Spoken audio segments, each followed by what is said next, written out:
This guy just returned to Earth from another dimension, only to find a massive, terrifying beast charging right at him. But instead of panicking, he just gives his hand a casual flick. Just like that, the monster is instantly deleted. As it turns out, this man is Earth's strongest hero. After defeating the Demon King, he accidentally ended up stranded in another world. While there, he met a creature that granted him the power to steal skills from others and make them 100 times stronger.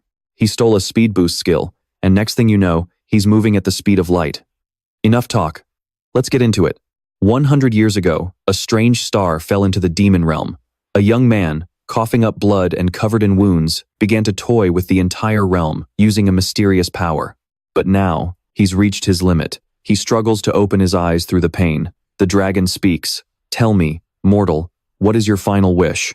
What did you crave so much that you'd risk your life to reach my dragon throne? Min Siwoo replies with difficulty, I just want to go back to the place I call home. The dragon stares at him in shock and asks, Return home? A man who dared to challenge me only wants something so trivial? It should be impossible, but it seems you've come to the right place. The dragon unintentionally reveals the secret power to return home. The key is the space sphere located inside its heart.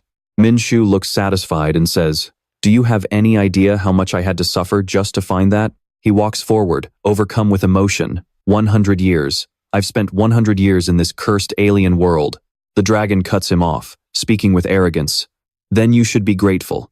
I will end your pathetic life right here and now. Instead of showing fear, Min Siwoo smiles and says, Ha, finally, I can end this. The dragon god lunges at him, but suddenly, it lets out a scream of pure agony. Arg. The dragon god cries out. What is this? This feeling of dread. Min Siwoo lets out a smirk. The wounds I took are already healing. The dragon is stunned by this ability. Healing? It thinks to itself in terror. No, this isn't just some basic healing power. Min Siwoo steps forward and says, Are you going to take it out yourself? Or am I going to have to rip your heart out? The black dragon finally realizes the truth in fear. Don't tell me, he isn't just a simple warrior. Ignoring the dragon's words, Min Siwoo replies, I'll give you 3 seconds. Before the dragon can even react, Min Siwoo strikes it with his recovery magic. Min Siwoo says, Sorry, but I've waited long enough. He lunges at the dragon, unleashing a brutal assault until the beast finally collapses. This man is actually the hunter Min Siwoo, and his specialty is healing. He holds up the jewel in front of him and asks, So, this is the space sphere? I struggled for 100 years, and all I got was this damn dragon pearl. He tosses it into his mouth and swallows. The food in this world is just as hard to swallow as everything else. Suddenly, a voice rings out. It's not a dragon pearl, it's a space sphere. Min Siwoo snaps back. Shut up, Frey.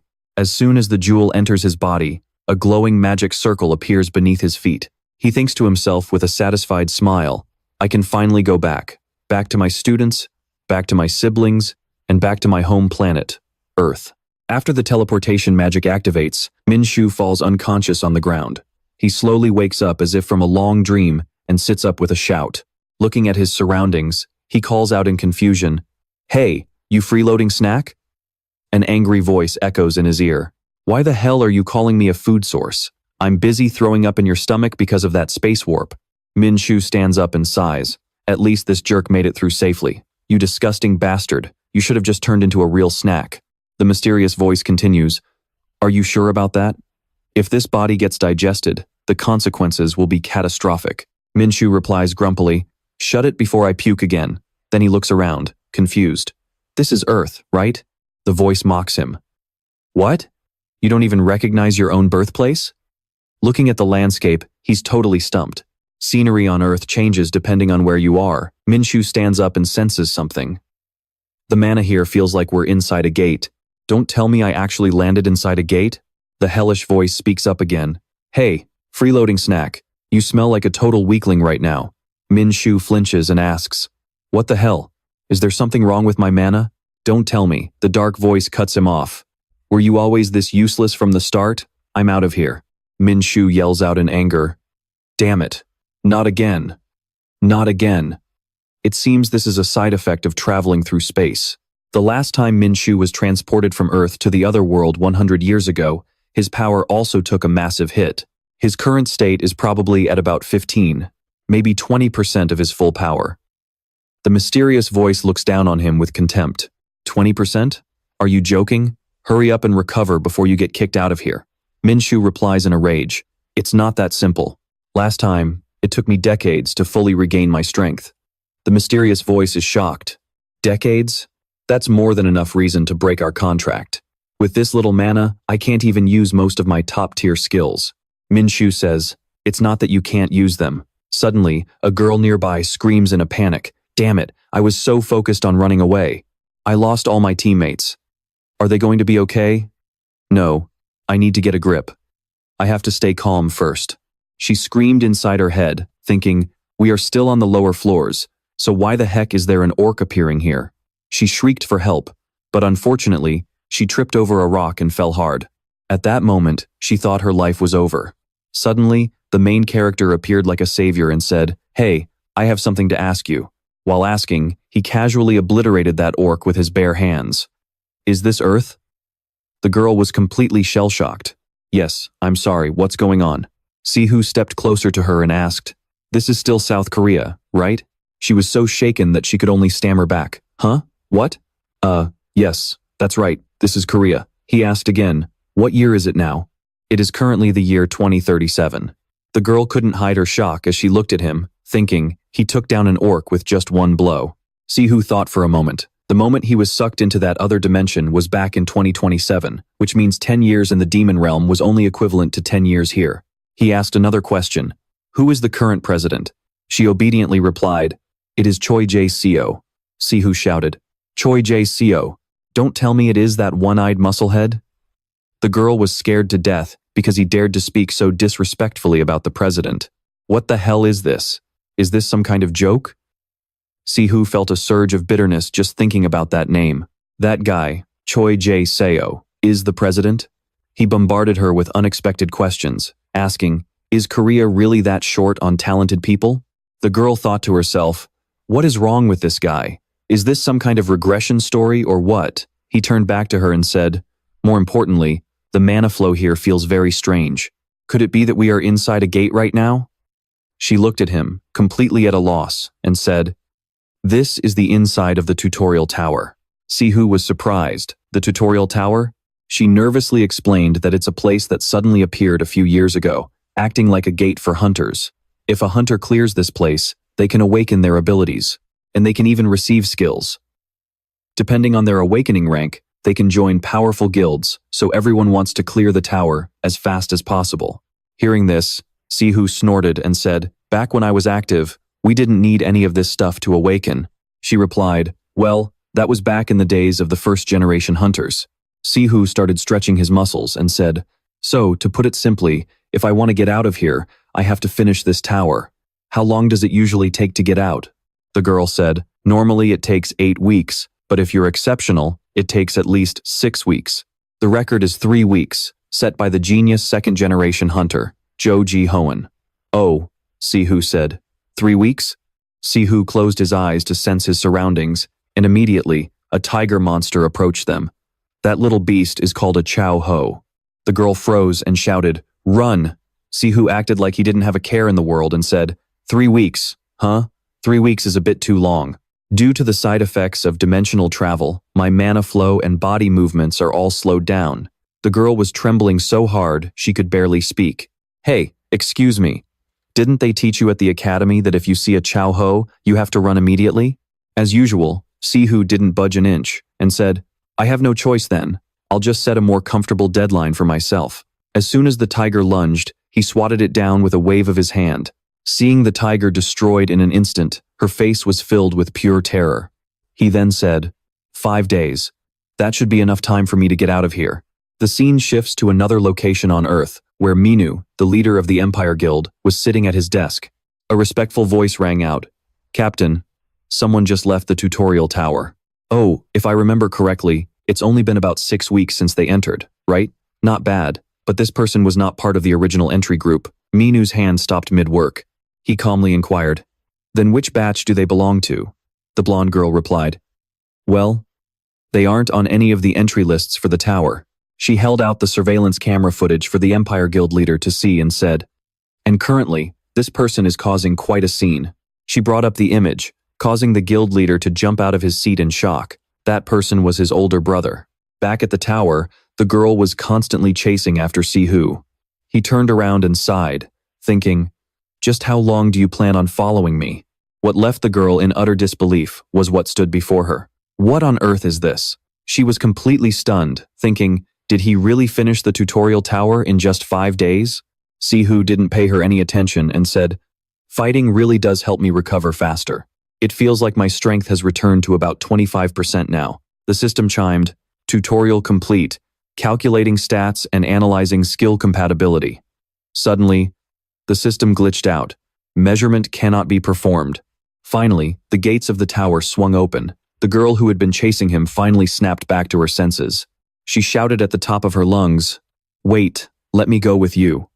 Siwoo stepped forward, thinking, I'm finally home. Meanwhile, on the other side of the gate outside the tutorial tower, a crowd of people was whispering about him. A security team approached and asked, what's all this noise about? The gate just opened, but there seems to be a problem. Is it those two? I think I saw that pretty girl on the participant list. A creepy-looking guy walked up and asked, what is this? The secretary said, ah, the captain of Team 2 is here. The guy looked at Siwoo and said, the thing is, these two just walked out of the gate, but that guy over there isn't on the participant list at all. The Team 2 captain scans our MC for a moment before sneering, so, someone claims they cleared the tower without taking a single scratch, huh? Sounds a bit too good to be true, doesn't it? And look at that disrespectful gaze of yours.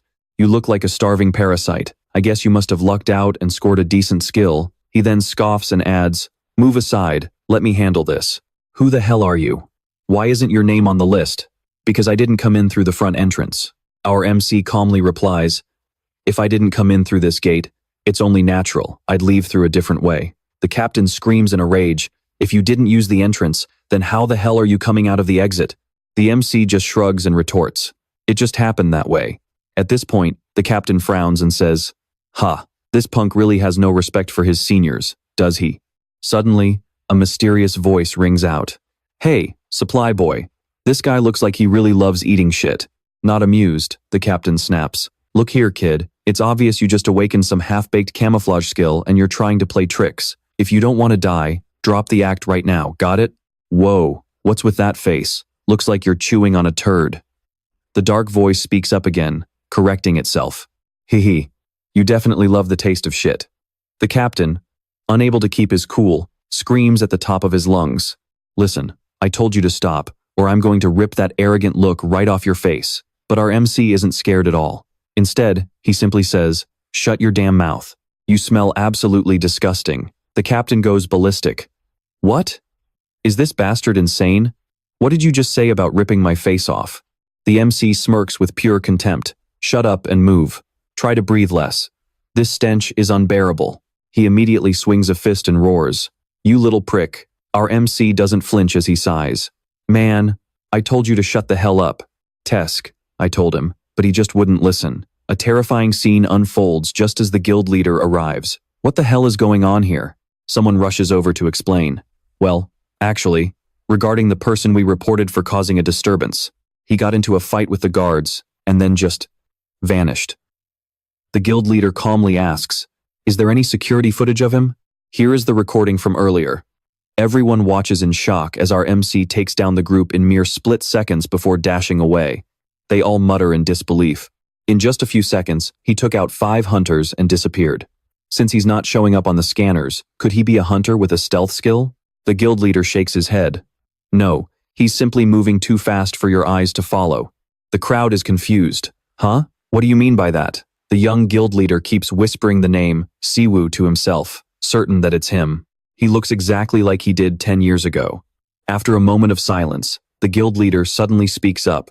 Issue a wanted notice immediately.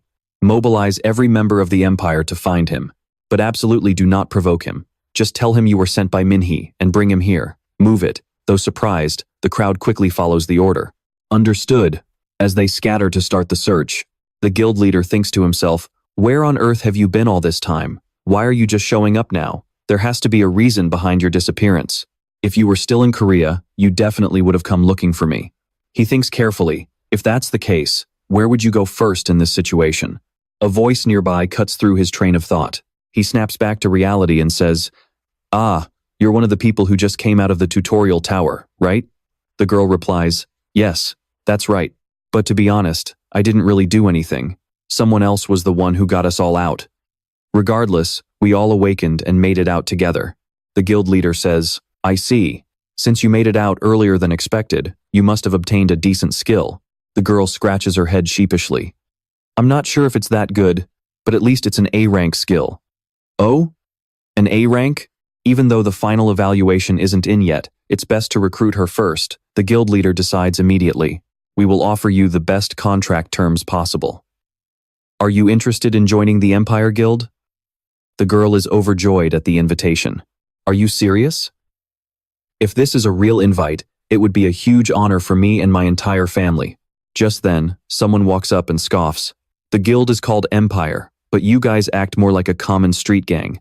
The guild leader retorts coldly, you should watch your mouth. Hunter Yu Jawan puts on a fake expression and says, oh my, it seems I've accidentally offended you. The man standing before them is an S-rank hunter from the Diamond Guild. Yu Jiwan adds, you're being a bit too sensitive, don't you think? Beside him, Choi Sung-woo, an S-rank hunter and the leader of the White Tiger Guild, speaks up. It seems you beat me here. I assume everyone received the alert from the association. An entire security team was wiped out. Is that the unregistered awakened person they mentioned? Oh, look at that. Yu Jiwan says excitedly, quite the noisy one, isn't he? Causing a massive scene the moment he steps out. Choi Sung-woo adds, we don't know who he is yet, but it's best if we find him quickly. Judging by his strength, it seems he awakened a high-tier skill. That means he has the potential to become a key asset. Well, honestly, I think he's extremely valuable. Yu Jiwan interrupts. Then, how about this? Whoever finds him first gets to keep him. And if our methods are a little unorthodox, I'm sure no one will complain, right? The Imperial Guild leader is furious, but his hands are tied. A deal is a deal. Dudi says, fine, I will find him myself. None of us have time to waste. If you find this awakened individual, the least we can do is notify each other. What about you? Here is my business card. Take your time and think about it. With an awakening rank like yours, you would be welcome anywhere. Suit yourself. Dudi leaves immediately. He does not want to waste a single second. I will let you know if I track him down. The Imperial Guild leader sighs and reluctantly says, yeah, I guess so. As soon as Dudi steps out, his subordinate is already waiting for him. The guy asks if the meeting went smoothly. Dudi ignores the question and speaks with an urgent tone. Yon-sik, gather every C and D rank member of the Diamond Guild and deploy them in teams immediately. We need to find someone. Yon-sik asks, who? Dudi's expression becomes deadlier than ever. He says it is Min-jun, his damn bloodline. Cut to our hero wandering the streets as a mysterious voice rings out. You just got back to Earth after 10 years, and the first place you visit is a fried chicken joint? Our lead scoffs. Just try it. Then you will understand why I ran here like a starving dog. As he bites into the crispy chicken, the mysterious voice starts screaming, what on earth is this? I have wasted my whole life. What kind of sorcery is this? Is this chicken made of pure gold? How can it be this delicious? How did you survive 100 years in the demon realm without this? Are you a psycho? Our hero talks with his mouth full. I am reclaiming my humanity here, so shut it. Fine, then hurry up and give me more. Do not eat it all yourself. The rest belongs to me. They finish the whole plate of delicious chicken and leave the shop. The mysterious voice asks, so, where to next? The protagonist looks ahead blankly. Where else? Seeing the cluster of rundown apartments brings back a flood of memories. I am going home, he says. Stopping in front of a door, the voice asks, is this your place? He replies, yeah. He opens the door and steps inside. The second he crosses the threshold, his memories come rushing back. A warm voice calls out, Si-yoon, are you home? His father looks at him warmly. You are back? A bit late today, aren't you? His mother peeks out from the kitchen. Are you hungry? I will call Si-yoon to eat with us. The young protagonist runs over happily. Yes, Mom, I am home. Little Si-yoon shouts with joy, soybean paste stew, my favorite. His mother reminds them, everyone, wash your hands first. Back to reality, the house is a mess and completely ruined. He sits there in a daze, just as I thought. I cannot even remember my parents' faces anymore. They say forgetting is a gift from the gods, but to me, it is a curse. 100 years in the demon realm, endless battles on a blood-soaked alien planet. My human senses slowly went numb. My body was frozen in time, and my very identity started to fade. During that terrifyingly long time, I clung to my memories desperately. I was terrified the curse of oblivion would swallow me whole. Memories of my brother, memories of my disciples, and then, those memories stopped being just recollections. They turned into obsessions and regrets, but that is okay. That is how I survived for 100 years. The mysterious voice interrupts. Your house feels pretty lonely. Honestly, the place we stayed at in the demon realm felt warmer than this. He tries to snap back to reality, thinking it is thanks to this annoying guy again. He tells the voice, "They did not have fried chicken there." The dark voice replies, "Logically speaking, you are right. I cannot argue with that." The protagonist's signature cocky look returns. "I only intended to drop by for a second. Let's go.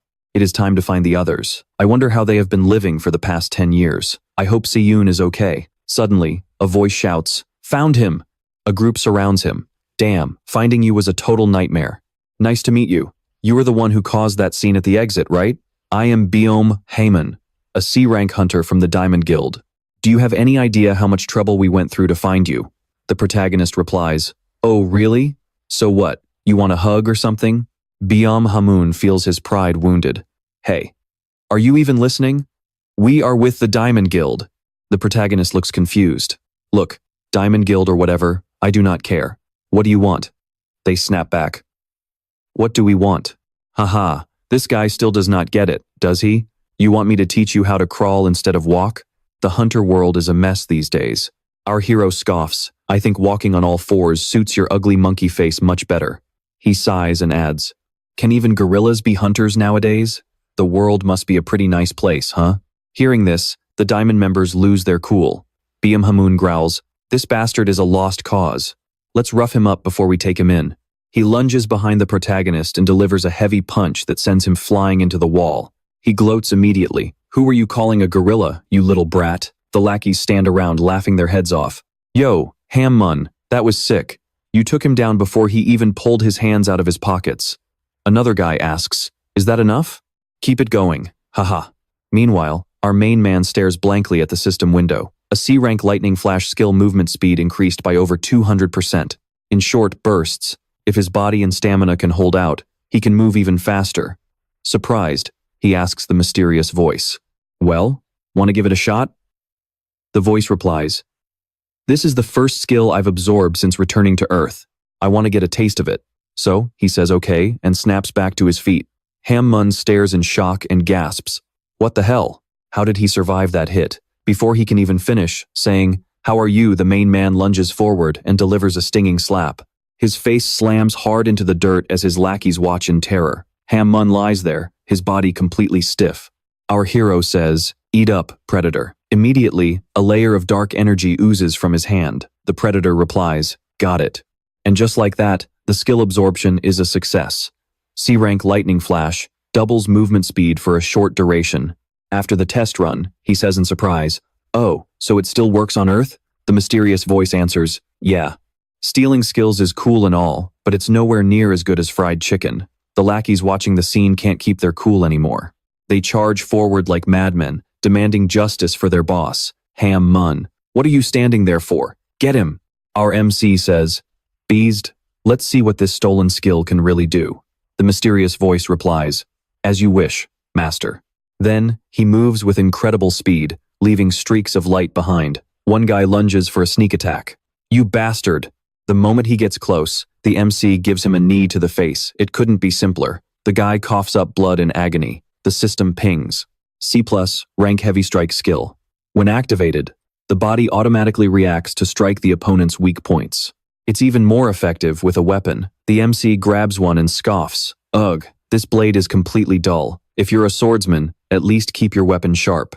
He takes it and uses lightning flash to dash forward. He says, "I'll be taking this, thanks." The blade stops right at his carotid artery. Just as the MC is about to finish him off, someone runs over. He's surprised and freezes in his tracks. The person in front of him reminds him of a kid he once knew. The Empire Guild leader says joyfully, "Brother Siwoo." Hearing that familiar voice call his name, he stops and asks in shock, "Wait, is that you, Siyun? Let's go back 20 years. When the gates opened on a once peaceful Earth, the world was instantly thrown into chaos. Monsters poured out of the gates. Along with them, the first individuals to awaken their powers began to appear. It was a lawless era, with no rules or policies to keep things in check. Everyone was just a rookie, clueless about what to do. In that chaotic world, my brother and I, kids who lost our parents early on, were forced to find a way to survive. My brother, one of the first generation awakened, dropped out of school to become a hunter, just to feed me. He was just a little kid back then. Little Siwoo naively asked his brother, "Aren't you going to school today?" Our MC replied, "I'm not going to school anymore. I have a job now." The little guy asked sadly, "Is it because of me?" He patted his head to comfort him. "No, it's because I'm just bad at studying." Then, little Siwoo asked fearfully, "When will you be back? Will it be really late?" Even our MC didn't realize that when he said, "Don't worry, I'll be home soon. It would take so long." Fast forward many years. Back to the present, the MC says in awe, "This house is incredible. Damn. Isn't this the Han River? You bought this all by yourself? No loans or anything?" "Siwoo, you really made it," his brother replied. "It's no big deal. After all, I only made this money thanks to the skills you taught me. I bought this place so we could live together, so there's a room for you too." Siwoo thought emotionally. This doesn't feel real at all. Is it really him? The person he couldn't find, no matter how hard he searched, suddenly showing up after 10 years like this. Siwoo said happily, "You even have a private room for me?" Raising such a filial and caring little brother was worth it. "You've been through a lot, haven't you?" Little brother Siwoo replied. "The one who really struggled was you, brother. Seeing you can still joke like this, you're definitely my brother." Siwoo asked hesitantly, "Do you have any idea how long I've been looking for you? Where on earth have you been all this time?" The MC comforted his brother and began his tale. "Sit down. I've got 10 years worth of stories to tell you." The two were overjoyed after years apart. Our hero said, "To sum it up, 10 years ago, the moment I defeated the fourth Demon King, I was warped to another dimension by an artifact he possessed. In that world, I met a creature named Beastia, who could steal other people's skills. I grew stronger through that power for over 100 years, fighting my way through while searching for a dragon with spatial magic, until I finally faced the Dragon King. The system announced his victory over the Dragon King. He used the spatial orb in its heart to return to Earth. He thought happily, I finally defeated the Dragon King. I can finally go home. Then he added, oh, and that predator followed me back to Earth too, and now it lives inside my body. As the MC ate, little Beastia felt it too and said, man, these chicken feet are delicious. Min-jun asked in a trembling voice, so inside your body? You mean you're possessed? Hearing Siwoo say that, Beto snapped back in anger. Hey, you want to start coughing up blood? Our main man replied, honestly, it's more like a parasite. With a slight smirk, he continued, don't take it too seriously. I know it sounds like a sci-fi movie, but just know that your big brother hasn't lost his mind. Min-jun answered, of course I believe you, brother. If you say it, it's true. Besides, we live in a world where things like this aren't even that crazy anymore. It's just a bit hard to wrap my head around it right away. Either way, I'm just glad you're back.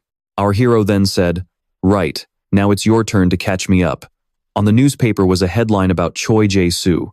He shouted, what the hell happened to this country over the last 10 years that a scumbag like him became the president? Siwoo began to explain. After you vanished, Choi Jae-soo shamelessly took all the credit for defeating the fourth Demon King. He rose to the presidency under the title of the God of War, the greatest first-generation hunter, using that fake reputation to win over the public. Even now, he hasn't stopped pushing policies that specifically target our guild. Gritting his teeth, our hero said, imagine if he found out the only person who can challenge him is back, he added with a look of disgust. That guy's intentions are crystal clear. Being the only S-rank hunter in Korea. What a joke.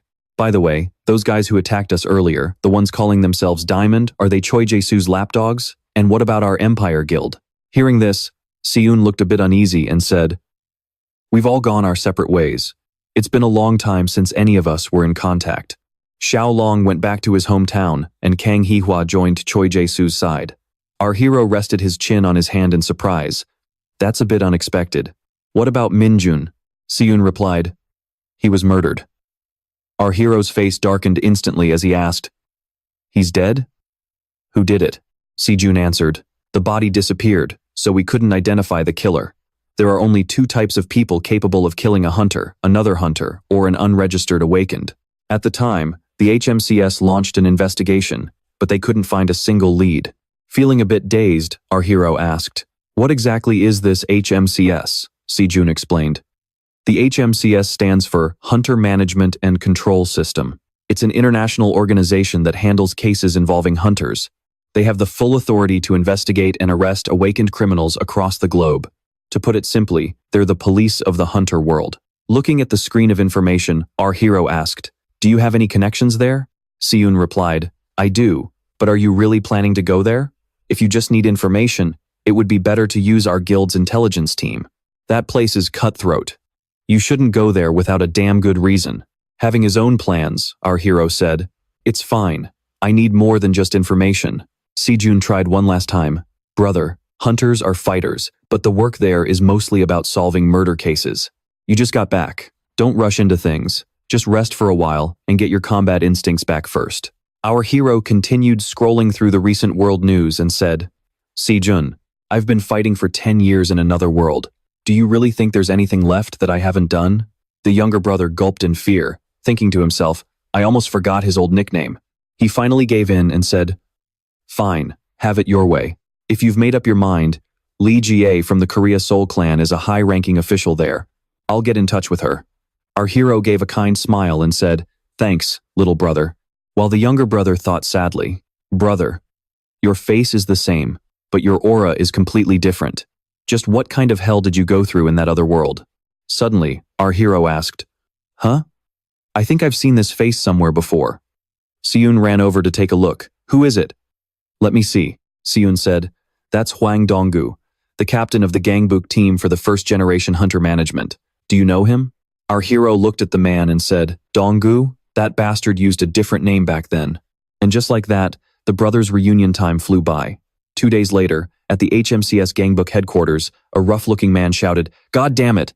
These second-generation hunters are getting out of hand." Someone nearby asked with concern, "Captain, what's wrong?" He replied furiously, "The higher-ups just assigned some rookie intern to my team. Damn it. No wonder people call them the incubator generation. Their brains are full of mush." The rookie he was talking about was the very second-generation hunter this old man was currently cursing out. He continued his rant. "To hell with this. Kids these days are completely useless.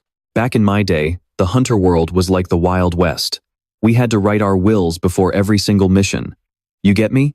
Hey, did I ever tell you about the time I almost died during a raid 10 years ago?" The rookie thought tiredly to himself, "You've told me about 768 times." But out loud, he just patiently replied, "Yeah, I've heard it." The old man said again, "Well, it won't hurt to hear it one more time." And so, he started the story all over again. "When I was a fresh recruit, I took a life-threatening wound during a mission. My team at the time had completely run out of steam. We were all in total despair. Right at that moment, a healer with incredible powers appeared out of nowhere. He suddenly looked a bit bashful and continued. He used a legendary healing skill to save me, and then he said. Suddenly, a voice shouted from behind, "Hey, Byung-gu!" Our hero stood right in front of him and said, "Why the hell did you change your name? Your old one was fine. This new name is making me a bit confused. You still remember me, right? I'm the guy who saved your life. Heh." Byung-gu looked at our main man like he'd seen a ghost, his voice trembling with pure terror. What? Memories of that day came rushing back, where the protagonist appeared looking like a total badass to save Byung-gu from certain death. Left with no choice, the man took him inside to introduce him to the team. Ahem, everyone, listen up. This is the newest member of our monitoring squad. This is Hunter Min-hyuk. Byung-gu stood next to him, acting all fidgety and nervous. He told the team that since the guy was a rookie, he wouldn't be familiar with how things worked around there. If he needs any info, you better provide it immediately. You guys are his seniors, so you better treat this newcomer with some damn respect. The other hunters were stunned. Wait, isn't that the exact opposite of what you usually tell us? Why is Captain Donggu acting so weird today? One guy whispered to another, but was quickly shut down. Quiet. Looking at the captain's reaction, this guy clearly isn't your average rookie. Donggu suddenly barked out, "Kim Sang!" The girl jumped in surprise and stuttered, "Ah, yes sir." Donggu ordered, "Follow me to the briefing room right now. We need to give the new guy a quick rundown." The rest of the team just stood there, completely baffled. Hold on, why is a rank 3 hunter coming in here as a rookie?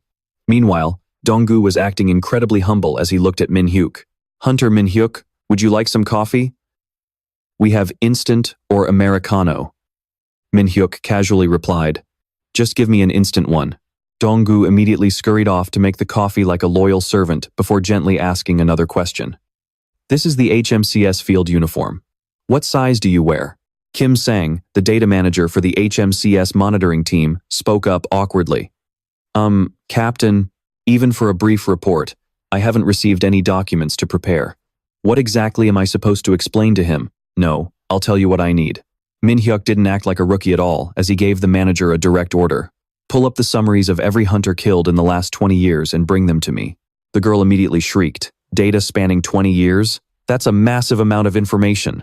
Plus, we have to report everything to the Hunter Association first. Hearing this, Donggu turned and snapped at her. Hey, stop making excuses. You've worked here long enough to handle this. Then, Chairman Donggu ran back to Min-hyuk and said respectfully, Don't you worry. Hunter Min-hyuk, our data manager is extremely efficient.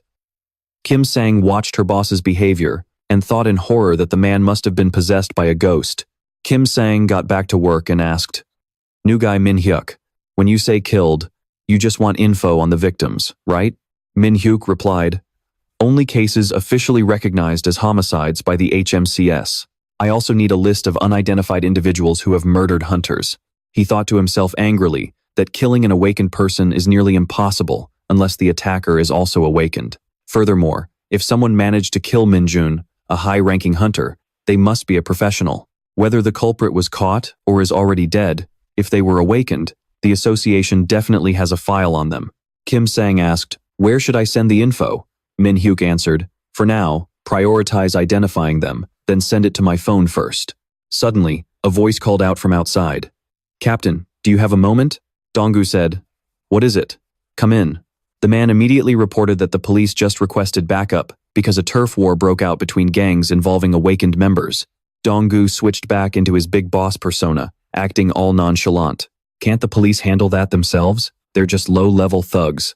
The guy replied, The problem is that one of the groups is the core users. Donggu shouted in rage, What? Those bastards again? Seeing this, Min-hyuk asked curiously, What are core users? Kim Sang explained. They're completely different from normal gangs. They specialize in arms dealing and contract assassinations. There are even suspicions of hunter smuggling, so it's hard for the police to deal with them alone. Hunter smuggling? Min-hyuk said. Byung-gu, let me go with you. He whispered timidly, It's Dong-gu now. I changed my name. But a second later, he sighed and said, Sigh, but if that's what you're going to call me, I guess I'm Byung-gu again. Let's go. Min-hyuk immediately threw on the HMCS uniform. The scene shifted to the core users. They were bragging, saying the elite forces of the Grim Armored Unit were nothing special, right? The vice leader of the core users, a guy named Kango, replied with total arrogance. Against our shields, those grim armored fools are pathetic. A little brown noser next to him added, You got that right, boss. J. Ken, a level 3 leader of the core users, wasn't happy with that. Hey Kango, that's not fair. Half of them were cut down by my butcher blade. She kept bragging, asking if he was jealous and telling him to try and beat her in a fight. J. Ken huffed and replied, Just you wait. One day I'll surpass you. While he was gloating, he said, Haha, how would you guys survive without me? It's a good thing I quit being a hunter to join this organization. Our big boss really has an eye for talent. The little brown noser spoke up again. Boss, can we start marking the territory now? He smirked and said, Fine. As of today, this place belongs to the core users. Just as he was about to start wrecking everything, an explosion rocked the area. He gasped and asked, Is there still a member of the Grim Armored Unit alive? Min-hyuk stepped forward and asked, Who are you calling nothing? Byung-gu said disdainfully, Your memory is terrible. I believe the name is HMCS. He didn't care and threw a heavy punch at Min-hyuk, causing the leader Jaken to scream, Did you just kill him? Messing with the HMCS is going to make things complicated. She screamed in terror. You are on your own. Meanwhile, Min stood up calmly and said, Judging by the way you talk, it sounds like you have offed a few hunters before, have not you? With a terrifying look in his eyes, he challenged them, Why don't you show me what you have got? The scavengers stood there, completely stunned. What? How is he still standing? We have never seen someone like this in Gangbook before. More importantly, what kind of idiot waltzes in here all by himself? The leader felt a surge of fear, thinking to himself, this is impossible. I could have sworn I heard his skull shatter into pieces. But he tried to keep his cool and shouted, "What are you waiting for? If he wants a show, let's give him one." He tapped into his power and roared, "Welcome to the river. Kill that bastard." His skill was a rank B passive called Full Body Armor. When activated, it creates an invisible barrier covering the entire body. The duration depends on the caster's mana, increasing physical defense by 30% and boosting magic resistance. But a second later, everything went pitch black for Kango. Wait, what is happening? I was just in the middle of a fight. Hold on. Who is that standing across the river? Grandpa? Are you calling me over or telling me to stay back? The scavenger kept mumbling, "Grandpa, Grandpa," before suddenly dry heaving and snapping back to reality. Cough, cough. What the hell? While he was still dazed, Min's cold voice rang out. "Hey, wake up, you are the only one left." Min looked down and commanded, "Eat up, predator." Broj replied with satisfaction, "This skill is top tier, the rush is incredible."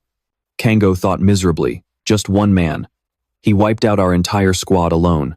He struggled to speak. "What do you want to know?" "We do not know anything. We have never killed a hunter. We are just disposable pawns." Min gave a slight smirk and said, "Oh, I know. Small fries like you would never have the guts for that." The man asked in agony, "Then why? Why do this to us?" Min brushed his hands off and said, "I just wanted to test the strength of modern awakened criminals. Plus, you guys seemed like a nuisance, so I figured I would just take out the trash while I was at it." Right then, Gyogu rushed over in a panic and asked, "Hunter Min, are you all right? The entire upper floor of the club has been secured." He looked at the carnage behind Min and shuddered. "You kept insisting on going in alone." "I was worried sick," Min replied nonchalantly. "Oh, you guys are finally done? That took a while, did not it?" He walked over to Kango and said, "I kept one of the leaders alive just in case we need to squeeze some intel out of him." Facing the protagonist's cold claim that he had eliminated everyone, Gyogu tried to remind him of the HMCS protocols. He emphasized that making arrests is the top priority and that every action must follow international law, except in cases of clear self-defense. However, Gyogu could not help but tremble witnessing Min's ruthlessness. Even though he had heard of Siwoo's reputation as a mad dog before, the empty expression and chilling bloodlust he saw, this time truly terrified him. The level of brutality was far beyond anything he could control. Min just listened and said dismissively, Right. The body cam. I totally forgot about that. But hey, I am still just a trainee. You are going to cover for me, right?" Left with no choice, Gyogu could only cry internally and nod. "Yes, sir," Min added. "Besides, they really did swing first. You see the blood on my clothes, right?" Gyogu forced a smile and replied, "Of course, I believe you." But deep down, he was screaming, "That is clearly someone else's blood." In the midst of the chaos, they had accidentally missed one little rat. He immediately contacted a mysterious guild, his voice trembling as he reported, "The scavengers have been completely wiped out, and the Tier 3 leader, Jaken, the one you told us to watch, he is dead." The other end of the line went silent for a moment before a voice demanded, "Repeat that." The person on the phone had eyes glowing red. It was a rank A hunter from the Crimson Guild. With a face darkened by rage, she asked, "Who did you say died?" A group of mysterious figures appeared at the gate, met by men in black suits who said, "Hunters from Hong Kong's Crimson Guild have just entered the country. We will escort you to the designated location." A man in a suit bowed respectfully and added, "May the departed rest in peace. Hunter Ghost, I am Lee Yun Rang from the Korean Hunter Association." The man in front of him, his face shadowed with grief, asked, "Where is my brother?" The body of the suspect, Jaken, is currently at the Hunter's Forensic Examination Lab. "Hunter, you will come with us to identify the body and complete the necessary paperwork before being taken to your residence." The man's face darkened further. He let out a furious, twisted smile and said, "A suspect? I heard the one who killed my brother is associated with the HMCS." Lee Yun Rang replied firmly, "I am not authorized to answer any questions regarding that matter." Hunter Ghost's face contorted as he asked, "Am I allowed to leave my residence outside of the scheduled itinerary?" Yun Rang answered, "No, sir. You must remain at your residence until your scheduled departure date. If you leave without permission, according to international hunter laws, you will be forcibly deported and penalized. Now, please follow me to the lab." Hearing this, Ghost's expression became incredibly grim as he muttered, "So I am just supposed to light some incense and leave?" After the exchange, the Korean Hunter Association left. Hunter Ghost immediately took action and said, "Xiao, find him." Xiao Jianbang, a rank B+ hunter from the Crimson Guild, replied, "Understood." Ghost was now completely losing his cool, snarling, "Just you wait. You bastard who killed my brother. I am going to rip your heart out while you are still breathing." The scene shifts to Min looking at his younger brother, asking, "Did they really take everything from our house?" "Yeah," the kid replied. 2 days after Min-jun was murdered, the house was completely ransacked. A hunter's mana is just like a fingerprint. It reveals their attribute code and their rank. Isn't that right? Back then, the investigators figured the killer took everything just to wipe away any trace of evidence. Since Min-jun was an archaeologist, the house was packed with important research papers, and not a single thing containing his mana was left behind. "Are you sure it was the actual killer? Could it have just been some random burglary?" Sejun asked, completely stunned by his brother's analysis. "What do you mean? Explain that." Looking at the list of stolen items, most of them were actually quite valuable. But with a mess like this, the chances of leaving a trail should be much higher. If the goal was really to scrub the mana signature, burning the whole place down would have been way more effective. That's when it clicked for Sejun. He realized someone must have taken advantage of the empty house right after Min-jun was killed. I dug through the HMCS criminal records, and there are way more cases like this than I thought. The main character turned to leave and said, "Looks like we need to pay a few old contacts a visit." "Wait, what?" Sejun said, looking flustered. "Even if it takes time to fence stolen goods, it's been years. There's no way any of Min-jun's stuff is still out there." The lead held up a file and smirked. "We won't know until we check, will we? See you tonight then." I sounded so confident back then, but for such a tiny country, how the hell are there so many thieves? "It's been a week, and I haven't found a single lead." The dark shadow chimed in. "The snacks have good intuition. Just trust your big bro on this one. I'll guide you to the right path. Go right." The main character felt like he was losing it. "That's a dead end, you idiot." Suddenly, a voice drifted over from nearby. "Have you heard the rumors lately?" The main character quickly ducked into a hiding spot. The HMCS is cracking down hard on black market dealers. Just yesterday, the entire Incheon district was completely wiped out. The fat guy looked shocked. "What? Are you serious? No search warrants or reports? Nothing?" The skinny guy, Mouse, replied, "Man, that's the HMCS for you.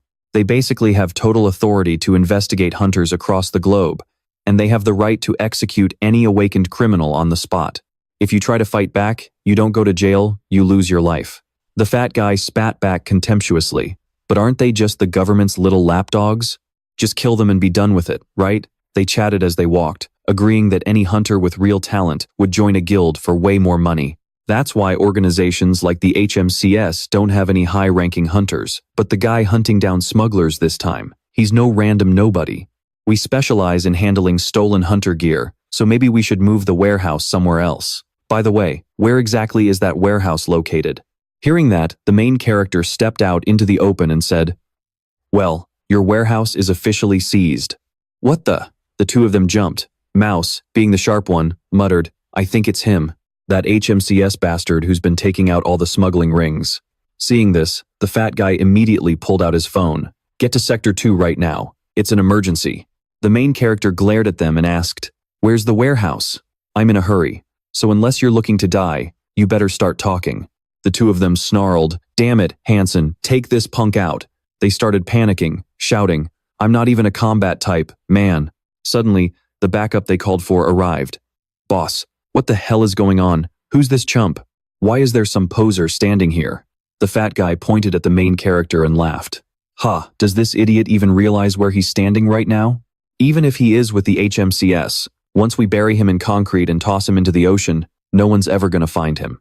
The main character looked pleasantly surprised. "Oh? You guys all gathered here just for me? How sweet." He called out to his ghost, "It's been a while since we used a skill, hasn't it? Want to give it a shot?" A dark, eerie voice echoed back, "One skill, one order of fried chicken." The main character chuckled and said, "It's a deal." Suddenly, a blinding light flared up, making it impossible for the thugs to even lay a finger on him. The main character unleashed a massive shockwave, and powerful bolts of lightning began arcing through the entire area. He looked at Mouse and asked, "So, are you ready to show me where that warehouse is now?" Mouse was practically shaking in his boots. Who the hell are you?" The main character looked at him with a wide, bright smile. "Me? I'm just a psycho." And just like that, the whole group was tied up. The ghost chimed in. "See? Now this is more my style." The main character cut him off. "Don't make me laugh, you just got lucky." The ghost continued. "Is this really the mana we've been risking our lives to find? It smells like a total nerd in here." The main character replied, satisfied.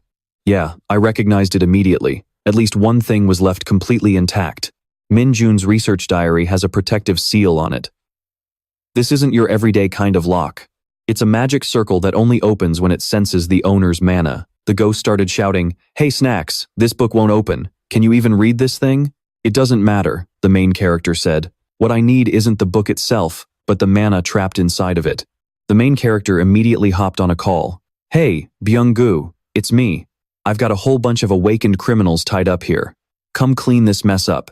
Oh, and bring a van. We've got somewhere to be." The scene shifted to a neutral zone where dark arts and bizarre powers were being traded. This place was known as the Black Market of the Hunter World. Inside the Pavilion of Dark Heavens, a mysterious woman sat deep in thought.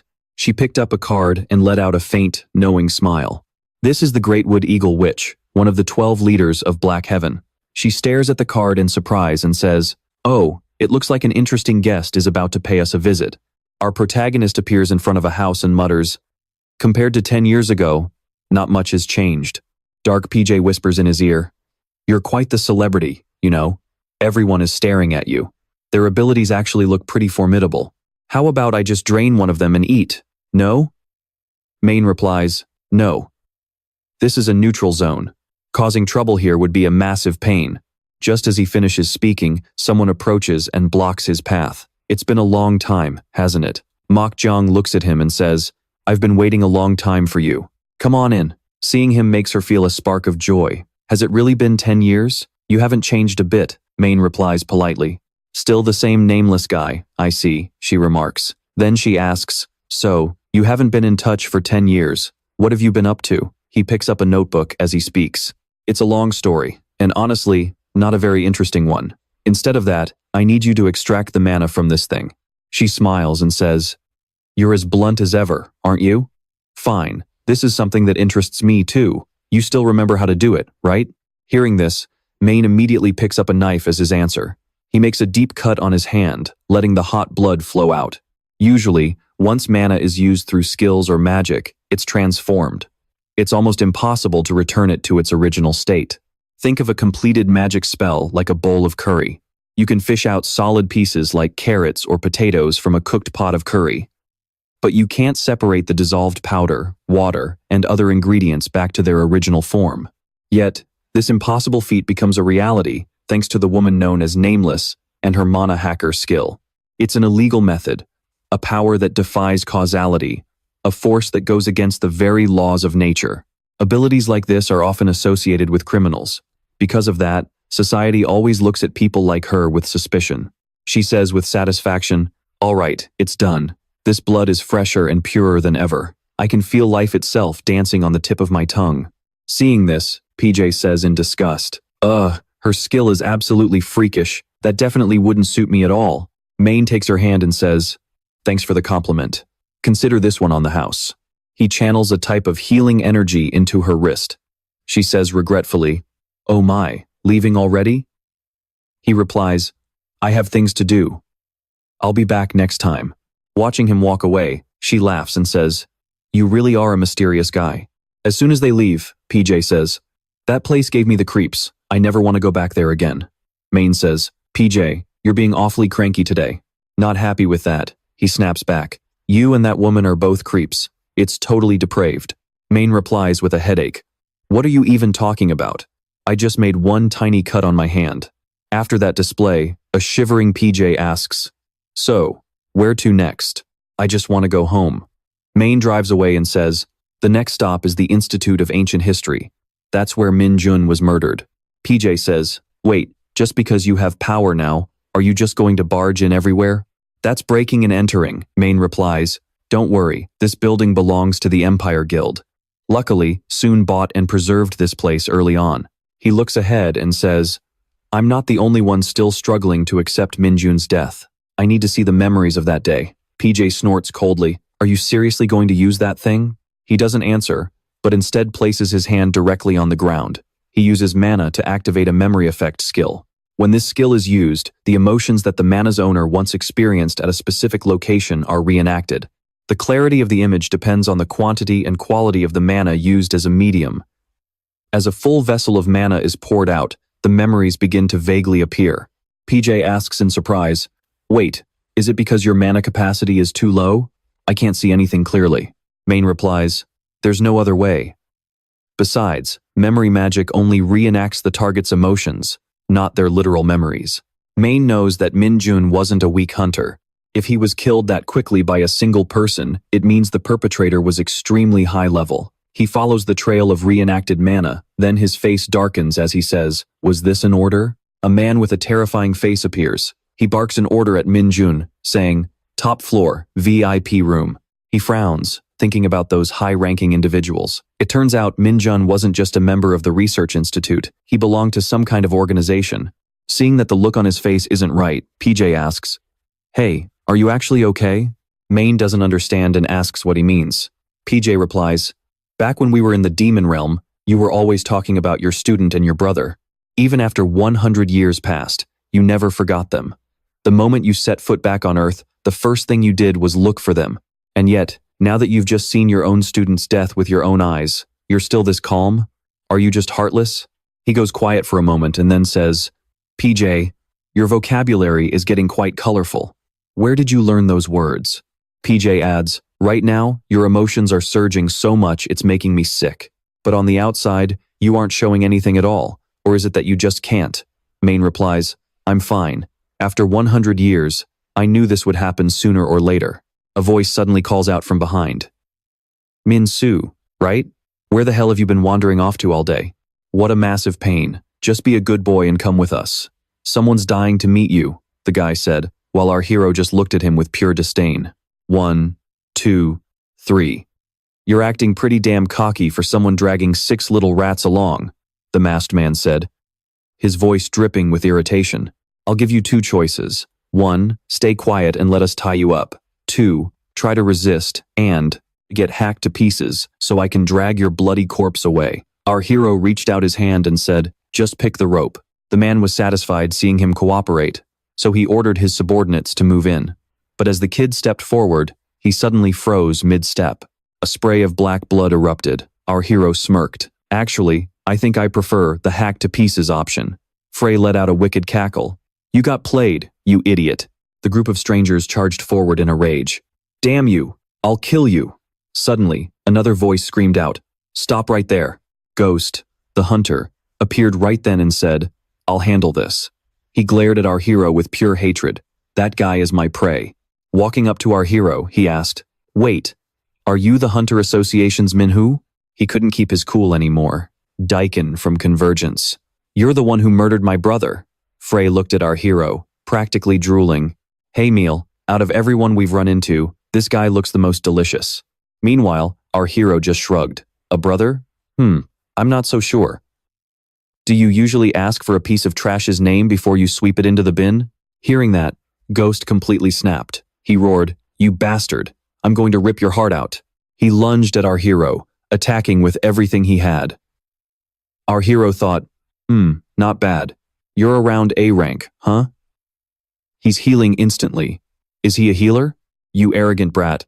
The others couldn't believe their eyes. He actually blocked that? That was the guild leader's attack. Why are you all just standing there? Get him. Our hero suddenly blinked right in front of him. I can't have you guys interfering. Lightning flash. He smiled, satisfied. It's been a while since I've had a fight this interesting. The crowd watched in terror. A healer with a speed buff skill? What the hell is he? He's analyzing every single move and dodging perfectly. Even Ghost was struggling. I've never met a speed hunter in a gate with this level of precision before. Just how wide is this guy's field of vision? He's definitely not normal. Since it's come to this, I have to go all out immediately. Our hero sighed. I think you're misunderstanding something here. If someone commits a crime, whether it's your brother or anyone else, they have to be punished. You guys are awakened criminals, so it's only natural you die by my hand. Why the hell are you acting like the victim? The ones who should feel wronged are the innocent people your brother stepped on. At those words, the veins in Ghost's neck bulged with rage. Shut your mouth. You think every criminal just deserves to die? You don't know a damn thing about the life my brother lived. Just because you have power, you think you can do whatever the hell you want? You're a fool, Daikon. My brother had no choice but to become a criminal to feed and protect me when I was a kid. He was just doing what he had to do to survive. Your crime is trampling over his life without a single shred of hesitation. Now, pay for it with your life. A-rank skill, Heavenly Wolf Strike. He compressed his mana into physical form, creating a barrage of synchronized strikes that locked onto the target. Our hero was surprised. He couldn't dodge this one just by moving. He called out to Frey to use a skill. Frey grumbled, "You're working me to the bone, Meal. I'm just a mana fragment. I'm almost running on empty here." Our hero replied, "Just do it one more time, then you can rest." Nullification. He identified the enemy's skill type and mana level, injected the opposing attribute into the formula, and neutralized it using a magic circle. The effect depended on the user's mana control and observation skills. Ghost was stunned, as his skill vanished instantly. The crowd was paralyzed with fear. No way. He has a high-level skill that can nullify an A-rank hunter's attack? Damn it, forget about revenge. We're at a massive disadvantage now. Maybe we should just surrender. Our hero looked at them. Hey, do you think everyone who ends up in a situation like your brother's chooses to become a criminal? Don't try to sell me that cheap sob story. He delivered a brutal kick to Ghost's face. That's so outdated. The subordinates watched in horror as their guild leader was pummeled, but our hero's pride wouldn't let anyone interfere in this fight. He can't keep using skills of that level. If he's a healer, then I have the advantage in stamina. A healer will run out of mana eventually. I just need to get close and finish him fast. I'll crush you with a concentrated Heavenly Wolf Strike. He lunged at our hero again with a Wolf Strike. Our hero blocked it and warned him, "I'm telling you, don't use that." He ignored the warning and kept charging, making our hero lose his temper. I said don't use it. This building is already falling apart. Are you going to take responsibility if the whole thing collapses? You damn criminal. Right then, Ghost barked an order to his men. Yao Jian Gang, tie him up. Diyu, who was outside, immediately followed the order. He activated his skill while grumbling to himself. One minute he tells me not to get involved, and the next he's telling me to strike. Which one is it? Make up your mind. Minu was tied up with chains by the other guy and couldn't move an inch. Right then, the guy lunged forward, screaming, "You're the one who took down my brother. I'm going to blow your entire body to pieces so you won't even have a chance to recover." Seeing him acting so crazed, Minu said with a hint of pity, "Well, congratulations on becoming a criminal, just like your brother. Life drain, rank, novice, effect, absorbs the life force of targets within the area of effect." The guy's body thrashed in agony, feeling like every drop of life was being squeezed out of him. The others trembled in fear, stammering, "What the hell is that? Is that supposed to be a healer's skill?" Minu replied, "You're calling the first skill I awakened as a hunter that thing? Let's get one thing straight. I was never just some ordinary healer. Instead of using mana to heal, I manipulate life force however I want. It's called Dark Life Arts. Got it? All right, who's next?" One of Diyu's subordinates broke down in tears, completely terrified. "Wait, I won't fight back." Minu walked over to comfort him but then snapped, "Shut your mouth." He looked around and wondered, "Did I get everyone? Oh right, this thing is actually working this time, isn't it?" He turned on the camera. "Hey, you seeing this? Gio, you getting a good recording on your end?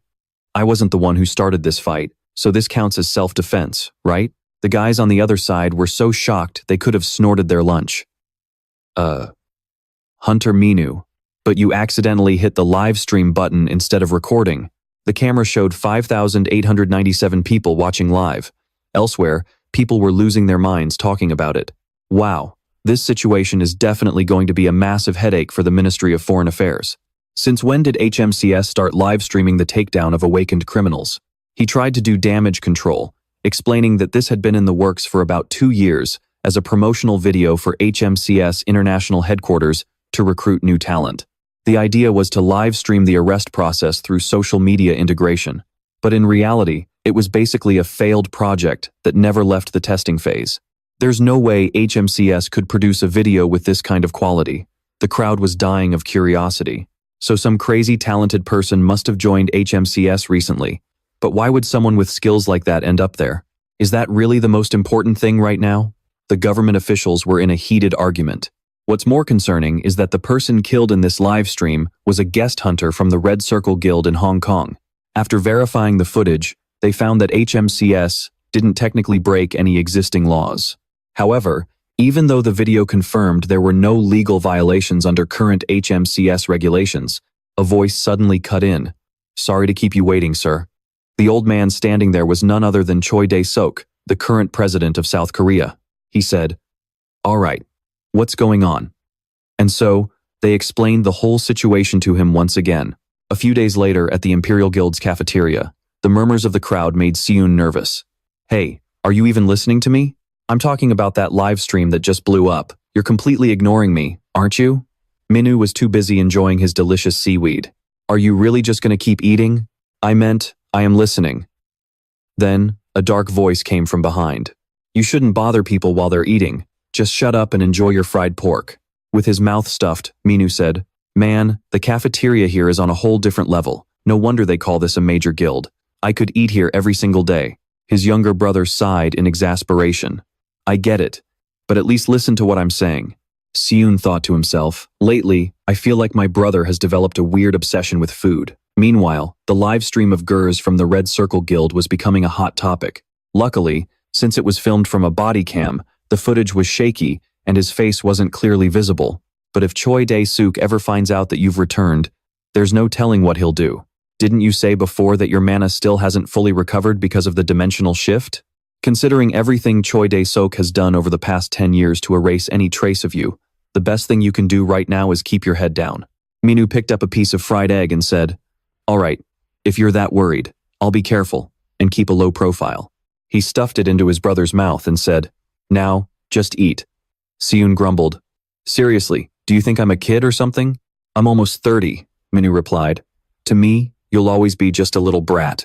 A group walking by saw this and asked in shock, "Wait, Guildmaster? Why are you having lunch in the cafeteria? And hold on, that person."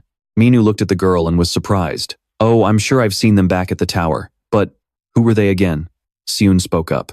"This is Hunter Shin Ji-soo. She just joined our guild as a rookie. And yeah, she even awakened an A-rank skill." Ji-soo said happily, "But it's all thanks to Hunter Min-woo. The Guildmaster already told me all about you," Siwoo added. "Wait, if Hunter Sake is with Ji-soo, then that means the joint seminar for the new recruits is today, right? Everyone's gathered here for that specific reason." "Ah, right, Guildmaster, let me introduce them. This is Hunter Chu Heyman from the White Lion Guild, and this is Hunter Gamato from the Soul Cold Guild. As for me, I'm Guk Tae-jun from the Min-woo Empire Hunter Guild. I've heard a lot about you from the Guildmaster, but this is the first time I've had the chance to officially introduce myself. Word is, you've been racking up quite a few achievements within HMCS. I'm looking forward to working with you." Our main guy sheepishly replies, "Oh, the pleasure is mine." Chu Hamin from White Lion looks at him with a frown and says, So, you're that big shot rookie who's been causing such a stir lately? I saw the video of you taking down that boss. That guy was supposed to be my opponent. So, you're really the person in that video? Sounds pretty ridiculous to me." The crowd starts whispering, "What is wrong with him today?" Just then, an annoyed voice rings out. "Hunter Chu Hamin," Seoljin says. "You're being incredibly disrespectful to someone you've only just met, especially since we're inside the Empire Guild's headquarters." Heyman waves it off and says, "What? Can't I just ask a question? Good grief, the Empire Guild is way too strict." Tae-jun turns pale and says, "Hey, have you lost your mind?" Tae-jun continues, "Honestly, it's your White Lion Guild that should be embarrassed by this kind of attitude. I wonder how Guildmaster Choi Sung-woo of White Lion would react if he found out about this." Heyman replies bitterly, "Ha, seriously? You're going to tattle to the higher-ups? I'm Chu Heyman, an A-rank hunter and the ace of White Lion. I'm the direct disciple of the Dragon Master, the Guild Master of the Blackwater Lotus. You think I'd be scared just because of some guild's name?" Hearing this, our main guy reminisces. A disciple of the Dragon Master? While everyone else is arguing, he remembers how Sung-woo always used to pamper him back in the day. Our main guy raises his hand to cut them off and says, "All right, that's enough. Stop whining in someone else's headquarters. If you really want to verify things, come find me and see for yourself. Just one look is enough to tell that your so-called master failed completely. He failed to teach you any manners. I wonder if he even bothered to train you how to fight." Hamin grits his teeth in rage. This brat dares to bring up my master? If we weren't in another guild's territory, I would have crushed him already. He glares at our main guy with murderous eyes and says, "You better watch your back." After he storms out, the group stands there awkwardly. Damn it, that guy is really. Guildmaster, I'm so sorry. I'll handle this. Seoljin sighs and says, "It's fine, let him go. Don't worry, I'll deal with that guy myself, and I'll make sure the White Lion Guild pays for the property damage. At least a few million." Our main guy says nonchalantly, "Don't worry, you saw it, right? I held back as much as I could. Since he's just a student of a student, I figured I should cut him some slack. Well then, I'll consider this matter settled." Guildmaster Choi Sung-woo, the director of the Korean branch of HMCS, gives a slight smile and says, "Usually, we could just handle this through paperwork. It's an honor to have you visit our headquarters personally, despite your busy schedule." Choi Sung-woo, the Guildmaster of White Lion, breaks into a cold sweat.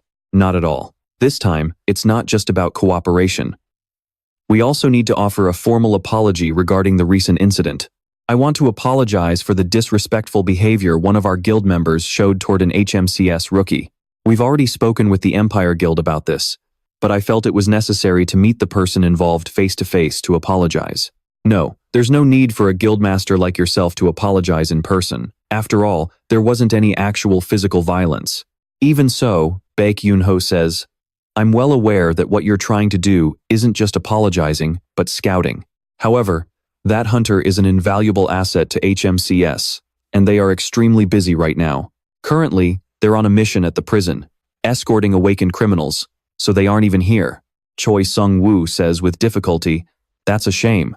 But isn't it rare for a prison to request support from HMCS?" Mr. Beck replies, "It's rare, but not unheard of.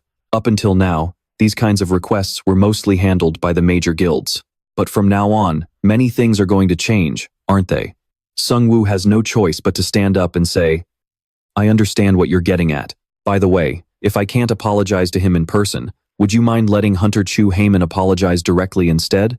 Mr. Baek is a bit surprised, but since it doesn't hurt anything, he says, "Well, I suppose that's fine. After all, this is a matter between the two of them. I wish you a safe trip back, Guildmaster Choi Sung-woo." As Sung-woo leaves, he thinks gloomily, "You guys are certainly trying hard to keep him hidden, but that doesn't mean I'll give up on such a talent so easily." He barks an order, Secretary Seol. "Yes, Guildmaster? Get in touch with Hunter Chu and tell him to prepare for a trip. Tell him to put on the most polite face he can manage." She looks at him and asks, "Understood. Where should I tell him to meet?" Sung-woo says, "At Incheon." In Incheon, a tired guy complains, "Wasn't HMCS the one who requested support this time? Why aren't they here yet? Seriously, you've been locked up for months. Why start trouble now? Can't these criminals just stay quiet for once? Right when inspection season is coming up, too. It's exhausting. This jerk was so compliant when he was arrested, so I thought there wouldn't be any issues. Then suddenly, he starts rioting like he's lost his mind. Even with a mana suppression collar on, he still managed to seriously injure 5 people. Word has it in the criminal underworld, he was an absolute nightmare. Even the feds had a hell of a time pinning him down." His superior grunted in annoyance. "Ugh. Just get this piece of trash to Gwangju as soon as possible." That criminal was rotting away in his cell when suddenly, a voice echoed through the shadows. A rat scurried beneath his feet and whispered, "This is a message from Beastia. You already know about the upcoming meeting, right? The organization has already made its move here. There is a mission you must complete if you want to walk free. The boss has ordered you to cause some serious chaos in this prison." Meanwhile, our main character was on the move, following the trail of Min-jun's brutal death. He stood before the prison gates, eyes widening in surprise. Is it really this place? The Incheon prison for awakened ones. He headed inside to take action. A moment later, another man came looking for the prisoner. He shouted in confusion, "Wait, what? He just left? Oh, come on. Why the hell are they in such a rush to move a prisoner? If it weren't for Seung-jin's stubbornness, wait. Is that the transport vehicle over there? The guard replied, that must be it. Damn it. I might have to drive all the way to Gwanggu. He chased after it, shouting in frustration. I better get my overtime pay and bonuses for this. That damn guild leader is a real piece of work. At the same time, inside the vehicle, a voice called out to our main character. The prisoner sneered. You're really hurting my feelings here, pal. Is that drink really that good to have all by yourself? When the hero ignored him, he snapped, You arrogant little brat. Are you the guard at the prison I'm being sent to? When the hero finally answered, the prisoner put on a tough act and said, So what if you are? Did some big guild send you? I've never seen your face before, but looking at how you're still hanging around even after hearing my name, you must be pretty damn confident in your skills, huh? The main character asked with a blank stare, Why would I be? And who are you anyway? Hearing that, the prisoner was completely stunned. Huh? Are you serious? You hopped on this transport and you don't even know who I am. You're out of your mind. At the very least, you should know why a prisoner is being transferred. The main character looked at him with pure boredom and said, You probably just got transferred because you talk way too much. The prisoner felt the sting of the insult and barked, You little bastard. He glared at the hero and bragged, I'm wearing these damn cuffs because I turned 5 awakened criminals into piles of ground meat. Now do you understand the situation you're in? Why do you think a rank A+ awakened criminal is being moved in a normal transport vehicle? And with one cocky rookie tagging along. Are you starting to see the problem yet? A voice suddenly cut him off. You're dead meat. A second later, the vehicle exploded. An old man stood nearby, asking if the target was dead. The prisoner kicked the door open and stormed out, yelling, Damn it, you crazy old man. Were you trying to kill me too? The old man replied, If the gray wolf of Beastia died that easily, we wouldn't even be talking. Right now, you just look like a little puppy on a leash. He turned red with rage and shouted, What? You want me to rip those dentures right out of your mouth? Can't you take a joke? Anyway, I assume you've already dealt with the escort officer, right? The criminal smirked and said, Of course. I kicked him right in the temple the moment the car blew up. He's probably lying somewhere, sipping brain-flavored coffee by now. Seeing the reinforcements arrive to break him out, he held up his hands. Can't you get these things off me any faster? If you don't want your wrists to fly off, stay still. Mana technology these days is incredibly sophisticated. After a bit of tinkering, the chains snapped. Whew, I thought I was going to lose my mind and die in those things. A kid nearby muttered, Stop being so dramatic. It's only been a few months. Suddenly, a voice interrupted them.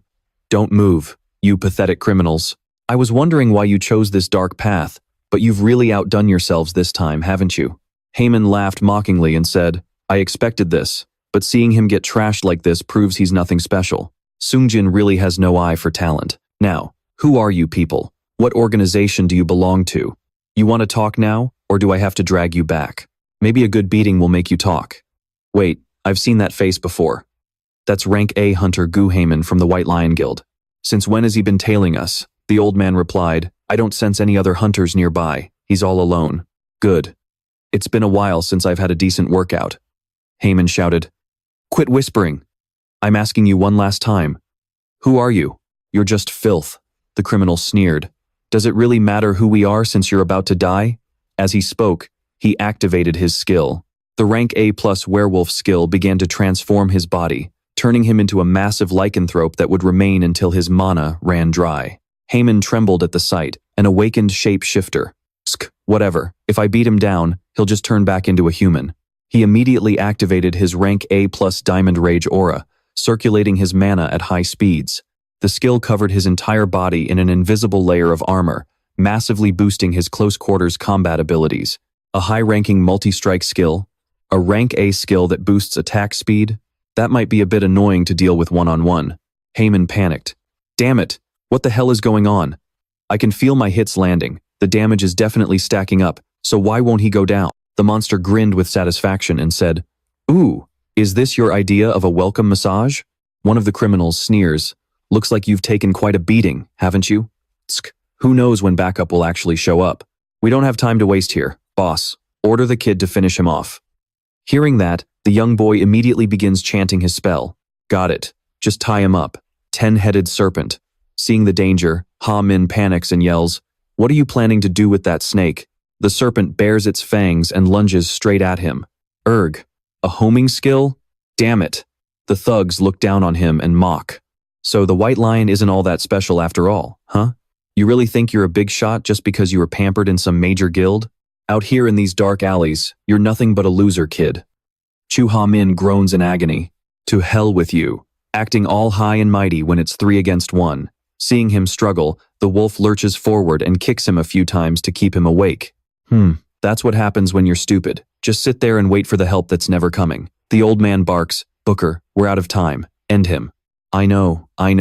Any last words, kid? Actually, don't bother. I wouldn't care anyway. Chu Ha-min thinks to himself in despair. Is this where I die? Just as the monsters lung forward to strike, a streak of light flashes through the air, blocking the attack. Even so, Ha-min still coughs up a mouthful of blood from the impact.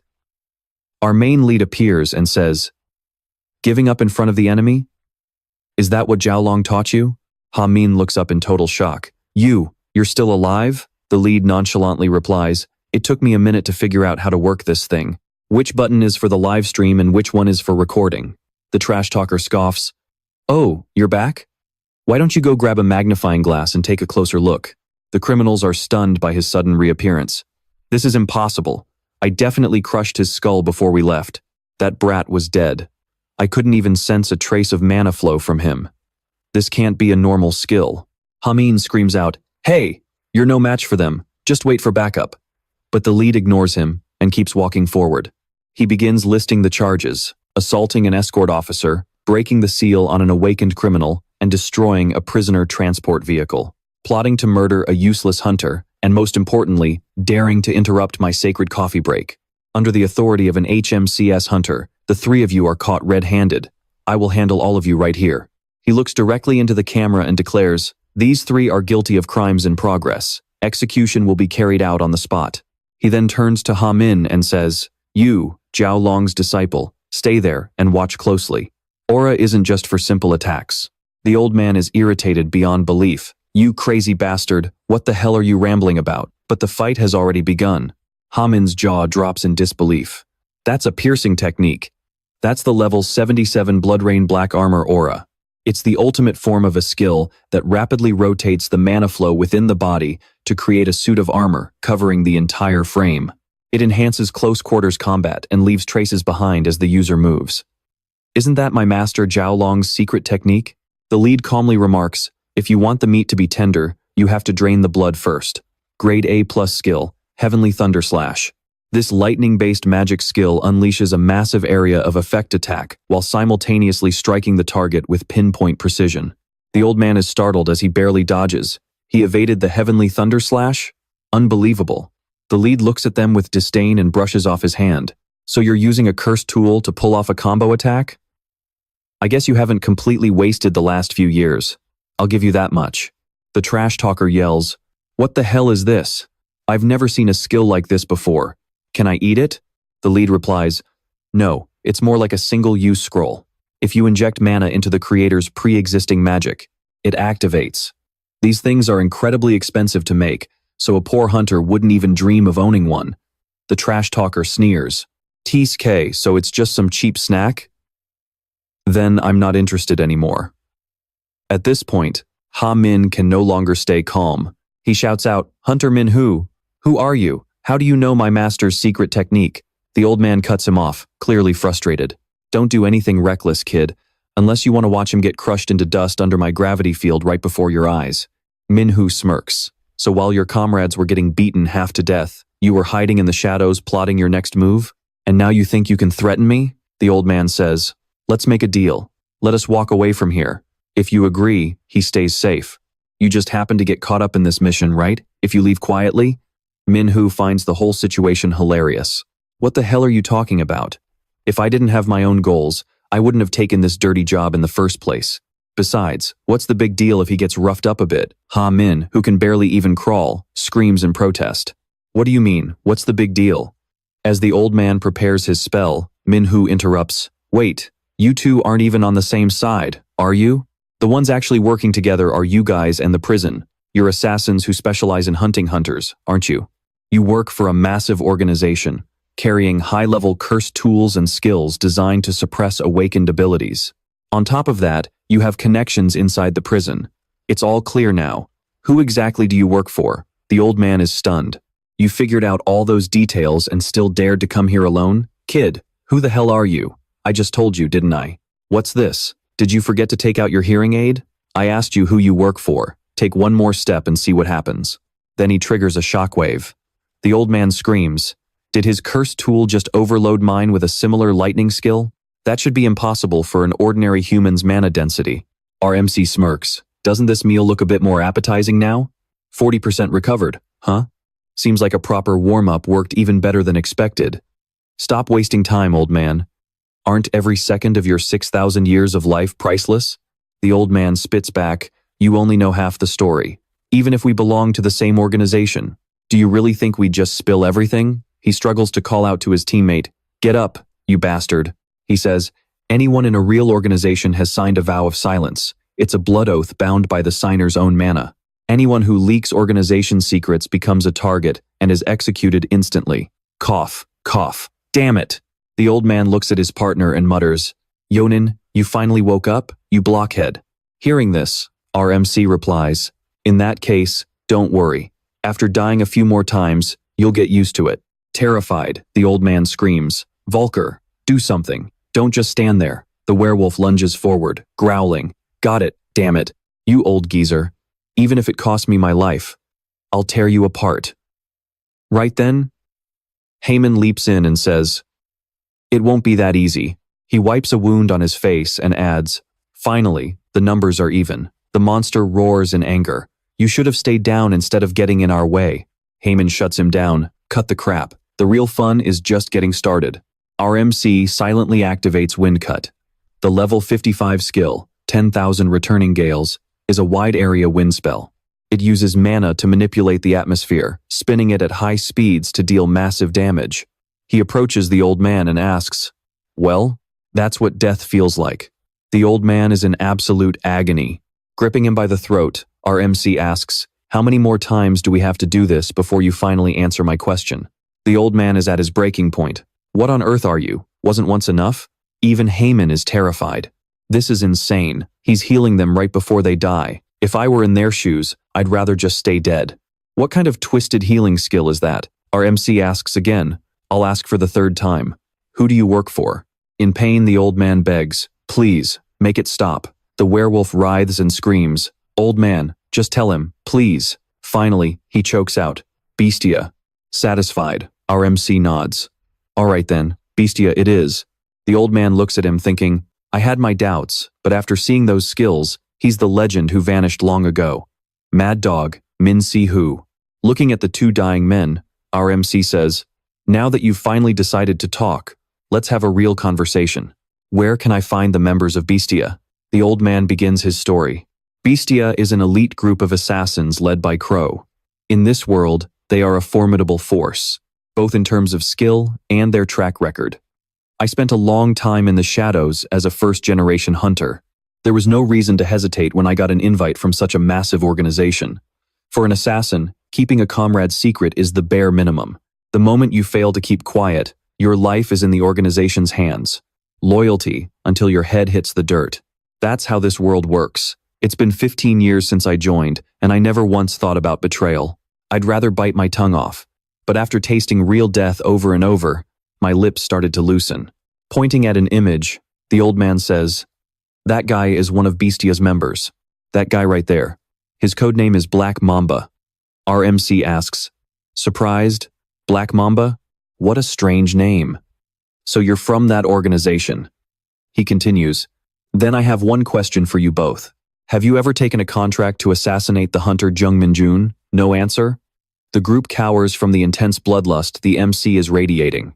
They tremble. Damn it, it feels like my face is being peeled off. What kind of monster is he? The old man struggles to respond. Even though we're called an organization, we're actually just a loosely connected group of individuals. Cooperation is rare. We don't even know each other's identities or whereabouts. However, there's a reason we came to break this werewolf out. It's because the organization's meeting, held once every 2 years, is happening in 1 week. The organization ordered us to free him and attend the meeting together. If you want, we'll tell you the location. We'll do everything in our power to support you. The old man bows to the MC and pleads, please, Accept us as your subordinates. Heyman asks, bewildered, huh? What the hell are you guys talking about? Boss, you're not actually thinking of taking in these criminals, are you? Our MC remains expressionless and coldly replies, since when did I become your boss? Right then, Hamin spoke up shyly. Since you use Asus, one look is enough to know you're connected to my master. At the very least, you must be a fellow disciple, or even my master's senior brother. So boss, instead of these criminals, why don't you take me as your disciple? I might have been a bit out of line at first, he said, acting even more shameless than the criminals. But if you take me in, I'll be your loyal right hand. Our MC waved him off and said, shut up. Hearing that, little Heyman obediently replied, yes sir. The MC thought to himself that what he really wanted was information on that damn snake, Black Mamba. As for these guys, if he just left them alone, the organization would eliminate them anyway, but if they leaked his info to Beastia first, it would be a huge pain. He spoke up, fine, I'll take you all on as my subordinates. Heyman screamed, no way, boss. The criminals said excitedly, thank you, sir. We swear our loyalty and will never be a burden to you. The MC continued, but there's one condition. Even if forced, someone who betrays once can always betray again. You must swear a mana oath. The men trembled. A mana oath. A binding contract where breaking the vow would seal their mana core forever. Damn it. Another collar around their necks? The old man shouted. Shut your mouth, Voker. Do you want to die a few dozen more times? The MC immediately initiated the oath. Now, focus your mana into your cores and state your names. I am Zector. I am Soker. They swore the oath together. Zector, from now on, you are my hands and feet. The price of your loyalty is my protection. As long as you're bound by this oath, your lives are safe. Got it? The two replied in unison, yes, we obey. Little Heyman was making a scene in the back. Hey boss, what about me? You're taking in those criminals but not me? If you don't accept me as your disciple, I'm going straight to the association. He was about to say more, but flinched when he saw the MC's cold gaze. Sorry, I was just kidding. So the meeting is in 1 week, right? The MC said, hey Flood Dragon, I'll take you as my disciple.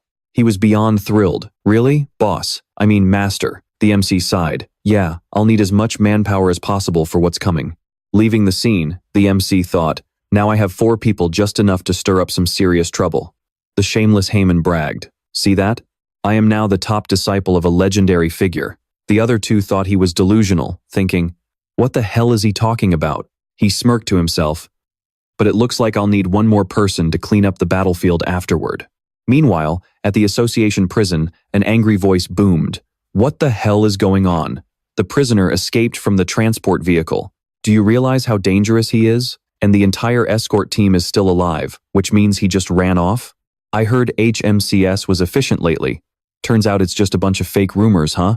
Recalling the moment, the MC looked at Jong-gu and said nonchalantly, oh, he was so fast I couldn't catch him. Right now, Jong-gu thought bitterly, at least make the lie sound believable. Did he think just saying he'd clean up the scene would fix everything? Ridiculous. The prison guard shouted angrily. And where is the new escort officer? This is gross negligence. HMCS takes full responsibility for this, Jong-gu interrupted. Normally, when transporting an awakened prisoner, at least 45 officers go along. Especially when moving them to a high-security prison, the number can go up to 10. But this time, you specifically requested only 1 person, not counting the driver from Inchi prison. The warden turned red with rage. What are you implying? Losing a prisoner is still HMCS's fault. From what I heard, Jong-gu added, the new escort officer reported that right before escaping, the prisoner confessed to bribing the higher-ups at this very prison. The warden panicked. What? That officer's body cam was off, wasn't it? He's clearly making things up. Jong-gu said coolly. True, we can't fully trust that testimony. But once it's been mentioned, we have a responsibility to verify it, don't we? So HMCS will be conducting a full investigation into the escaped prisoner and this prison. We'd appreciate your cooperation. Having dealt with the mess the MC left behind, a worn-out Jong-gu said, Boss, as you ordered, I've handled everything related to the escort mission. We've also opened an investigation into the bribery involving the assassination organization. Jong-gu hesitated. But that hunter goes by the name White Lion, an old man with an unverified identity. And isn't that guy the prisoner who just escaped earlier? The MC said. Shut up and sit down, Jong-gu.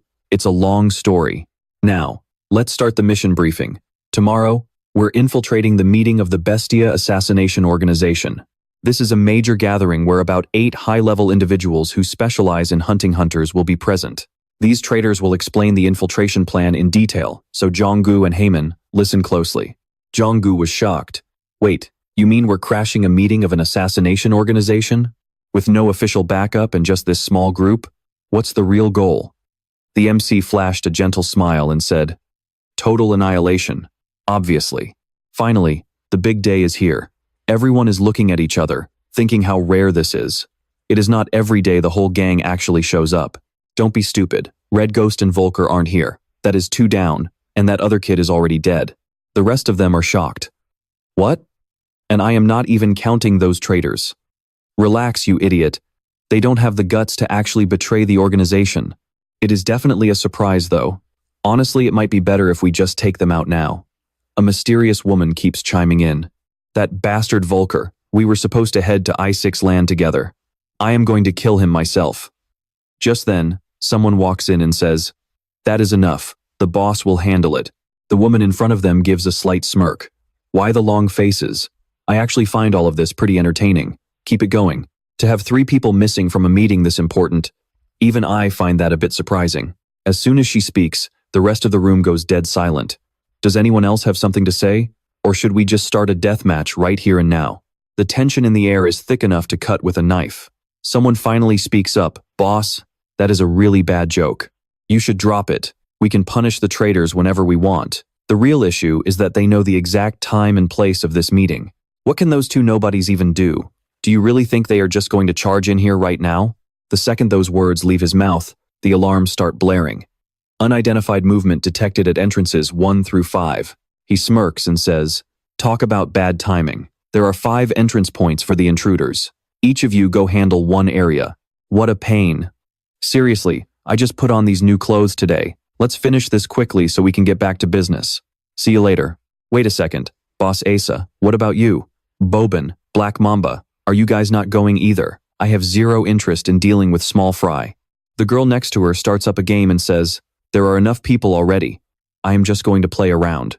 Now that I think about it, I probably should have told them to bring back the heads so we could verify who they were. That group is way too violent.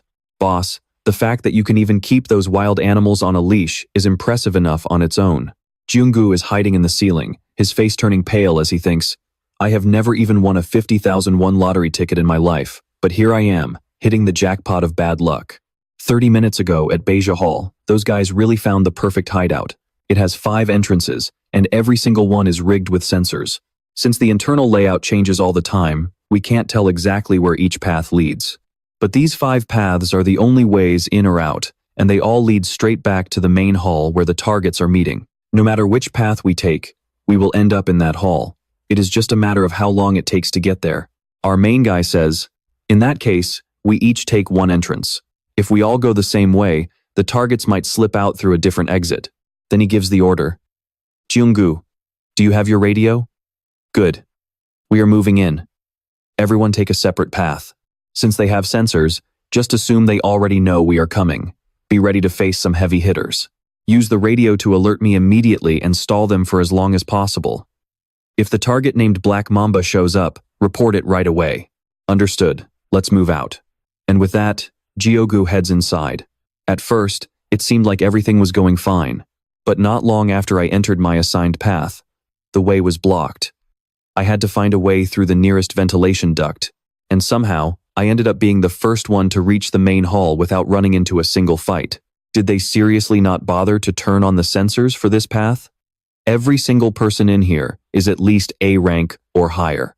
Security seems loose, but with this kind of setup, they don't even need to defend. They just wait for the enemy to walk in and then kill them. The guards have gone to check the other entrances, which means 5 battles are probably happening at the same time. Even if they call for backup now, they won't be able to regroup immediately. Maybe I should take the initiative and thin out their numbers. Without a second thought, Jung-gu tosses a projectile down. The female mage walks over and picks it up. A marble? Why was this in my pocket?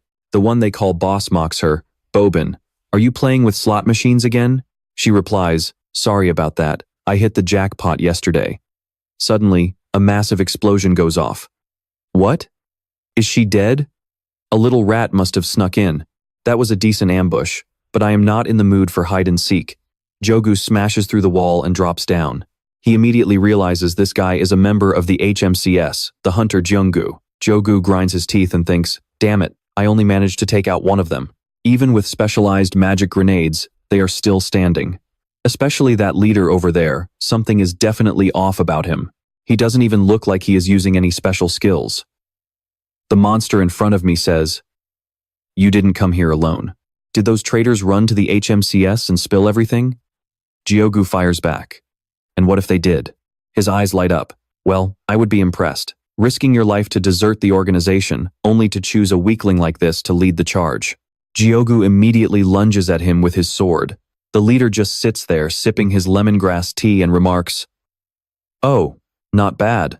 Black Mamba says, I almost forgot, your skill is psychokinesis, right? Jogu realizes he is in trouble. This guy is way too tough. His regeneration is way too fast. He is only using mana to buff his body, but his speed and durability are absolutely insane. The monster lunges forward and sneers. That was just a warm-up. And then, he starts beating them to a pulp. I did not plan on leaving my fingerprints on your internal organs, but since you are already bleeding, I guess I do not have much of a choice. Boss, can I just kill him now? The girl asks while taking a sip of tea. Let me think about it. He stomps hard on Jonggu's chest with total contempt. Looks like you are a bit slow. Now, who is next? The HMCS branch manager, that traitor Zigter, or these two little pups? Oh, or maybe I should just take all of you on at once.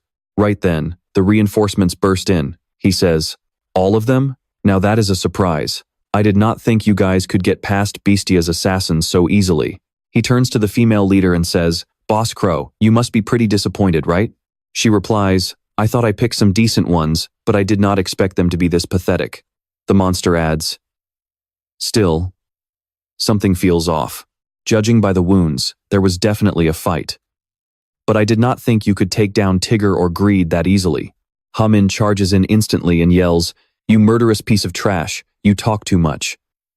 Oh, he looks at him and responds, the White Lion sect? You are an ex-hunter, aren't you? Why is someone like you here instead of sticking with the HMCS? One by one, they are all taken down by the monster Black Mamba.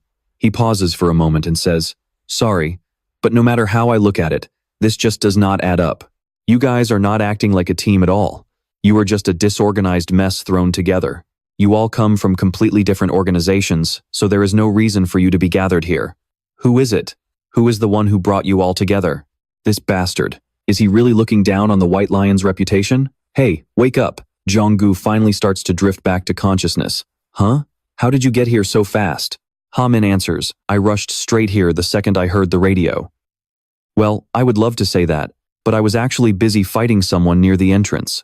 But then Master suddenly showed up and ordered me to head straight for the center. Voker and Zig are probably in the same situation. Anyway, we have to hold this guy back until Master arrives. Voker screams, damn it, how are we supposed to restrain an A+ rank awakened without killing him? Especially when it is Black Mamba. He has not even used a single skill yet. And there is something seriously wrong with this haul. The awakened variant Black Mamba is nearly the second strongest in Beastia when it comes to speed and attack power, but he does not have any high-level sensing or tracking skills. That means he must have prepared something here in advance. The old man thinks to himself, or maybe it is Crow, the leader of Beastia. Her skills are still a complete mystery to me. Who knows what kind of trump card she is hiding? And then, he gathers his energy and says, I will handle the boss.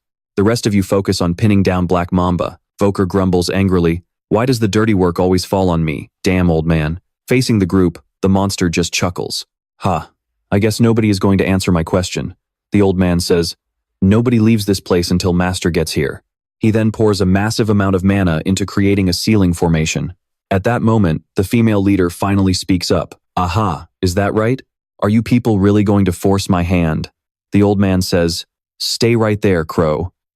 Even for you, escaping a legendary grade ceiling circle won't be easy. Crow just smiles and says, oh, Your new master seems to care a lot, giving you high-end gear like this, but turning your back on the organization as if you were just flipping a coin. Isn't that a bit cold? Behind the old man, a dark shadow slowly stands up. The female leader says, "Don't you agree, Bo-in?" Everyone is shocked. What? She was supposed to be dead. Black Mamba says, "It looks like wasting any more time with you people is pointless." Black Mamba leaps up and says, "We are actually very busy. We don't know when reinforcements will show up, and I still have to clean up the remains of this rotten organization." He begins to transform. "So, you all need to die as quickly as possible." The A+ rank skill, Dragon Blood, takes effect, transforming the user's body into a venomous lizard form. The transformation lasts until his mana is completely drained. Ha Min, I will provide backup from a distance. Ha Min says, "Your ribs are broken, do not move. No matter how strong he is, he won't be able to pierce those scales right away. So run." From the very first impact, I realized his variant is similar to Voker's, but his mana density is way too high. And in this hall, he is controlling the ground, as if it were a part of his own body. Jonggu calmly calculates the situation. In this state, I am just a human punching bag. He has overwhelming durability, so all I can do is buy time. The others are in just as much trouble as I am, so we cannot count on any backup. Damn it. Nobody has ever dared to tell me that I cannot carry my own weight. Jonggu thrusts his sword hard into the monster's arm. Surprisingly, the blade pierces through the decay. He can even use elemental magic. The monster's body crashes down, causing rocks to crumble everywhere. Ha Min screams, "Jonggu, above you." The monster laughs coldly. "Do you really have time to worry about each other right now?" The monster says, "You goody two-shoes hunters always make the same mistake. You think skill ranks and mana levels, those meaningless numbers, will decide the outcome of a battle. You walked in here on your own 2 feet. Did you really think we wouldn't have our defenses ready?" Then the other girl starts swinging wildly for no reason. She screams, "Die, you traitor. Just die." The entire floor of this hall is rigged with self-destruct circles, tracking spells, and defense buffs for emergencies. This is a viper's nest. The moment you stepped inside, your fate was sealed. So stop struggling and just die. While he's running his mouth, he suddenly senses a surge of killing intent. Our main character bursts into the hall, finally finding his target. His eyes glow a deep red as he shouts like a madman, "You bastard! I finally found you, you snake." The female mage lunges forward, demanding, "Who the hell are you?" Meanwhile, the leader gasps, "Impossible. Did you just neutralize all the magic in this entire area?" Seeing this, the dark mage pipes up. "That only worked because I helped. He's not actually that good on his own." She claps her hands. "Impressive. This facility cost millions of dollars to build, yet you turned it into a pile of junk. You caught me off guard at first." But then she starts mutating and lunges forward to attack. "I get it now. You're the suspect who wiped out the Beastia assassins and gathered this little group." MC isn't amused. "You're the suspect here, you piece of trash." "Hey, I think he's here for that guy." "Mamba, what did you do?" Mamba looks confused and replies, "No way, Captain. I was just following orders." But based on what he's saying, this looks like a vendetta. "I never leave tracks, yet somehow, you still tracked me down." MC says, "A vendetta?" Before that, there's something I need to know. The leader stops the fight. "Wait," the old man says, "don't move. He wants to hear something." "Ha ha, I didn't mean to make you so tense. What makes you so loyal to him?" She looks at MC and asks, "Who is he?" She thinks to herself, "He recognized me, so he must be a scout." But his attack speed is on a different level compared to normal hunters. The battered snake says, "I've never met anyone like you in my life. I pride myself on knowing the faces of almost every high-ranking hunter. But who the hell are you? What do you want from me?" MC steps on his back and replies, "I think you've got things backwards. I'm the one asking the questions here. Don't you realize? I'm being very patient with you right now. I could kill you right where you stand, so just stay put." Every time the guy tries to move, MC stomps on him a few more times for good measure. Finally, he groans in pain. "Stop it." MC grabs his mask and asks, "Who hired you to kill Jung Min-un?" Upon hearing the name of the archaeologist, Jung Min-un, the monster bursts out laughing. "Haha, so you're connected to Jung Min-un." MC scowls and says, "Talk. I thought you wanted to live?" He grabs MC's wrist and suddenly acts submissive. "Of course. I'll tell you everything." A second later, he opens his mouth. But even if I tell you, you won't hear a word, because your ears are about to melt off." He spits venom into MC's face and taunts him. An assassin never reveals his client's identity. MC looks disgusted and says, "Did you just spit on my face? I guess you don't want to talk nicely, so I'll have to force it out of you." The monster's jaw drops in shock when he sees the guy's self-healing skill. He's a healer. Terrified, he begs his captain for help, but she quickly cuts him off. "Sorry, but I'm a bit tied up myself." His eyes are filled with pure terror as he stammers, "I'll tell you everything." But the moment he blurts out the client's name, Pandemonium, MC kills him. He whispers the name Pandemonium to himself. Suddenly, the pathetic-looking leader bursts into laughter. She blasts everyone around her away, slowly removes her hood, and says, "Now I know who you are. You're the first-generation hunter who vanished 10 years ago, Mad Dog Min Siwoo." But MC couldn't care less. All he cares about is one thing. "Are you part of Pandemonium too?" She replies, "No way. My group are assassins. We don't take personal requests. Assassins are just tools. I recognized you by your power and how much you know about Pandemonium.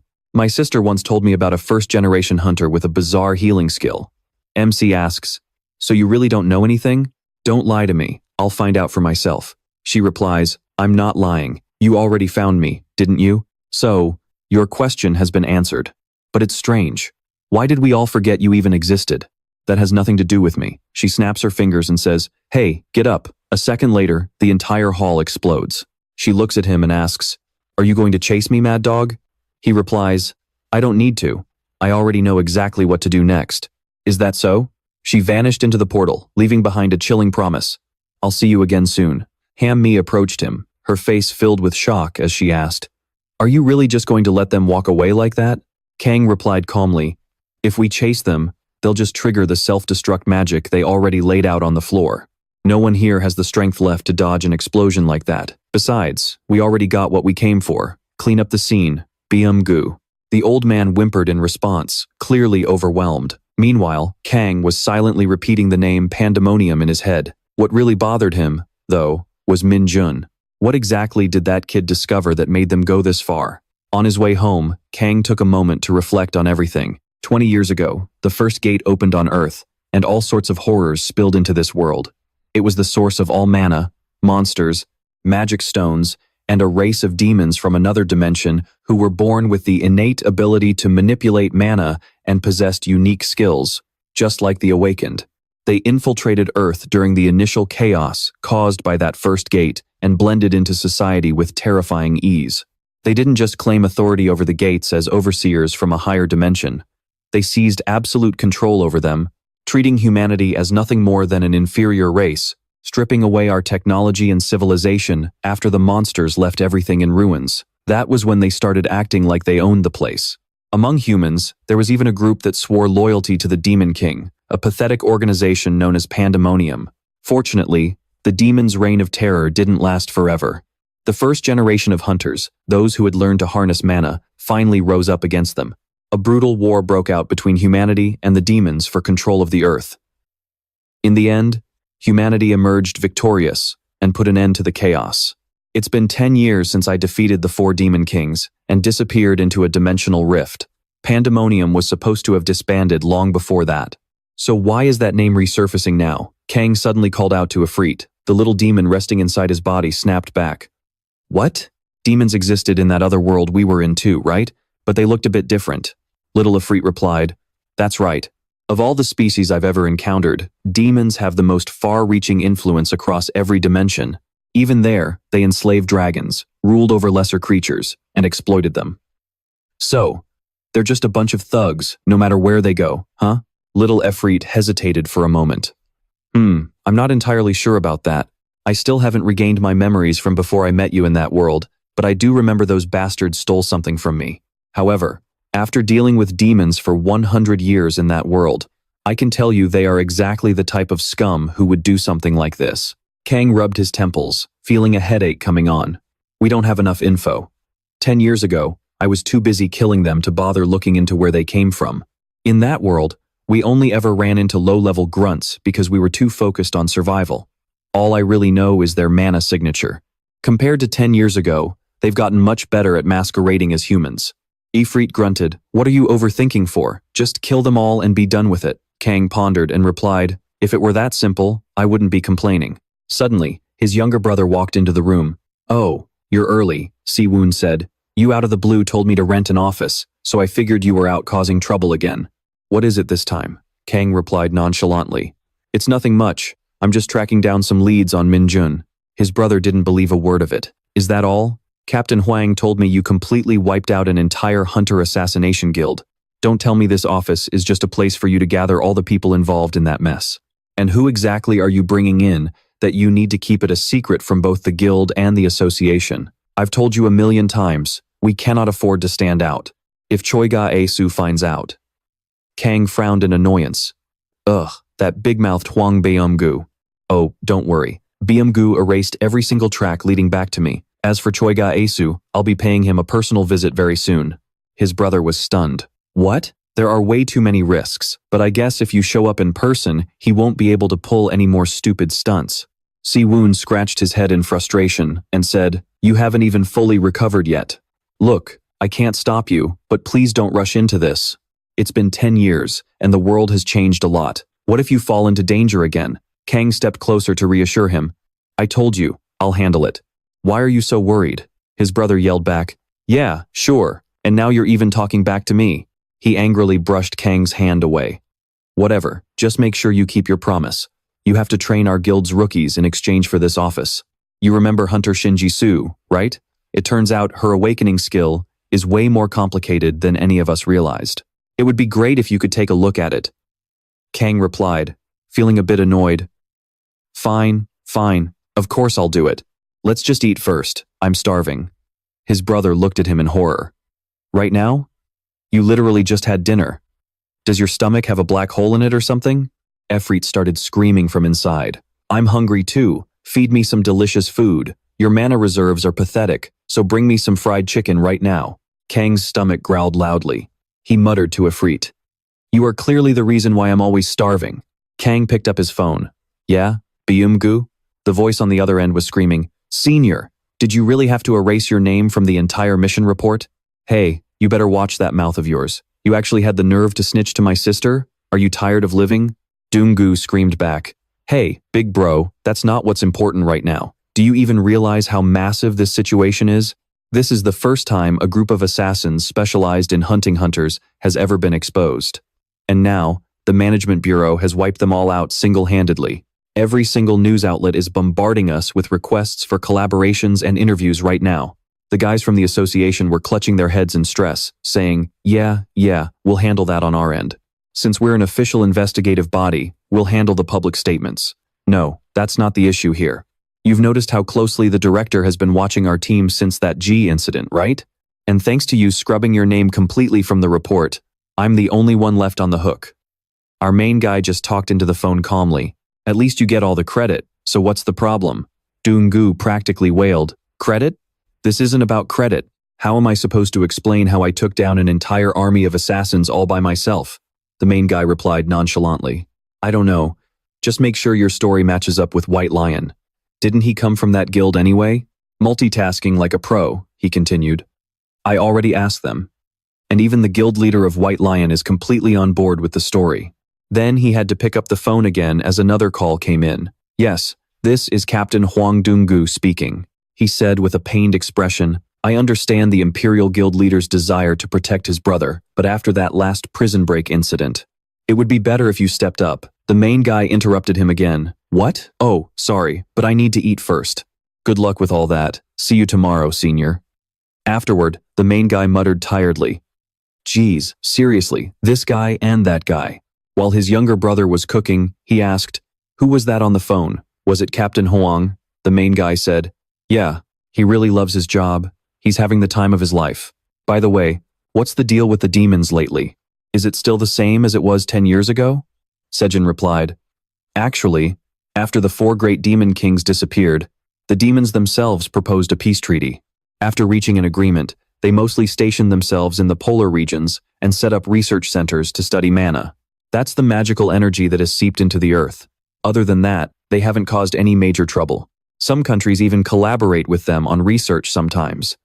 but the demons almost never leave the polar regions. It's been a long time since they've shown up on the front lines. These days, a lot of kids even think demons are just urban legends. I get the picture. The main guy frowned slightly. A peace treaty? Even Frey said that sounds like total nonsense. Putting demons and peace in the same sentence is just ridiculous. The main guy thought to himself, I have the same feeling. But look at humans, we have plenty of scum among us too, so demons can't all be exactly the same, right? As expected, she uses mana the same way a demon does, but there's something strange about it. Could she be a hybrid? 20 years ago was the first time demons appeared on Earth, so it's not impossible. All of this started because I wanted revenge for Minwoo. But the more I follow the trail, the more complicated it gets. It gives me the feeling that this war is going to be much longer than I expected. The next day, the main guy approached his group of disciples. He circulated the magic power in his body and focused. Think about your Dantian. Young Ha-min was completely lost. Dantian? What Dantian? Master, even if you say that, I still don't get it. Isn't awakening a skill supposed to be like an adrenaline rush? No matter how long I sit here meditating, I don't think it's going to help me with my output at all. Wouldn't it be better to just go do some intense physical training instead? The main guy gave him a sharp knock on the head. You guys were the ones begging me to train you, and now that I am, you're complaining. He sighed. Hey, do you think a skill is like sweat? You think you just pour some out, and then it just dries up? Honestly, nobody cares about mana control these days. Everyone just closes their eyes and fires blindly. They say, but if the shot is overwhelmingly powerful, then we don't need to worry about this complicated stuff, right? The main guy frowned and said, it's that guide tower's fault, isn't it? Awakening skills inside an artificial gate has given you all the wrong idea. The way we burn mana like fuel actually dictates the kind of power we produce. If you can't even master basic mana circulation, how are you supposed to feel your Dantian while using a skill? Fine, I'll explain this once. Listen carefully. When humanity first came into contact with mana, a reservoir was formed. That is the Dantian. Mana concentrates and flows within the Dantian, creating the awakened power that becomes each person's unique skill. The strength of a skill depends on how well you control the mana in your Dantian. Through training, the Dantian will grow. This allows you to hold even more mana at higher levels. You can even open up additional Dantians in your body. But from your perspective, humans have only known about mana for over 20 years, right? It's still new, so understanding it is more important than anything. He focused his gaze and said, that's why training mana control through meditation is the best method. Now shut up and focus.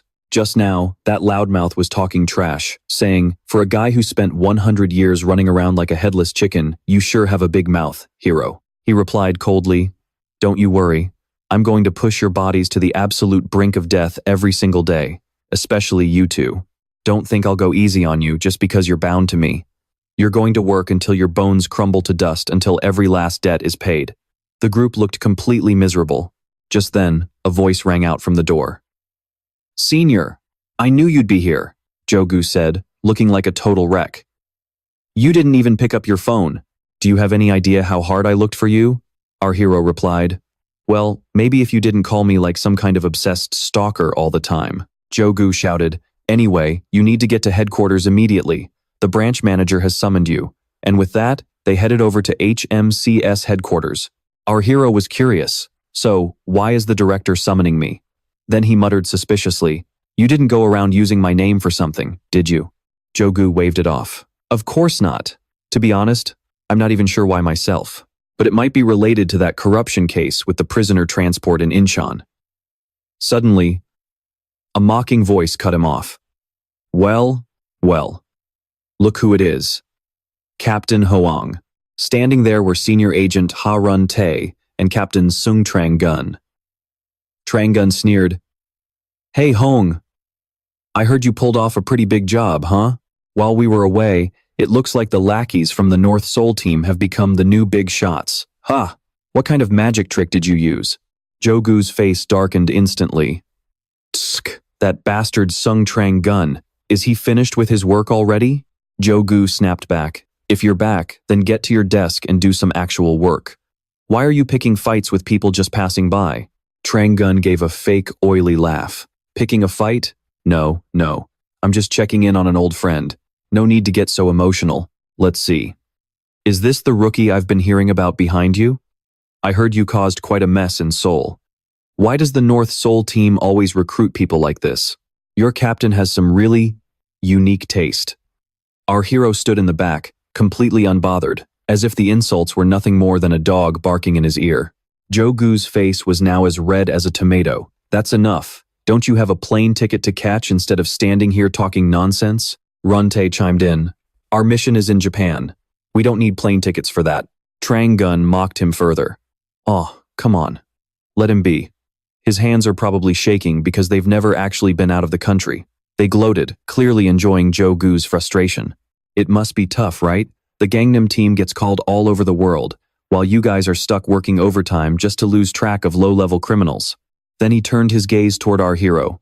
Hey, rookie. Runtae acted like a big-shot senior.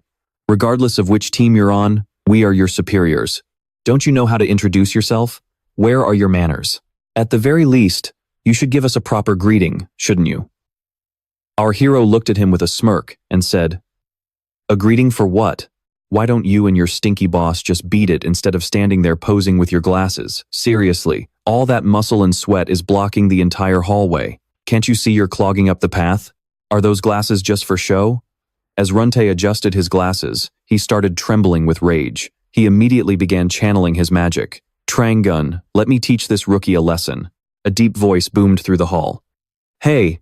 Ha, Runtae snapped. Are you crazy? This is headquarters. Learn to distinguish between work and play. But Trang-gun just backed up his subordinate and said, What kind of nonsense are you spewing? Hong Dong-gu, who do you think you are, lecturing my people? Are you deaf? Didn't you hear what that brat rookie just said? Jo-gu played dumb. I didn't quite catch that. What happened? Our hero chimed in from the side. Oh, maybe all that fat is clogging up his ears. The two of them teaming up to roast him made Trang-gun absolutely lose his mind. He growled. You two have clearly lost your minds. Fine. Since the headquarters staff is watching, maybe I should drill into your skulls and force some knowledge in there? I'll show you exactly who runs this management department. Right then, a man stepped out from behind him. I'm sorry, Trang-gun. Branch Director Gun-ho appeared and said firmly, But I'm pretty sure I'm the one who runs this place. The two arrogant punks froze in shock. Hunter Minu, I was wondering why you hadn't arrived yet. Turns out you were held up here. Dong-gu, you should have wrapped this up quickly and gotten here sooner. The two bullies were suddenly as quiet as mice. Yes, sir. My apologies. Gun-ho turned and spoke warmly to our hero. Hunter Min, do you like camellia tea? We have a very important guest today, so I've prepared a special blend just for the occasion. Our hero replied casually, sure. Behind them, Trang-gun looked like he was about to explode. Wait a second. Director, that bastard. Before he could finish, Gun-ho cut him off. Hunter sung Trang-gun. I've heard rumors that during your mission in Japan, you were requesting services that were well outside your official duties. If you want to hold any real power, at least try focusing on your job first. Stop wasting time on meaningless nonsense. Those two were instantly silenced, left watching as our hero was respectfully escorted away. Damn it, who the hell is that rookie? What kind of backing does he have for the director to intervene personally? I have no idea. The three of them walked into the director's private office. Gun-ho said, This is the first time we're meeting face to face, isn't it? Hunter Min, you've been incredibly busy since you joined us. Our hero got straight to the point. So, what exactly did you call me here for? Haha, right to the point. I like that, it's refreshing. Alright, the reason I summoned you is quite simple. I've got some questions regarding that Incheon prison situation. Ironically, because of the Beastia case Shenzhen was looking into, the whole investigation has been handed over to us. On top of that, an investigation into corruption at the Incheon prison is already underway. But that doesn't mean we can just turn a blind eye to a fugitive on the loose. So tell me, Hunter Min, a man powerful enough to take down the legendary Ghost of the Red Light doesn't just let a fugitive slip through his fingers. Are you absolutely sure you have no idea where that runaway is hiding? The director then glanced at the team leader and said, Dong-gu, could you give us a moment? He replied, Yes, sir. As he stepped out, he couldn't help but feel incredibly worried for Min. My apologies, Junior. Guno continued, Hunter Min, I'm not as rigid as I might seem. I've known Hunter Huang Dong-gu for a long time, and I know he's capable, but the idea of one man taking down an entire assassination guild by himself, that's a bit hard to swallow. The collapse of the Beastia Hunter assassination group. That fugitive must be linked to them somehow, right? You must have discovered something while you were transporting him, he went on. You know how it is. This is a major case. If you confess and cooperate, and if the fugitive provides intel on the organization, we might be able to consider some leniency. But regardless, we can't just ignore an awakened criminal who's already on the Hunter Investigation Bureau's radar, especially when a newcomer with a mysterious background like yours is involved. That's why I reached out to an old friend for some advice, and it turns out he knows you quite well. Min was caught off guard. Me? Who are you talking about? Guno replied. A living legend from the first generation of hunters, one of the 3 pillars of South Korea. At that exact moment, a man walked into the room. It was the president of the War King Guild himself, Hunter Do Kyung-ho. He sat down next to Min and said, I wasn't even sure after Guno told me. I honestly thought you were dead. See who? Min felt completely at ease seeing him despite the current trouble. Man, you've really aged, haven't you? Frey looked at the old man and asked, who's this friendly-looking guy? Min told Frey, he's a first-generation hunter and one of the 3 pillars. The sword demon, Do Kyung-ho. He was right by my side back in the day. Do Kyung-ho looked at Min and chuckled. Ha, I'm not old. It's just that you haven't grown up at all. You've been missing for 10 years and you come back looking exactly the same. Where on earth have you been all this time? Your followers have been searching for you everywhere, Min said cheerfully. Can we order another bottle? I think we've got a lot of catching up to do. And so, they began to talk deeply. I see, so you spent 100 years in that place.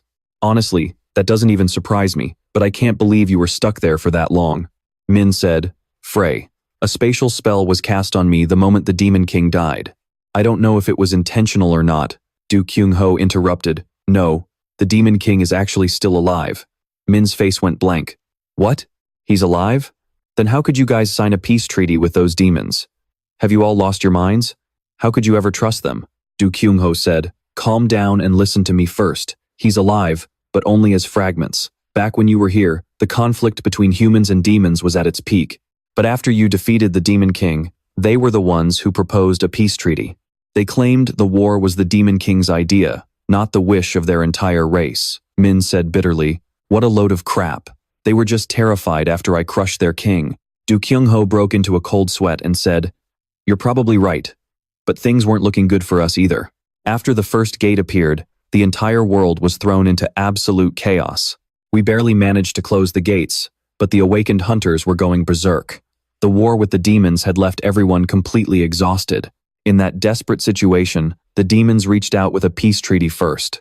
They even offered us a way to close the gates for good. In exchange, they wanted the remains of the Demon King and a piece of land to stay on until they could return to their own dimension. Back then, gates and demons were still new and terrifying. Everyone thought the best thing for humanity was to get used to this new power. We accepted the offer, and the top hunters representing every nation agreed to the treaty. Choi Jae-seung was the hunter who represented South Korea. The demons never cause any trouble or leave their territory unless we specifically need them.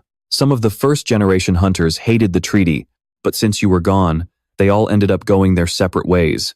Since the world is stable now, nobody really pays much attention to the demons anymore. I didn't care much about them either, but the way you returned makes me suspicious. Min didn't understand and asked what he meant. Do, Kyung-ho explained. The mad dog, Min Siwoo. Every single record of you has vanished over the last 10 years. There are rumors that Choi Jae-seung played a part in that. They did such a good job erasing you that the second-generation hunters don't even know your name.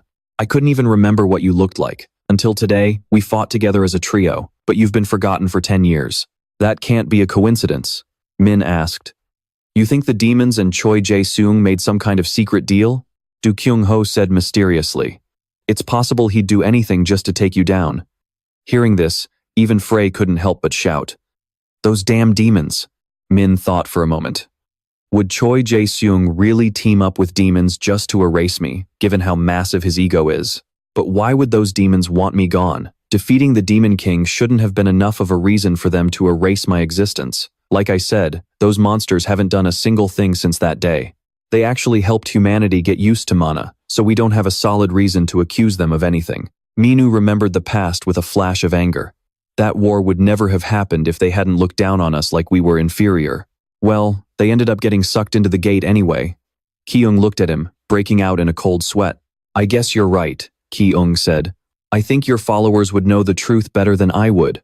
Why don't you go find them? Min-woo asked, his voice tinged with sadness. Like you said, they've all scattered by now. Ki-eung let out a small chuckle. Haha, isn't Kang Seol-hwa still here in Korea? 10 years ago, she was just a kid, but now she's an S-rank hunter, leading the Blue Flower Guild. I remember she used to follow you everywhere. Now, she's working for the Choi family under Aegis. Min-woo was stunned. 10 years is a long time, she must have her reasons. Then, he grimaced and said, Man, this stuff tastes like garbage. That's just because your palate is still immature. This stuff is expensive. I should have invited Min-woo along too. Min-woo shuddered at the mention of his younger brother. No way, he'd lose his mind if he knew I was meeting you. He's way too overprotective. And just like that, their entire conversation was caught on tape. Outside, someone made a discreet phone call.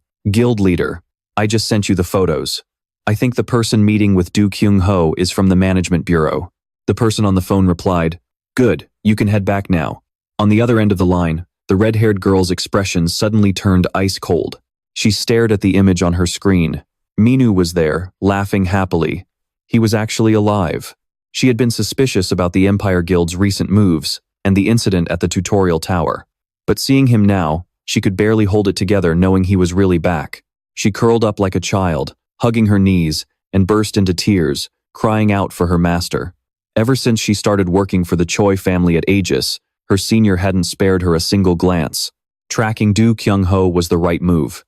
Everyone said you were dead, but I never gave up on you. I couldn't find you anywhere in the world, and now, you've suddenly reappeared in Korea. Just like the old days. This is something only my master could pull off. I don't have time to waste. I have to go see him right now. Just as she was about to rush out, a man stepped up behind her. Seol-hwa, she gasped, surprised to see her boss standing there. He said, I told you to just call me uncle when it's just the two of us. What's the big rush? She looked visibly shaken and muttered, It's nothing. The old man chuckled. Nothing? I've never seen you make a face like that. Even when your mother passed away, you didn't show this much emotion. His words made her eyes widen in shock. He's definitely back. That mad dog, Min Siwoo. He reached out and patted her head. You're still so naive and foolish. Even if I've abandoned my own bloodline, you're still my only niece.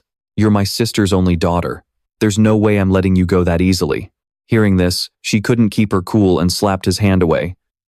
Don't get it twisted just because I chose to work for you. From the very beginning, my only goal was to find my master. The man smirked. You really think I didn't know that? You approached me believing I was involved in Min-woo's disappearance. I knew exactly why you were pretending to be obedient while secretly digging through my top-secret files. The reason I kept you is simple. A hunter of your caliber is extremely valuable. He continued. In today's world, hunters are treated like high-value financial assets.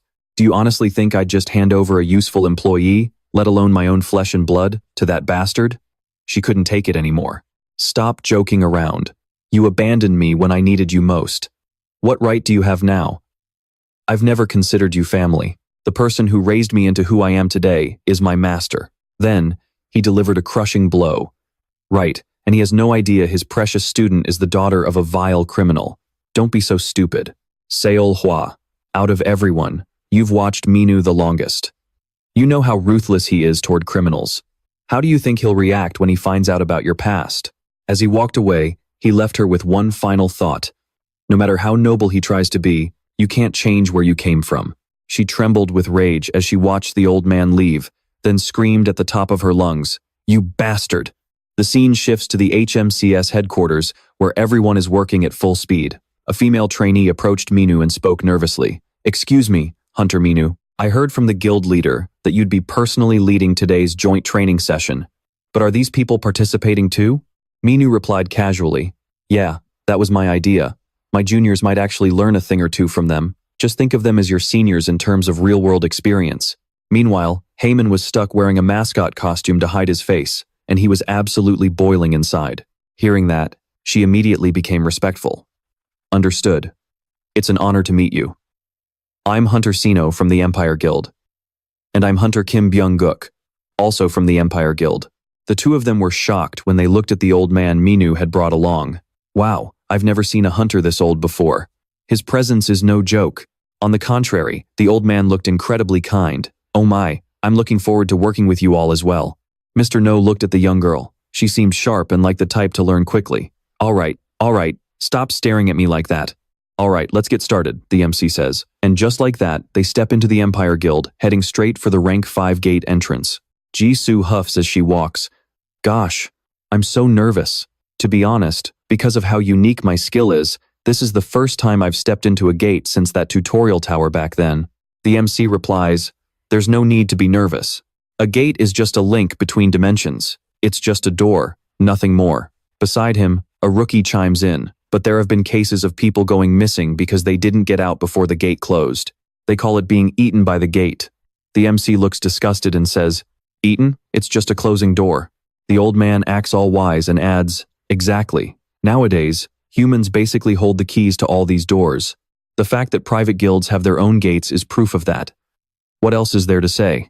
What used to be a disaster is now nothing more than a lucrative business. Mana stones, monster cores, carcasses, it's all just money. If you're scared already, you won't earn a cent. With that, the adventuring party heads inside the gate. Ugh, this dizzy feeling. Is this gate sickness?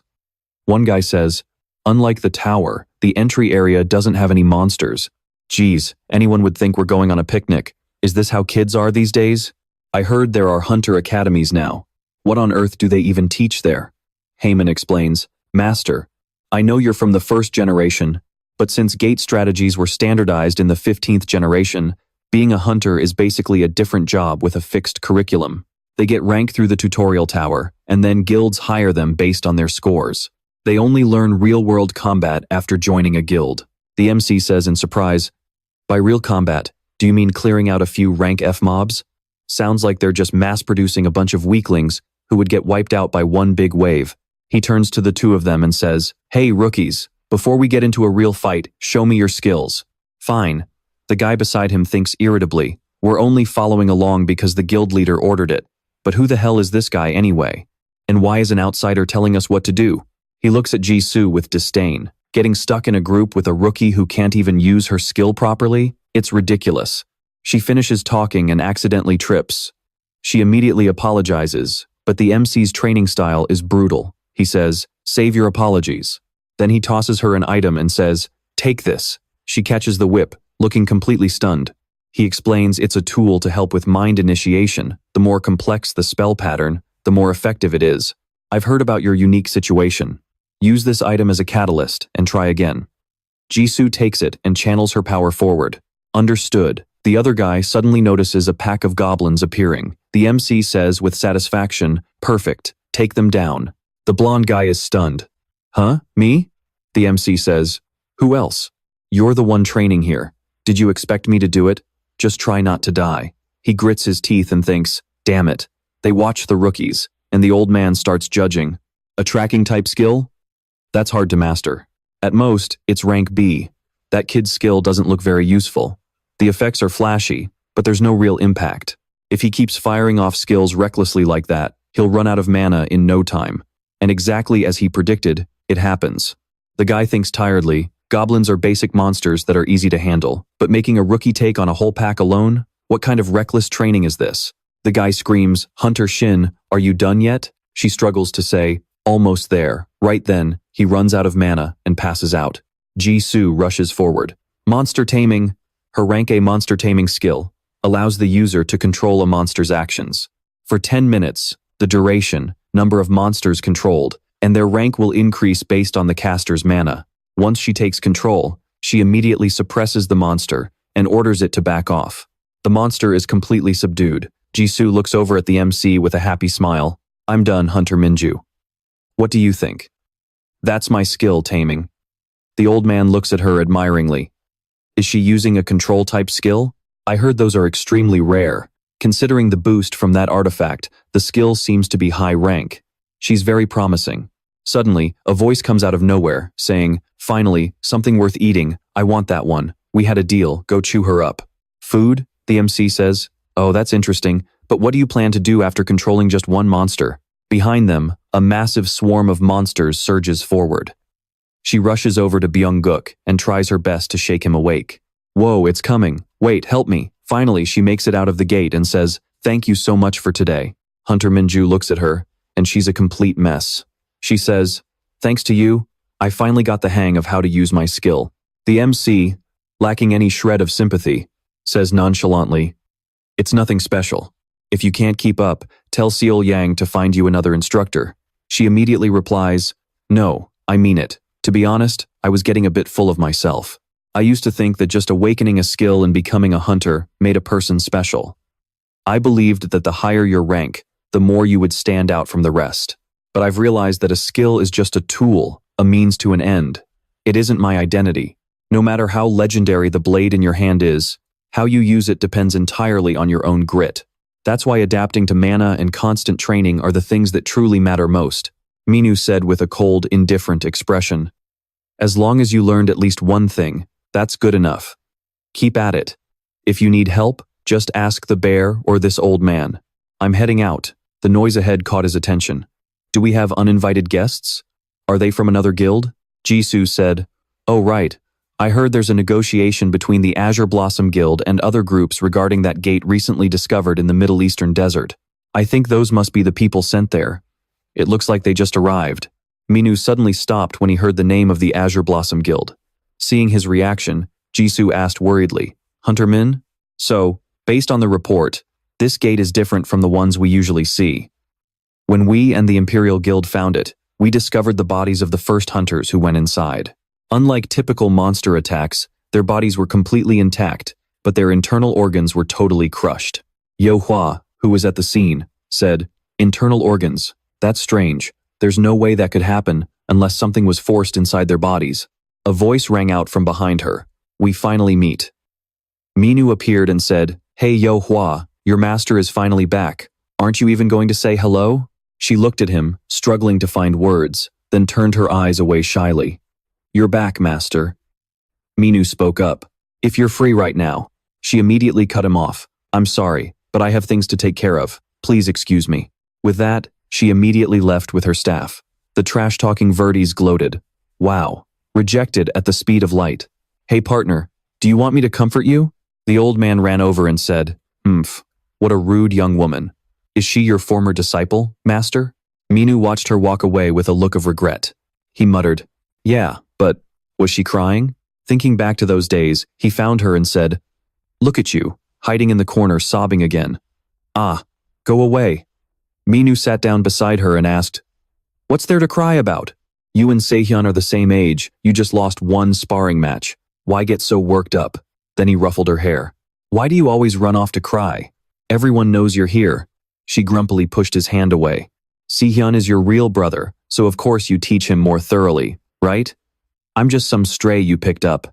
I'm grateful you took in a starving kid, but I wish you wouldn't interfere in everything I do. I know you're strong and kind-hearted, but you're not even my real brother." Minu ignored her words and teased her further. "I don't care, I'll do whatever I want. Being born into this rotten world is hard enough, at least I should get to choose my own family.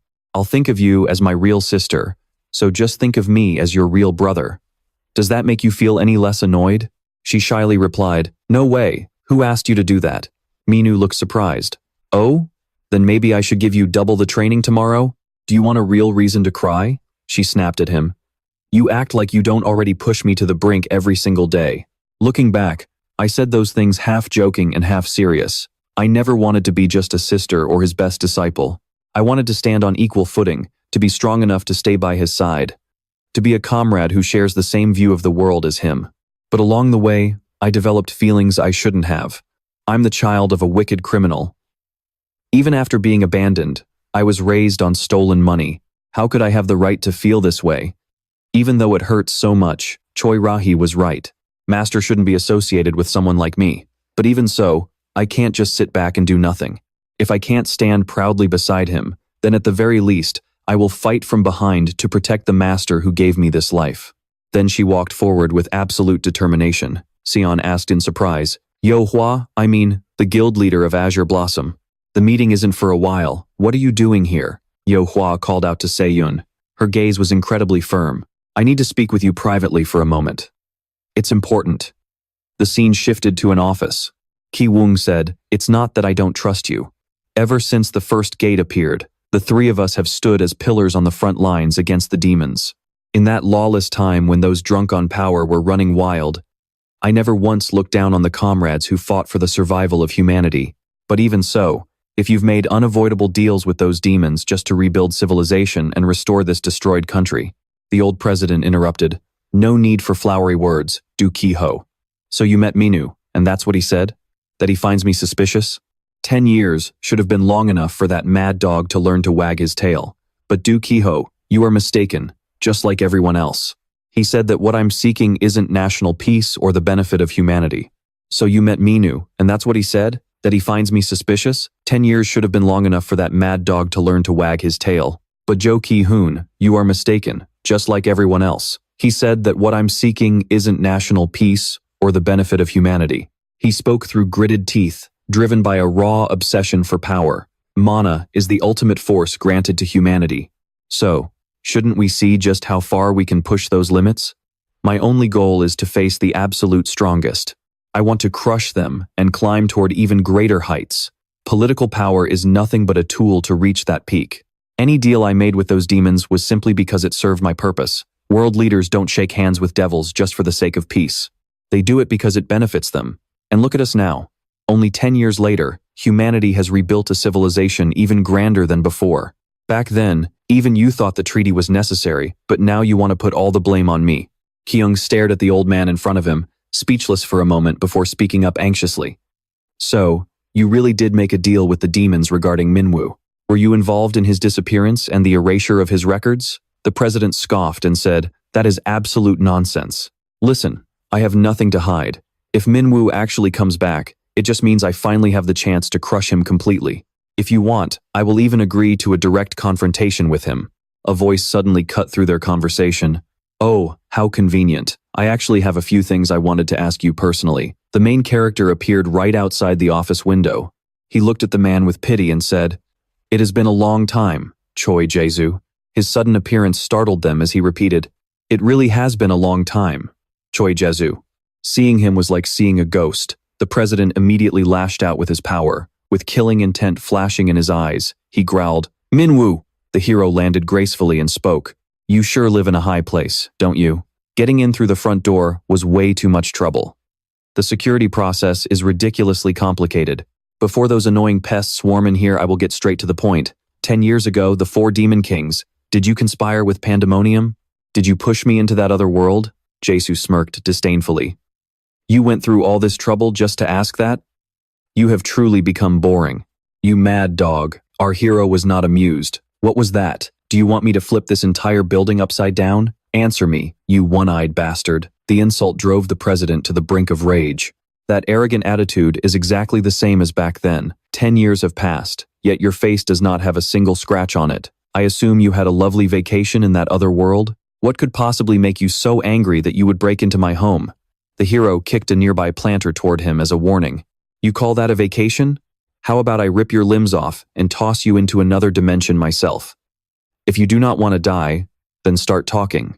Did you ever work with those pieces of trash from Pandemonium? Do you have anything to do with young Minwoo's death? And did you give Seo Hua or any of my other disciples a hard time? The president curled his lip into a smirk before bursting into a loud laugh. Ha ha ha, now that is the mad dog I remember. That bloodthirsty energy for battle brings back memories. But while you were busy playing around in another world, I used my position to fight against the strongest hunters on the planet. I have become significantly more powerful. He looked down on the hero and said, Now, an outdated rival like you does not even make me itch. It is not enough. It does not interest me at all. Answering your boring questions is not enough. You need to be burning with rage. It needs to be enough for us to fight until one of us ends up dead. The hero stood his ground without fear. Do I need to carve another hole in your throat before I get an answer? Standing nearby, the war king, Kyung, finally spoke up. Both of you need to calm down and think about what is happening. You are both S-rank hunters representing this nation. Do you really intend to start a war in a civilian area? Are you even aware of the responsibility that comes with your positions? Minwoo, that goes for you too. Even if you are currently under the Management Bureau, is your safety not the responsibility of the Empire Guild? This is not the lawless era of the past. A fight between hunters like you will draw a lot of unwanted attention from the public. If you do not want to cause trouble for your brother by making your guild look like a group of rebels, then stop this right now. President Jae-soo frowned and said, You are still as boring as ever. I like the old days better when we could just kill each other. We never stopped trying to pull each other down in an endless struggle for power. The era we live in now is incredibly dull, is it not? Finally, he gave an answer. To reward you for giving me a momentary spark of excitement, I will tell you one thing. I had nothing to do with Young Min-woo's death, and as for Kang Seo-hwa, she came to me of her own free will. If your disciple turned out to be a disappointment, that is hardly my problem. The hero fell into deep thought after hearing this. The president added, I will prepare a place where you can vent your anger without limits. Once the two of them stopped radiating killing intent, Kyung let out a long sigh of relief. Old man Jae-soo stepped into the elevator and left. As soon as his staff saw him, they rushed over. Mr. President, we just detected some strange noises from upstairs. Jae-soo snapped at the employee. Shut up. How many times do I have to tell you? There is no one on this entire continent strong enough to threaten me, so stop worrying. The employee bowed his head deeply in apology. He gave further instructions. More importantly, we have work to do. Contact the Infinite Legion and order them to prepare an A-rank gate, and make sure to call Seo-hwa here. As night fell, Shi-woon was still deeply absorbed in his work. 7 hours earlier, he and Yua had a very serious conversation. She tells him, You already know about the dead hunters found around the gates we explored together, don't you? The autopsy results are chilling. Their internal organs weren't just damaged, they were pulverized down to the cellular level. Either they crossed paths with an enemy possessing a terrifying special skill, or they all consumed something they shouldn't have. The real problem is that all these hunters are linked to an underground trade group called IS. They've been operating right in the gates we just cleared. They're so deep in the shadows that even I haven't heard of them. There's almost no data. However, the rumors say their guild leader is a literal demon. Hearing this, Sion shouts out in panic. Wait! That rumor. She cuts him off, saying, You hear a lot of dark secrets when you work this closely with the government. Believe it or not, this investigation is being handled independently. They are definitely going to make a move. I'll let you know if I find anything else. But listen, Choi Jia-esu is watching your guild closely, so do not contact me first. Wait for me to reach out. Sion screams, Sister Jio-hoa, wait, but she walks away without even a backward glance, ignoring his desperate calls. Sis, why? Before disappearing, she leaves him with one last warning. Please don't tell the master about this. I have no intention of going back. At this point, Sion thinks gloomily to himself. He knew something was off, but Jio-hoa wouldn't have worked for Choi Jia-esu for 10 years without a damn good reason. But why continue this now? Even if she joined Choi Jia-esu to find clues about her brother, well, he's already back now. Why is she still doing this? He says with a massive headache. The master always completely trusted his 3 direct disciples, but to me they all seem weighed down by their own dark secrets. I can't bring myself to fully trust any of them. Not Sister Jio-hoa, and not Brother Jiao Long. What on earth are they thinking? Right then, someone overhears all of Sion's worrying. Minu asks, What's wrong with Jio-hoa? Minu appears out of nowhere and demands, What did Kang Jio-hoa say to you? Sion struggles to find the words. Well, it's... Minu's voice turns sharp and unhappy. Don't you dare hide it. Tell me. What is going on with her? Meanwhile, guild leader Kang Jio-hoa is heading out for another mission. A group of men approach her and say, We apologize for calling you while you were busy, but the president has issued an emergency summons for you. Jio-hoa's eyes are filled with a deep sadness as she thinks, Damn it, but she still obeys, saying, Fine, I'm coming. 10 years ago, right after Minu vanished, the monsters were whispering among themselves. Are you really telling me to help erase Minu from history? The subordinate of the second demon king, Hikatan, replies, Yes. He is one of the very few who pushed the 4 great demon kings to the brink of death. To lead demons with absolute authority, the demon king's power must remain untainted. The record of a demon king nearly falling to a mere human is an eternal disgrace. The brutal war was over, but the world was still trapped in total chaos. Hikatan says, Since we've signed the treaty, maintaining order among our kind will benefit everyone. Wouldn't you agree? That's when Choi Jia-esu steps forward and scoffs. How ridiculous. Just because we signed a treaty, you think we're blind? Victory belongs to humanity. The deal was signed on the condition that you demons would help us recover from the damage you caused. Hikatan sneers. Why should I agree to a deal with people like you, who were exiled to the literal edge of existence? G-rank hunter Choi Jia-esu, we have been watching you for a very long time. Deep down, you're disappointed that the war ended, aren't you? A new kind of power has been discovered, and its potential is absolutely limitless. But now, you can't use it as you please because of all these restrictive laws. Don't even try to deny it. In the end, you crave a real fight with someone truly powerful, right? At that moment, the demons kept tempting Choi-jia-esu with the ultimate form of mana. We can help you reach the absolute peak of that power. He replies, bullshit, you'd go this far just to erase a record of your demon king losing a fight. Let's say I agree. If I actually become that strong, wouldn't that make me an even bigger threat to your kind? Have you even thought about that? Hikatan says, unlike humans, we demons live for a very, very long time. Humans and demons see the world differently. We only care about the true essence of mana and the dimensional gates that link our worlds. After saying his piece, the demon Hikatan leaves, throwing back one last line, fine, I will wait for a positive response from Korea's strongest hunter, Choi-jia-esu. Back in the present, he is at the Infinite Legion Guild area, standing inside an exclusive F-rank gate. A servant bows and says, Mr. President, as you requested, we have prepared a dragon gate that has no investigative value. This gate is owned entirely by the Infinite Legion Guild under your command. We have blocked all public access under the authority of the guild leader. We have confirmed that there is absolutely no life remaining inside. Choi-jia-esu nods and says, good, well done. Now, take your men and get out. The invitation was sent properly, right? Yes, but Mr. President, what about the meeting tomorrow morning? He turns around, looking irritated. I know. Don't make me repeat myself. Suddenly, another person appears and says with annoyance, first, you tell me to go on a business trip, and now you summon me to a place like this? The president is clearly displeased. Watch your mouth when there are eyes and ears around. Leoa mumbled to herself. What was going on? The old man spoke up. You must have thought you played a major role in Minu's disappearance. Back then, you didn't respond to or cooperate with the demon's offer.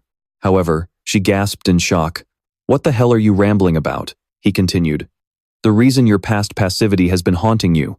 You wondered if it was because that event ultimately gave you power, but that wasn't it. You just wanted to be sure that between you and Minu, you were the stronger one. He then unleashed a terrifying power upon his only niece.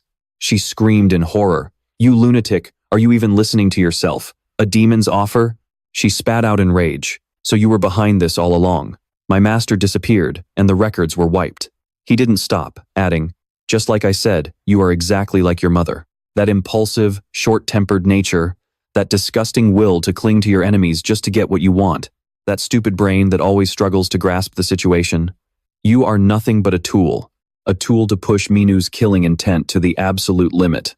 That inferiority complex that haunted you in the past. It slowly faded away in the absence of that mad dog, but like an indelible stain, it keeps clinging to your life. Now that Minu is back, it is time to wipe out the remaining residue. She didn't flinch. Ha! Do you really think my master is going to play your little games just for my sake? He said back then. It was hard to believe that idiot wasted his time on that pathetic little family act of his. But after seeing the look in his eyes recently, I'm certain he has abandoned so many things over the last 10 years. You just need to be the spark. You don't know a thing about young Minu's death. So you can only play the cards you have. Even an S-rank hunter won't find it easy to break this. The more you resist, the more these crimson chains drain your mana and devour your core. If this keeps up, you might end up a cripple. I don't know how long the fight between me and that bastard will last, but struggle as much as you can. That is the only role you have left now. Doing this won't change anything. You are still human trash. A second later, a surge of power blasted forward, shattering the iron chains binding her. He smiled with satisfaction. Huh? From this moment on, history will finally be written the right way. That outdated hero dies here, and history will record the name of the greatest hunter this country has ever seen, Choi-jia-esu. The protagonist finally appeared and said, "Don't make me laugh." Choi-jia-esu launched one lethal move after another at him. He laughed loudly and said, "You are surprisingly weak, you mad dog. 10 years has only widened the gap between us." Frey spoke up, "Damn it, are you okay? That guy is a monster, and you haven't even recovered your full strength yet." He said there was no time to worry about that, and gave Frey an order. "Go full throttle, give it everything you've got." Frey's mysterious voice replied, "Are you insane? I've only recovered half of my mana at most. I can feel it too. That human is stronger than anyone I've ever encountered." I'm not even sure if I can devour a skill of that magnitude while trapped in this pathetic body. If you push your limits in this situation, who knows what the side effects will be, he muttered. Half, huh? That is only 50% of the power I used in the other world. It is fine, not a problem at all. Jae-soo snapped. What are you mumbling about over there? Regretting that confident charge already? He replied. This is more than enough to handle a piece of trash like you. So this was a battle between first-generation hunters. Meanwhile, Leoa watched in awe. So this is what they call a true awakened. Their casting speed was so fast that it was hard to even follow the fight with the naked eye. I knew there was a power gap, but I never imagined the difference between one S-rank and another could be this massive. The old man laughed gleefully. It has been so long. This feeling of casting aside all limits and charging at an opponent with a warrior's true essence. 10 years have passed, yet your bad habit of collecting toys and causing a ruckus hasn't changed, has it? Frey was starting to struggle. Erg. Even for a human, this guy is absolutely insane. He looks like he could take on high-level demons single-handedly. And that spear is definitely not an ordinary weapon. He replied. He has always just had the traits of a gorilla. It doesn't really matter. In the end, he is just a half-baked human. He was hyper-excited, not even blinking. Mad dog, well, are you already cracking under this much pressure? He then summoned a hammer and sneered. I am going to crush this pathetic shield of yours into dust. He immediately unleashed Ice Fang's spear, the frost orb activated, firing countless sharp icicles. The president's hammer cracked. The old man brushed off a few shards of ice and boasted, I didn't even lose a single hair, did I? He replied. Shut your mouth and destroy that thing if you don't want to die. If that is your goal, then that bastard doesn't mean anything anymore.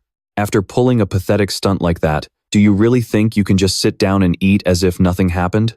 The old man let out a chilling, mysterious laugh and said, You are wrong. You can still struggle a lot more than this, cannot you? That fact alone makes this thing valuable. Then, he dropped a bombshell secret that Yoa had been desperate to hide. Is not this a grand enough honor for the daughter of a serial killer? Yoa looked like she was losing her mind as she screamed, Shut your damn mouth, you old fossil. She could not hold back her tears and began to sob. Minu tried to comfort her, saying, Do not move, be careful, or you will get hurt. The old man quietly watched for an opening in Minu's defense and then burst into laughter. Ha ha ha, there it is. It feels like my skin is being shredded. Let us get serious now. Minu was not amused. He immediately lunged forward and shouted, Just shut the hell up, you damn geezer. Waves of fire and light energy swirled violently around the two of them. The old man was starting to buckle under the pressure. The way he controls mana. The density of it has completely changed. The old man backed away in fear, but then he raised his voice again to taunt Minu. That cowardly fighting style, and the way you have adjusted your output for the last 10 years, it has not changed a bit, has it? Minu looked at him with pure contempt and said, You are the last person who should be talking about tactics. Hearing that, the man charged forward in a rage. Back when I was young, I was full of energy, but after that last attack, I realized something. Minu was completely surrounded by energy. The man swung his massive spear and shouted, You are nowhere near my level.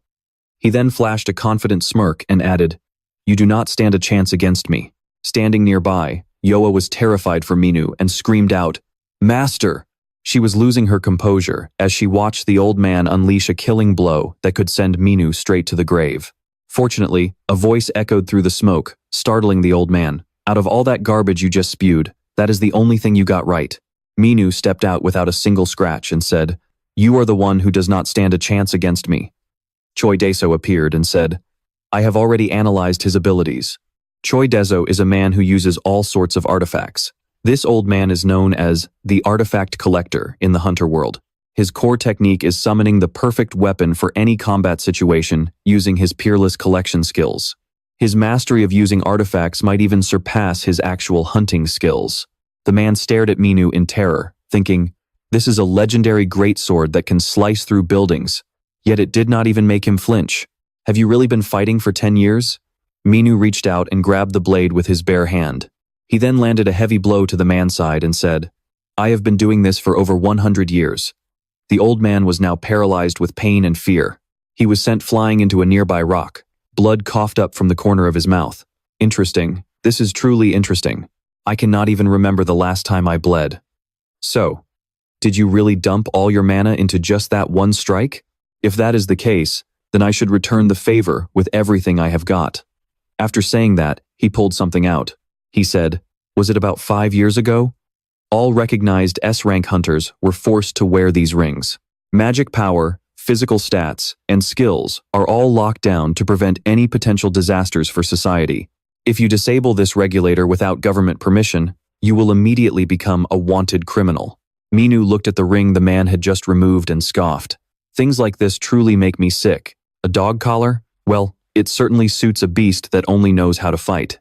Are you really telling me you climbed to that position just to get a stamp of approval from the government? Veins popped on the old man's forehead as he barked. You are overestimating yourself, Min-jun. Do you really think that is the only reason I am here? Until now, there has never been an opponent worthy of me testing this power on. Min-jun replied, you sure love to brag, do not you? Then show me what you have got. As soon as Min-jun finished his sentence, the old man created a massive black hole of energy. Yoa collapsed nearby as the ground began to shatter just from the impact of their colliding mana. At this rate, the gate itself will not be able to hold and it will collapse. If this continues, my master power might end up hurting innocent people. She struggled against her chains and said, I have to stop this. Two opposing forces of energy slammed into each other, creating sharp shockwaves. The old man roared and slammed his hammer into the ground. Min-jun immediately activated his lightning skill. My stomach feels a bit weird, but this sensation is amazing. I was only using half my strength before, but going all out is on a completely different level. Now this is what a skill should feel like. The old man then screamed, I have released my limits, and the gap between us is still this wide? The entire sword aura reflected back at him. No way. That is absolutely impossible. Damn it, ha ha ha. He threw his spear, which transformed into a ferocious lion, and he ordered it to rip him to shreds. Min-jun was surprised as a monster sealed inside the artifact lunged forward and bit down on him. Taking advantage of the moment, he used his taming skill, and the tiger immediately submitted. It turned back toward the old man. He was now its new prey. That left the old man stunned, and he asked, what the hell have you been doing for the last 10 years? Our hero smiles with satisfaction. All right, it is time for a new owner. Attack! The tiger lunges at him, striking fear into the old man's heart. He immediately activates his protective power. Just then, Yo-hwa runs over and screams, enough! Are you both insane? Look around you. The gate is about to collapse. Do you have any idea what will happen to the world if this mana leaks out? If that happens, Choi-jae-seo, even you will not be able to escape the consequences. You know exactly what follows if this is taken straight to the international court, right? The old man lets out a faint smirk. Yo-hwa continues, while you were losing control, I contacted the association and the HMCS headquarters. It won't be long now before they respond and reopen the gate. She looks at him sincerely and says, so please, just end this fight. Our MC glares at the old man, still feeling a bit unsatisfied. Suddenly, the old man's awakening power meter starts ringing, startling him. What the hell is this? On the other end of the line was a message from HMCS headquarters. President Cho, a mysterious man, says, it is best that you do it right now. The old man says with a look of worry, damn it, I will be there immediately. He starts to leave and says, this is exactly why they say you should never take in a wild beast. I have lost interest, now get lost. It is finally over. Yo-hwa collapses from the sheer stress. She thinks to herself that he was the last person she wanted to find out about this. No matter the cost, she never wanted to betray the sincerity and kindness he had shown her, even if it meant her death. If her master asks her now, what is she supposed to say? How could she ever tell him that the disciple he cared for all this time is actually the daughter of a sinner? Our MC slowly walks over to her. He helps her up and asks, are you okay? Are you badly hurt? She looks at him, her face full of frustration as she calls out to her master. Every time she looks at his face, she finds herself unable to tell him the truth. Deep down, she thinks he is such a warm person. Unable to take it anymore, she throws herself into his arms and calls him master in the sweetest voice. He is caught off guard for a moment, then says in pain, you have way too much energy left. The scene shifts as a displeased voice rings out.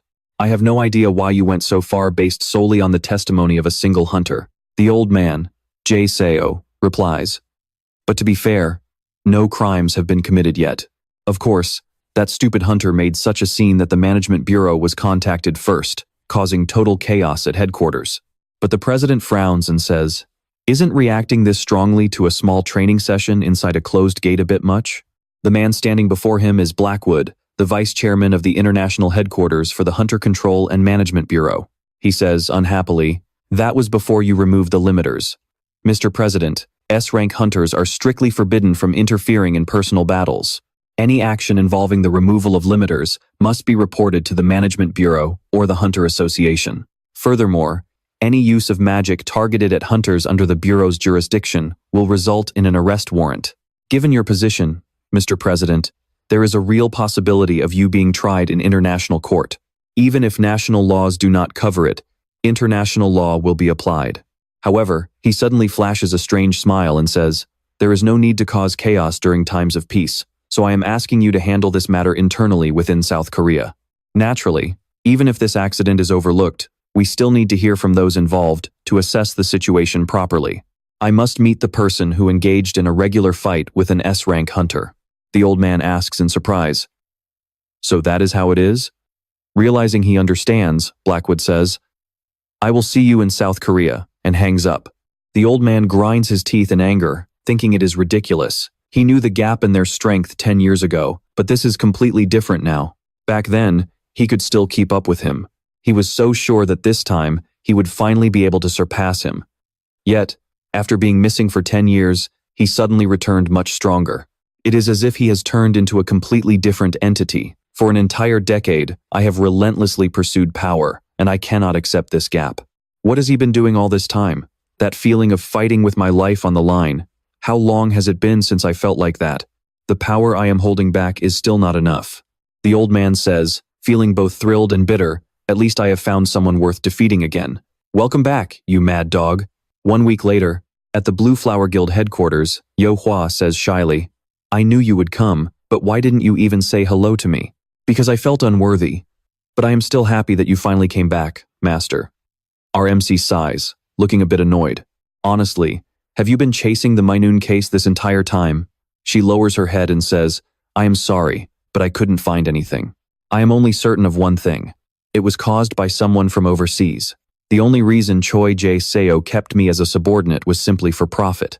There is no evidence that he intended to approach or manipulate your younger brother or your other students." She suddenly became tense and started explaining herself. "Look, it's not like I'm actually related to him by blood. I only know things because I've been watching him. You have to stop him. You know that if he truly saw me as family, he never would have done something so vile." She looked at him with pure gratitude and said, "Master, you just healed me, so I'm feeling much better now." Our protagonist looked at her with a worried expression. "The problem isn't whether you're okay or not. I'm telling you to stop letting those blood ties chain you to that idiot. No matter what crimes your mother committed, your life is your own. You haven't done anything wrong. If you feel guilty about it, then pay the world back by living an honest life. I'll help you." Deeply moved, she spoke up. "Haha, I guess I've never really been alone. There's always been someone there to help me, but putting that aside, I feel terrible for Sion. I put so much unnecessary pressure on him.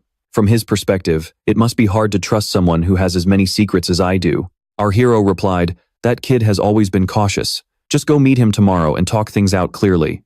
She asked nervously, "What? Tomorrow? Oh, I'm still way too embarrassed." He shrugged and said, "You're both adults. What's the big deal? I already gave him a heads up."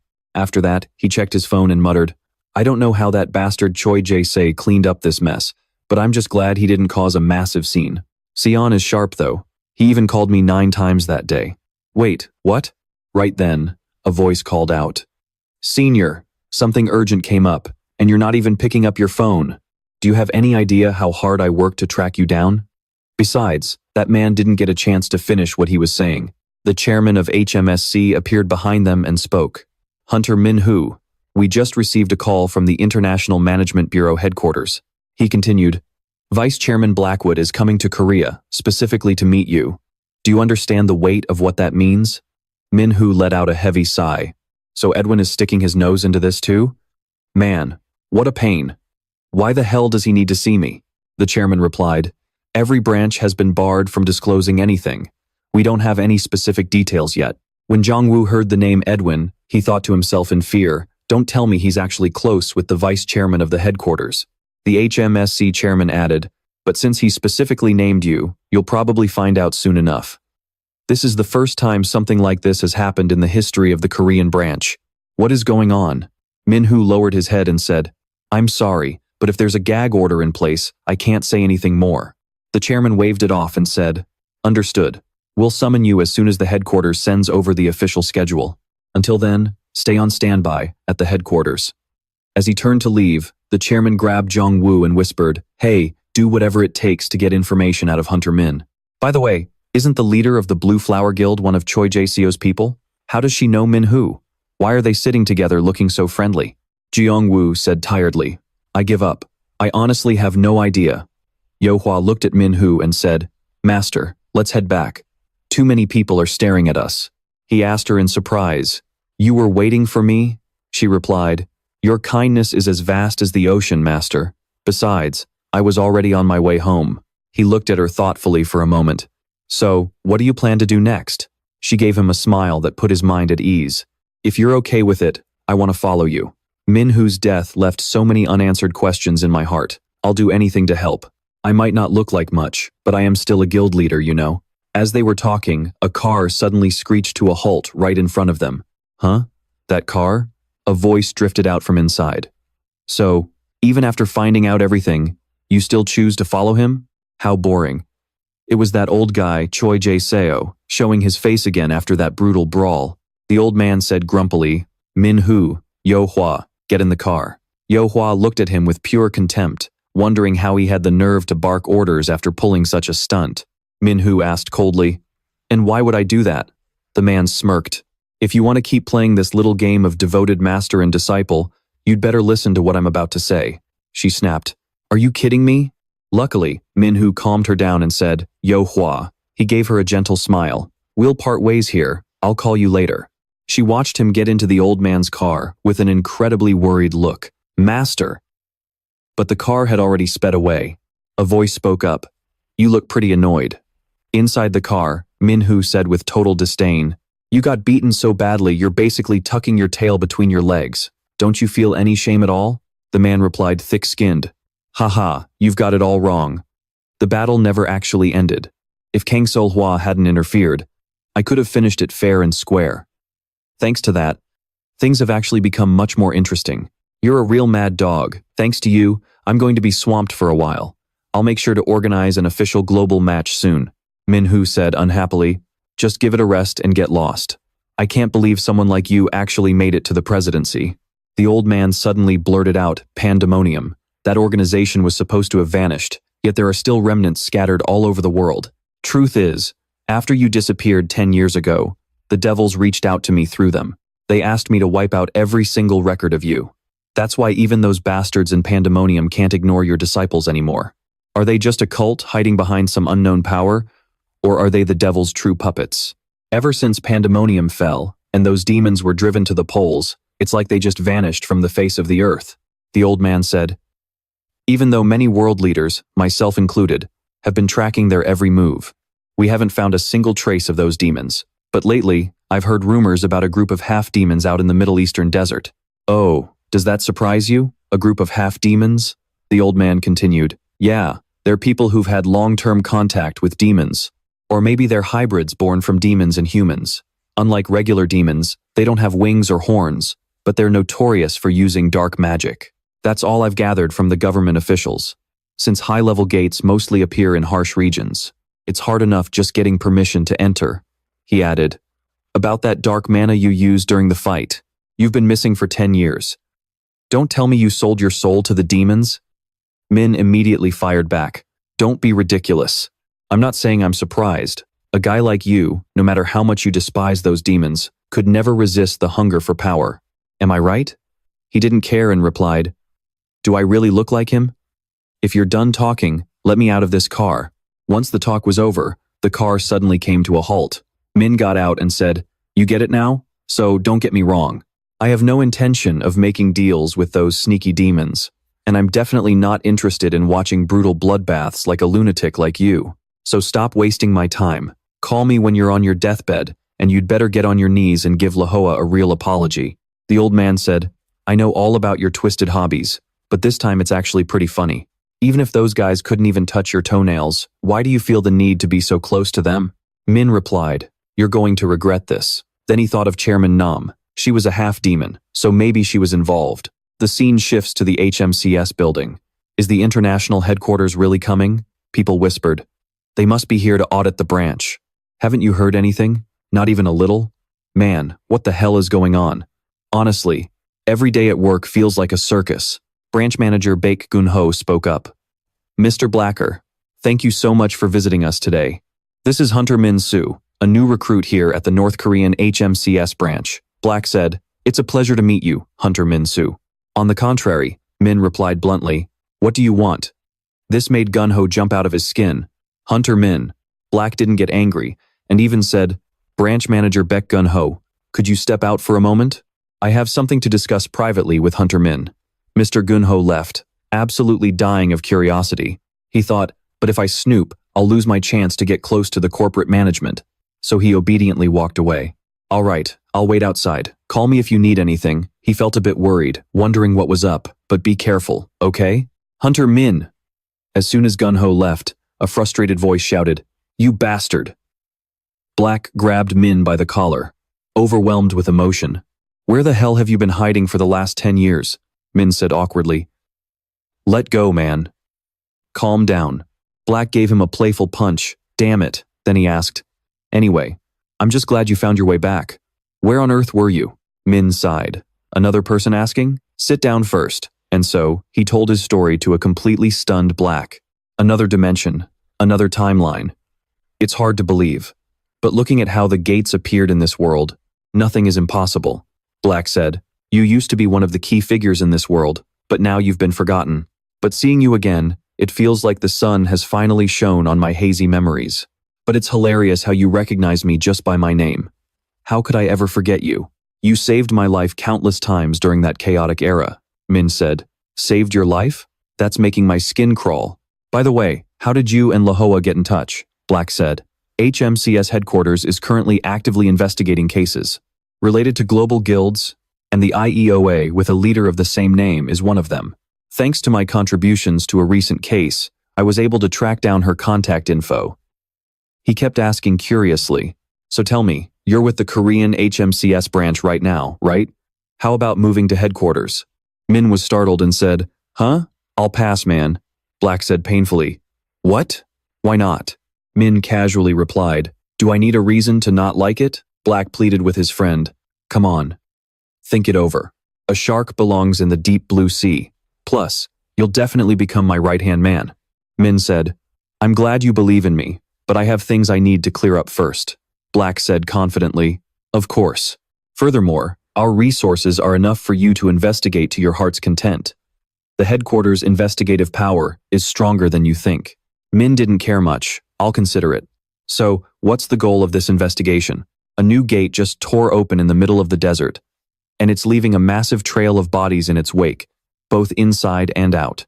Normally, everyone would just blame the monsters, but the autopsies tell a much darker story. It was poison. Every single one of them died after absorbing some kind of unknown substance. We're starting to suspect the real culprit is an illegal enhancement drug. Our hero looks stunned for a second, before hesitantly asking, "An awakening drug?" "Exactly. We haven't tracked down the ingredients or the distribution network yet, so nothing has been made public. But the chairman has been secretly investigating the bodies of awakened ones across the globe for about 6 months now. During the investigation, the autopsies didn't show much, other than the fact that their bodies were literally decomposing at a cellular level. It's hard to make an official report when all the victims were criminals and no traces of the drug could be found. The whole investigation hit a dead end. Luckily, we found a witness who saw something similar happen in China. According to them, an awakened hunter went completely insane and self-destructed after inhaling some kind of black powder. After snorting that stuff, the hunter's mana and physical stats spiked to a level that was absolutely unthinkable. He became a living bomb, obliterating everything in the area. Worried, our hero asks, "So this black powder is like a steroid for hunters, and it's connected to what happened in the desert?" Black nods. "Yeah, and it's not just a connection. We suspect this drug is the root of the entire incident, so we've launched a full-scale investigation." He asks another question. This started 6 months ago, so why is it only surfacing now as the cause for the desert incident? Along with the high death toll, a gate was discovered in the desert. Right at the entrance, the Lotus Society found traces of that same black powder immediately after the disaster. On top of that, an armored transport belonging to a trading group called Y was found abandoned near the gate. There's nothing unusual about this group on paper, and they seem like a small-time outfit, but something about it is bugging me. Our hero rubs his temples and says, "So you're saying they're all linked? What a pain." Black smirks and says, "I know she's your disciple. This is a top-secret investigation, and she was the first one to find the drug. Kang Yo-hwa isn't getting out of this one easily." He looks at our hero with a calculating glint in his eye and says, "If you help us out, her troubles will pretty much disappear. Your student is in a very dangerous spot. You can't just look the other way, can you?" Mad Dog Min Hyuk. Our hero scoffs and says, "Ha, you've got it all figured out, haven't you?" He lets out a long sigh and says, "Fine. I needed to head to the Middle East anyway." Black grins excitedly and says, "Perfect. If you're on board, we'll give you all the support you need. Besides that, what exactly happened with Director Choi Tae-hoon and that illegal field training? If you want," our hero interrupts, "I can handle it. Just leave him be for now. He's just a man driven mad by power. At the end of the day, that old bastard is still just a human." After that, our hero heads home to pack his bags. Si-yoon asks in surprise, "So you're joining the international investigation team at headquarters?" Our hero replies, "Yeah, remember Irwin? He specifically requested me for the job." Si-yoon looks a bit down and says, "I know, but why so sudden? It feels like a lot of trouble." Our hero adds, "Yo-hwa will give you all the details." The kid is shocked and asks, "Why is Yo-hwa suddenly involved in this?" Si-yoon's phone suddenly rings, and he cuts himself off. "Oh, hold on a second. Hello? Yo-hwa, how did you get my number? Wait, what? He did what?" Once Si-yoon leaves, Frizz chimes in, "Where are we heading this time? You're not going to push your mana to the limit like last time, are you?" Our hero fires back. "Why? Are you afraid of running out of food?" Frizz snaps back, "Food? Why would I care about that tiny bit of mana? The problem is the change happening inside my body." Our hero asks curiously, "A change?" Frizz says, "Ever since you returned from that star, I feel my control slipping the more I get used to Earth's mana, and my own power is growing stronger. Traveling through dimensions didn't just affect you. It affected me too. It's like a switch was flipped, triggering a massive mana release during battle. Since we have a contract, I won't attack my host. But I think these symptoms are going to get worse as your mana recovers in the future. Plus, I have no idea what'll happen if I truly lose control. There might come a time when you can't borrow my power anymore, and that's when things get dangerous." Our hero says, "It's not a huge deal right now. I don't really rely on your power that much anyway." Frizz is stunned. "What? You're saying you don't need my power?" He replies, "Yeah, if we go up against demons, I'll need you, but it's not an emergency right now. It's a bit of a hassle, but warming up against that bastard Choi Tae-hoon was more useful than I thought. Besides, I smell something fishy going on with that awakening drug." And just like that, our hero sets off. 2 days later, at the HMCS International Headquarters, 2 women are chatting.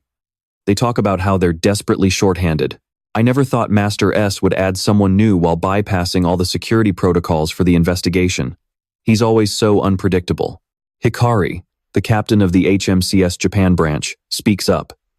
"Having me here is enough to cover all of Asia, isn't it?" Umaru agrees. "Of course, sister. You were the youngest recruit in HMCS Japan history, and you're the captain of the Tokyo investigation team to boot. Is there anything in this world a gorgeous lady like you can't handle?" She laughed playfully. "Oh ho ho, keep those compliments coming." Next to her was Layla, the captain of the HMCS headquarters branch, who remarked, "She might not be that familiar with how we do things at HMCS just yet, but I think she really needs to meet Hunter Reiwa. Seeing you is even more annoying than last time." Hikari snaps, her face red with rage. "What did you just say to me?" Layla lets out a heavy sigh. "It is nothing. Forget it." Hikari barks back, "There is definitely something wrong with you. I heard every word. We are all wearing translation earpieces, so if you have got a problem, say it to my face." Just then, someone walks toward the door. "Captains, sorry to keep you waiting. Director Lini needs everyone to gather in the briefing room immediately." "Oh, Hikari, so that person finally decided to show up." Kumo lets out an awkward laugh. Haha, let us just get going. I heard the vice president of SH just landed. Lila asks curiously, who exactly is this hunter? I cannot believe the VP came all this way just for him. Wait, are you seriously not familiar with HMCS? Minu walks into the room alongside the vice president. Of course, he is Hunter Minu from the HMCS Korean branch. Black says, thank you for coming so quickly, despite your packed schedules. Now, shall we start with the introductions? This is Hunter Minu from the Korean branch. He will be joining your team today. Layla and Stefan are representing the European branch. Hikaji is here from the Asian branch, along with my trusted partner. Black cuts to the chase. Since this is an emergency, let us get straight to business. He looks at the new addition, then turns to Lila. Can you give us a quick briefing on the current situation? The girl stands up and nods. Yes, Mr. Vice President. As you all know the basics, this is a classified investigation. Total secrecy is required. In the background, the secretary whispers, Vice President, it is time for your next appointment. Black stands up. Very well. Investigation Team 1, I am expecting great results from you all. Once he leaves, the room falls into a heavy silence. Layla finally speaks up. All right, let us get down to it. Case A3942FC is what we are calling the fake awakening incident. By using boosters, the victims are being manipulated. Our primary objective is to secure actual samples of the drug. The gate discovered at the scene is a rank A. We found 6 awakened corpses scattered around the entrance. The forensics report shows that their injuries are identical to the previous victims. Awakening boosters were found among the bodies, and the gate itself only shows signs of a minor scuffle near the entrance. There is nothing else unusual, mostly because no boosters were found inside the gate itself. So, we are still evaluating the potential risk. Once we wrap up this investigation, we will decide whether to fully explore the interior. She adds, a vehicle belonging to the Y Trading Guild was also spotted nearby. Records show they are a small, legitimate guild registered in the Middle East, with no history of illegal activity. Therefore, our team will focus on a deep scan of the gate while canvassing the surrounding area. She pauses for a moment. Any questions? Minu speaks up.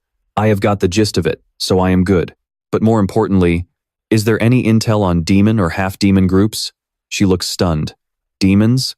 You think they are behind this? He shakes his head. No, even if they are not, I thought it was best to ask just to be sure. If this drug were truly man-made, it should not be this difficult to find the main source. He continues. And if this were some kind of skill-based ability, our investigation hunters would have tracked down the source by now. That trading guild seems fishy too. Even before this case, if there is anything tied to them, I want to know. Anything at all.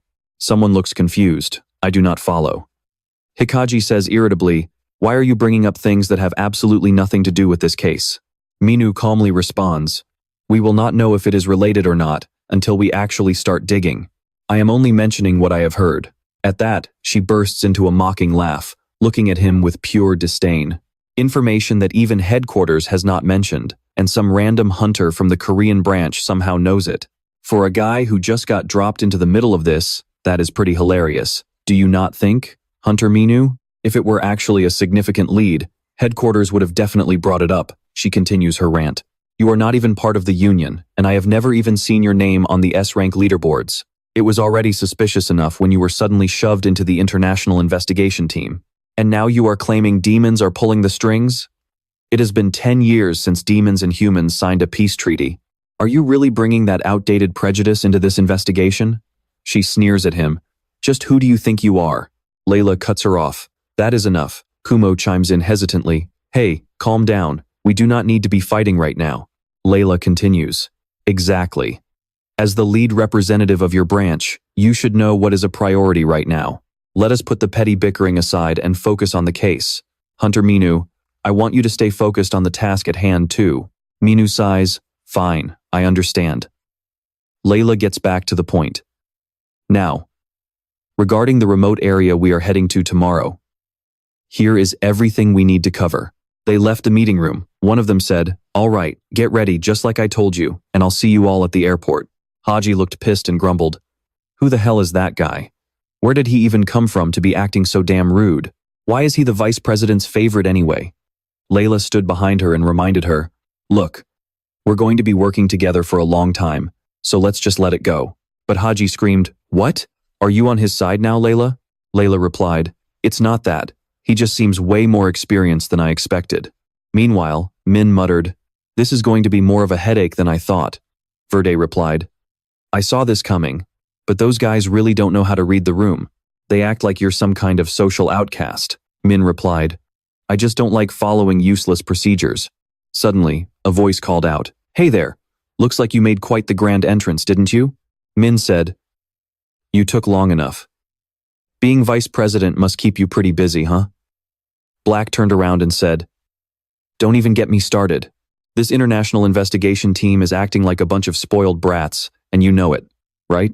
They call themselves awakeners, but they're really just a bunch of lunatics holding on to ticking time bombs. Whether it was 10 years ago or right now, not a single day goes by without some stupid argument breaking out everywhere.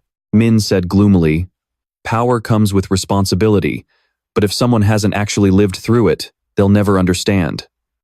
Black asked, So, what do you think of this team? They're a bit of a nuisance, but I don't really care.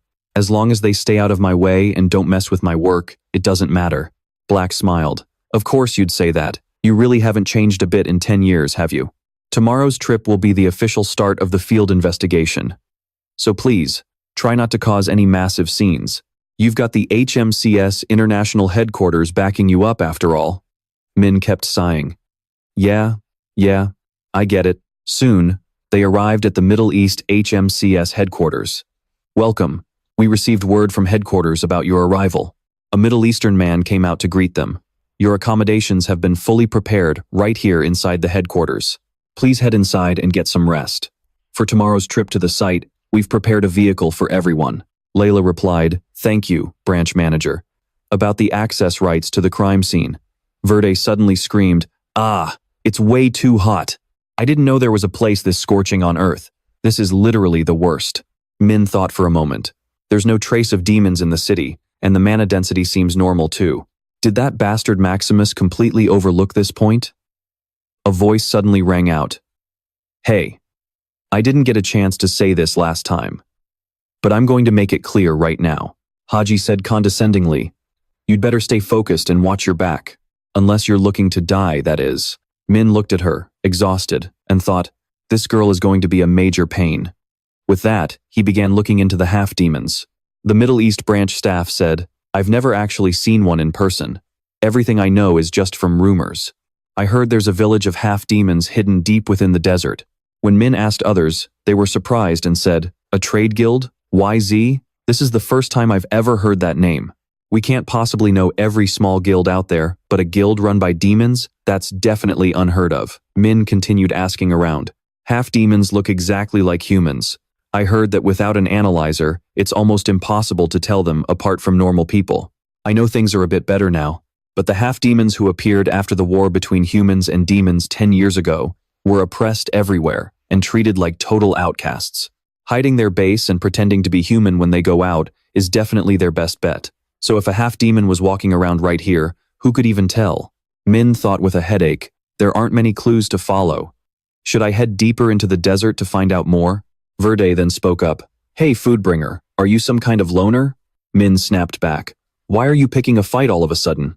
Verde said, Everyone else is moving in groups. Yet here you are, wandering all by yourself in this remote desert city.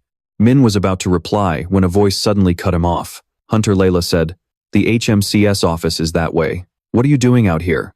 The Middle East headquarters is pretty grand, so it's a good place to relax. He answered, It's still free time. I'm just checking a few things in advance. What about you? Hunter Layla replied. Stefan is off grabbing the access permits for the warp gate we're checking tomorrow, but we still haven't fully assessed the danger level yet. Min replied, I see. Layla looked at him, curious. Hunter Min, if you're with the Korean HMCS, you must be under Director BCH, but I don't remember ever seeing you when I was in Korea. He answered, I'm new. I only joined recently. She was surprised. Really? Then she said, But your presence. It makes me feel like I'm standing in front of a veteran hunter with 20 years of experience. Min was startled. This woman is sharp. Should I just make something up? He hesitated for a moment before saying, no. The vice president mentioned you were quite a celebrity back at the European branch. She gave a modest smile and said, I'm just a regular investigator. I mostly Men looked at her with interest and asked, Northern Europe? I actually remember working with a hunter from that area not too long ago. His name was Hans Schroeder. Hearing that name, Layla's face suddenly went pale. She stammered, Hans Schroeder? She looked at him intently and asked, Is this the man? She held up a photo for him to see. He took a look and nodded. That's him. I could never forget that smile. He has definitely aged a bit over the last 10 years, but his face hasn't changed much at all. You two know each other? Men asked in surprise. Don't tell me you're his daughter. She shook her head and replied, He's actually my uncle. I never expected my uncle to know a hunter from Asia. Honestly, you look about my age, so I just assumed. Men shrugged and said, I just have a bit of a baby face, I guess. She let out a heavy sigh. If Uncle Han could wake up right now, he'd be so happy to see you. The truth is, he's been in a coma for 2 years now because of gate syndrome. Men was shocked. Gate syndrome? Layla continued. Mana and these gates are still such mysterious forces in our world. The infections and unexplained side effects they cause are just as baffling. Uncle Han stayed inside a gate for far too long while searching for a teammate who went missing. By the time the rescue team finally found him during the raid, he had already lost consciousness. Since that day, he's only been able to stay alive thanks to the constant help of high-level recovery hunters. She looked absolutely heartbroken. I want to help him any way I can, so whenever I have a break from my official duties, I push myself to challenge higher-rank gates, but I haven't had much luck yet. Men spoke up. I've heard there are legendary recovery elixirs. They occasionally drop in some gates. Is that what you're looking for? She nodded slowly. Yes. It sounds like a long shot, right? But even if it's just a rumor, he's the only family I have left. As they were talking, Stefan suddenly appeared and said, Captain, the gate clearance is all set. They said we can move out immediately. Good, nice work. She stood up and asked, Shall we head out then? Men watched her walk away and thought to himself, maybe I should go check on the old man's condition myself. Soon, the adventure team was trekking across the desert sands. Hikari was visibly annoyed, coughing as she spoke. Ugh, there's so much dust. It feels like we've been running forever. Are we there yet? Stefan, who was driving, replied, We're close. The GPS signal is spotty out here, so navigating is taking a bit longer than expected. The sun is already high up. By the time we enter the gate, it'll probably be getting dark. Raiding at night is such a pain. Men spoke up. Who knows? Gates are basically gateways to other dimensions, connecting different parts of space. The weather, the time, the plants, and the creatures inside are all completely different from Earth. He added, with a hint of concern, It all depends on which dimension it's linked to. It could be a paradise where the sun never sets, or it could be a living hell, where not a single ray of light can get through. We won't know for sure until we step inside. Hikari smirked and said, Everyone knows that already. Even so, most low-rank gates still have ecosystems that are pretty similar to Earth. A gate isn't some monster's mouth, it's literally just an entrance. Men interrupted her. But gates also take something from the people who enter them. Calling it just an entrance is a bit of an oversimplification. Don't you think? She burst out laughing. Don't tell me you're talking about that gate syndrome nonsense that only idiots believe in. Getting stuck inside, losing track of time, losing your memories and your soul until you're just an empty shell? Heh, that stuff only rookies deal with. Do you really need to bring up those kinds of amateur mistakes in a group full of veterans? Honestly. Layla saw the tension rising and stepped in to calm them down. All right, both of you need to relax. Finally, the bumpy ride came to an end. The two of them scouted the area. The entrance is pretty big. Has the rank not been confirmed yet? I heard the Middle East branch estimated it as a rank A. Stefan added, Looks like the outside preparations are done. The mana around here faded away a long time ago. Men thought to himself, There's nothing special outside the gate, but it feels like way too many traces were unnaturally wiped clean. Just then, Layla said, Wait a second. Hikari's expression hardened. What is there left to see in a cleared zone? If you want to waste time, that's on you. Hikari decided to go her own way, saying, We're heading into the gate right now. Men wasn't happy and muttered, Seriously, she's way too impatient. Having no choice, the rest of the group followed her inside. From a distance, a group of people watched them secretly. A mysterious man with a scar whispered, This is going to be easier than I thought. Hey! They grinned as they watched men's group disappear. Those fools just walked right into the corpse cave. Once they were inside, Layla made an official log. Local time is 4 p.m. Gate level estimated at rank A. Total of 6 rank A hunters or higher. We are beginning an in-depth investigation of Gate K3 in the northern desert. Stefan said, our main job is investigating hunter crimes, and honestly, it's making me a bit nervous. Layla cut him off. No, our mission isn't just to clear the gate. Then she reached her hand down to the ground, activating her A-rank skill, Secret Garden Growth. It syncs internal mana with nature to nourish tree roots. These roots can sense mana and any living creatures in the vicinity. The range and duration depend on the caster's ability. Suddenly, the barren desert was covered by countless blooming trees of life. Layla said, our goal is to find clues about the illegal enhancement drugs hidden inside the gate. The MC was surprised. A skill that can both scout and defend? That's an impressive range, she said. From my position, I haven't detected any monsters within a 30-kilometer radius. I'll keep monitoring for any unusual activity, but stay sharp because my perception weakens as it reaches the edges. Now, let's divide the area and start a thorough investigation. She specifically warned Haji to prioritize preserving the scene. Engage only if the monsters get aggressive, and absolutely no acting on your own, got it? She ignored the team leader's advice and snapped, Sumo, sweep the area, roger that. The MC mocked her, acting all high and mighty just to boss around her underlings. She yelled, I heard that. I'm good for more than just scouting, you know. Layla said, all right, spread out and start searching. Report anything unusual immediately. As the group split up, the MC grumbled to himself. If we're just doing this, what's even the point of being in a team? Verde reappeared and said, looking back, you really are a loner, aren't you? He immediately snapped, shut up. While walking, he suddenly froze and looked down. It seemed like someone had tampered with this area beforehand. Verde agreed, ugh, the soil here feels disgusting. He said, yeah, there's unusual mana mixed in. It doesn't feel like something that formed naturally in the gate. Someone left these traces on purpose. He checked it over and said, no, this is demonic energy. After saying that, he pulled out his phone. The phone connected to the old man, who said, did you call me, master? He very carefully gave instructions to his subordinate outside. He asked, yeah, how's the situation outside? The old man replied, as you ordered, I'm monitoring the gate entrance without revealing my presence. There's currently a suspicious group hanging around the entrance. He immediately asked, how many? The old man said, 5 in total. The MC smiled with satisfaction. All right, if they enter the gate, notify me immediately. The old man replied, they don't look like they'll be easy to handle. If you need my strength, I can head inside with you. The MC said, no, if they call for reinforcements and block the entrance, it'll be a major pain. Just stay there and guard the gate. The old man took the order. Understood? Verde was shocked and said, what the hell? That old man is here too? Since when? The MC replied, since I first set foot in this country. He's good at moving stealthily, so I told him to follow from a distance. Verde said unhappily, man, you really know how to put people to work. The MC coolly replied, I told you, if they commit a crime, they have to pay the price. Now, what on earth did they bury underground that's so full of this filthy demonic energy? He felt extremely uneasy. If the sun goes down, things will get even more complicated. Meanwhile, with Haji's group, the kid ran back after finishing his scouting. I searched the entire area, but I couldn't find a single trace of the awakening enhancement drugs. There aren't even any monsters.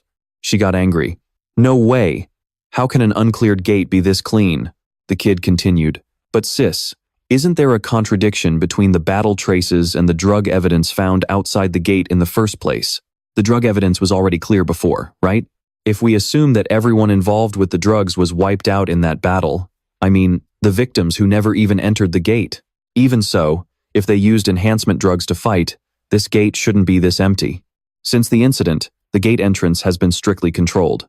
If the victims tried to clear the gate, they should have left some traces behind. If they never entered, at least the resources inside should still be there. She said, there must be something valuable inside this gate. If there's no more evidence, we at least need to gather something valuable to report. She grit her teeth in anger. The branch manager has high expectations for us since this is a direct order from headquarters. This isn't good. She thought that if this was an A-rank gate, there should at least be valuable mana stones buried underground. She immediately cast a spell and shouted, "Oh gods, turn the earth upside down." The The sky lit up instantly after she summoned a massive amount of energy. Layla was worried. What was that? I didn't get any notification. She gave Stefan an order. He immediately said, Roger, I'll check it out right away. Watching Stefan leave, she thought wearily, seriously, nothing ever goes smoothly. Should we just call it a day and head back? She didn't realize a group of people had already surrounded her from behind. The scene shifts to Haji. The kid said proudly, Sis, you just took down the whole area with a single blow. As expected, you're just too strong, she said nonchalantly. All right, whether it's mana stones or enhancement drugs, show yourself already. However, when I looked ahead, what greeted me wasn't mana or jewels. It was a massive pile of rotting corpses. She screamed at the top of her lungs, Corpses? Are these really corpses? The entire ground is covered in them. The kid rushed out and shouted, Grandpa, these are definitely monsters that have twisted the cycle of life and death, devouring the darkness just to burn. The boy realized it just in time and yelled, They're undead! They're all undead! All three siblings stood there, frozen stiff. Ghouls under the ground? The younger brother added, That's not all. Usually, undead monsters like these. They shouldn't be able to move in a massive pack like this. We have to wipe them all out before we can figure out what's causing it. The divine skill Kagutsuchi summons the spirit of a contracted serpent god by using the caster's mana. The duration and power of the summoned spirit are directly proportional to the amount of mana used. She barked an order, Tear them to pieces. With that single strike, she completely annihilated the entire horde of zombies in front of her. She acted tough, saying they were just a bunch of corpses, but in reality, they had truly caught her off guard. A second later, she screamed in surprise. There's even more? Just how many layers of these things are piled up down there? Sensing danger, the boy shouted, Sis, look out behind you. Luckily, Stefan arrived just in time and took care of the rest.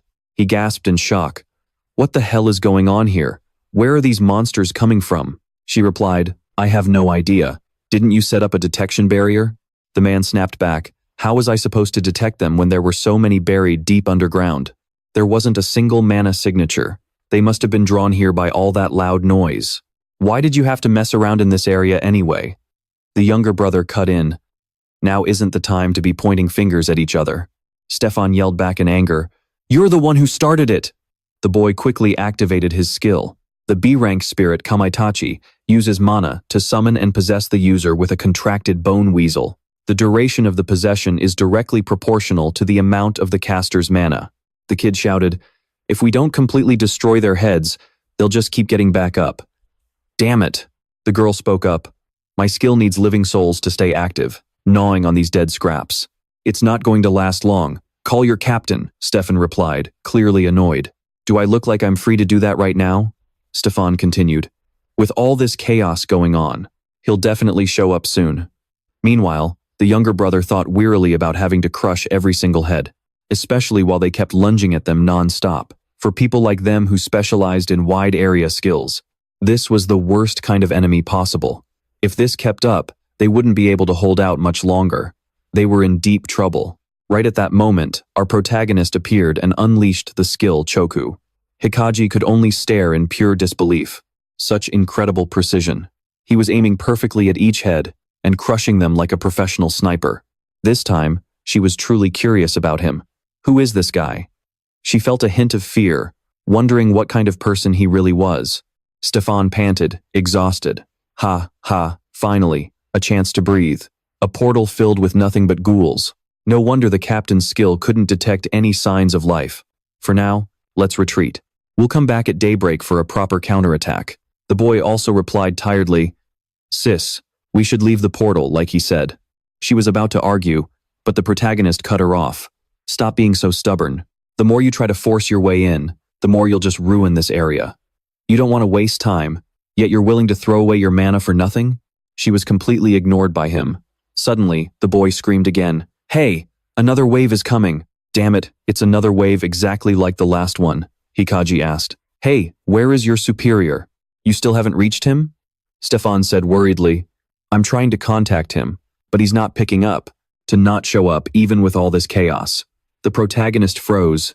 You left him all by himself? The group didn't understand what was happening, as the protagonist immediately ran off to find the captain, saying, I'll leave the rest to you. Feeling that something was wrong, he grabbed his phone and called, "It's me. You need to enter the portal right now." The old man received the order and said, "Give me your command, sir. What should I do first?" "The ones outside have all entered the portal, right? Follow the tracks they left behind." When he arrived, he noticed something off about the ground. He muttered, "It looks like one of my people has been captured." The scene shifts to Layla, who is bound and gagged, completely helpless. She's been ambushed. The criminals have tied her up nearby. She anxiously wonders, the entrance to the teleportation gate is heavily guarded. How did they get in? One of them speaks up, "Boss, can I kill her? Everything about her makes me want to finish her off immediately." "Calm down. If we want to take them all down at once, we need bait. How much longer are we going to have to hide like rats and take orders from that idiot?" The old man looked anxious the moment his name was mentioned. "Watch your mouth, Robert. No matter how he looks, that monster actually gets off on slicing his own wrists and soaking the earth in blood." A second later, the undead start crawling at his feet. He's a necromancer, and that is no joke. It is a skill that defies all logic by manipulating life and death itself. Dark summoning is one of the most forbidden and dangerous techniques in existence. Just possessing it is enough to make people fear you. Even I, who has crawled through every hellhole imaginable, have never seen anyone actually dare to use it. He is the kind of guy who makes you wonder if he is even human anymore. I need his connections to rebuild the organization my father left behind. Haha, is this that drug? Boss, just one sip and I— Stop. Do you want to end up like those corpses rotting outside the gate? With just one small vial like this, your power can explode to S rank. But once you try it, you can never go back. Eventually, your body can't handle the pressure, and you just pop. It's like a drug that creates a flare of fire for a split second before snuffing out. I have seen that living hell with my own eyes right here. Suddenly, that creep appeared with a chilling laugh. Hey, the old man asked him, "Where did they produce this stuff?" "Look, Ivan, we are in the same boat now, right? I think I have the right to know the source of this drug supply." His eyes glowed a deep red as he snapped, "You can't even control your own subordinates from leaking this drug to investigators, and you still have the nerve to ask me?" The old man replied, "That was unavoidable. In the drug trade, things like that are bound to happen a few times, aren't they? While you were tied up, they talked a lot. You've got some nerve. I like thick-skinned souls, but I'm not telling you anything." He looked the man in the eye and said, "It would be a real pain if a stupid boss like you leaked information to subordinates who are even dumber, right?" The young subordinate jumped to his feet and shouted, "How dare you talk to our boss that way?" Right then, a voice cut through the tension. "Oh my, why is it so noisy in here?" The half-demon girl appeared and said, "Making a scene like this is going to cause trouble. The investigators are lurking right outside. Shouldn't we try to keep it down?" Ivan just chuckled. "Chloe, what are you doing here?" She looked at him and said, "It looks like you are doing things that are completely unnecessary. I do not want to interfere in your business, but shouldn't you stop these games that are putting the whole organization in danger?" With a savage look, he replied, "Ha, more words from that old-fashioned leader? If they become a problem, I will just kill them all. Tell him not to worry." She fired back, "Ivan, you only play with corpses, so you do not really understand humans, do you? The bonds between them are persistent and annoying." Chloe walked closer to Layla and said, "This person is going to be a danger to us." He answered, "I will keep her alive for a while longer until I have finished dealing with everyone else involved." She interrupted him, "Ivan, I am talking about you, not her. Think long and hard about whether they will actually stand on our side."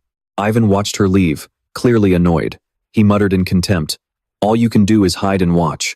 Meanwhile, the chatty subordinate asked, "Boss, who the hell were those people anyway?"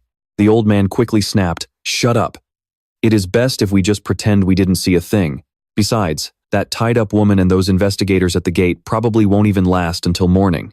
The scene shifts to the rest of the group rushing out of the gate. The path was now littered with the bodies of ghouls. If Hunter Min hadn't gone ahead and cleared them out, we would be in big trouble. "It would be better to go outside and call for backup," Haji said, sounding furious. "We have to keep going. We cannot afford to lose like this." Then, the younger one pulled on her sleeve and called her sister. The main guy nearby asked, "Why did you follow me all the way here?" Even they looked at him in surprise. "Why are you here? Where is Captain Min?" The main guy replied, "She is no longer where she was. There are signs of a fight nearby. It looks like she was taken away. I found something. There is a faint mana signature coming from over there. Taken? By who?" The main guy said, The summoner who created those ghouls. He blamed himself, saying, "There is no way she was captured that easily, right?"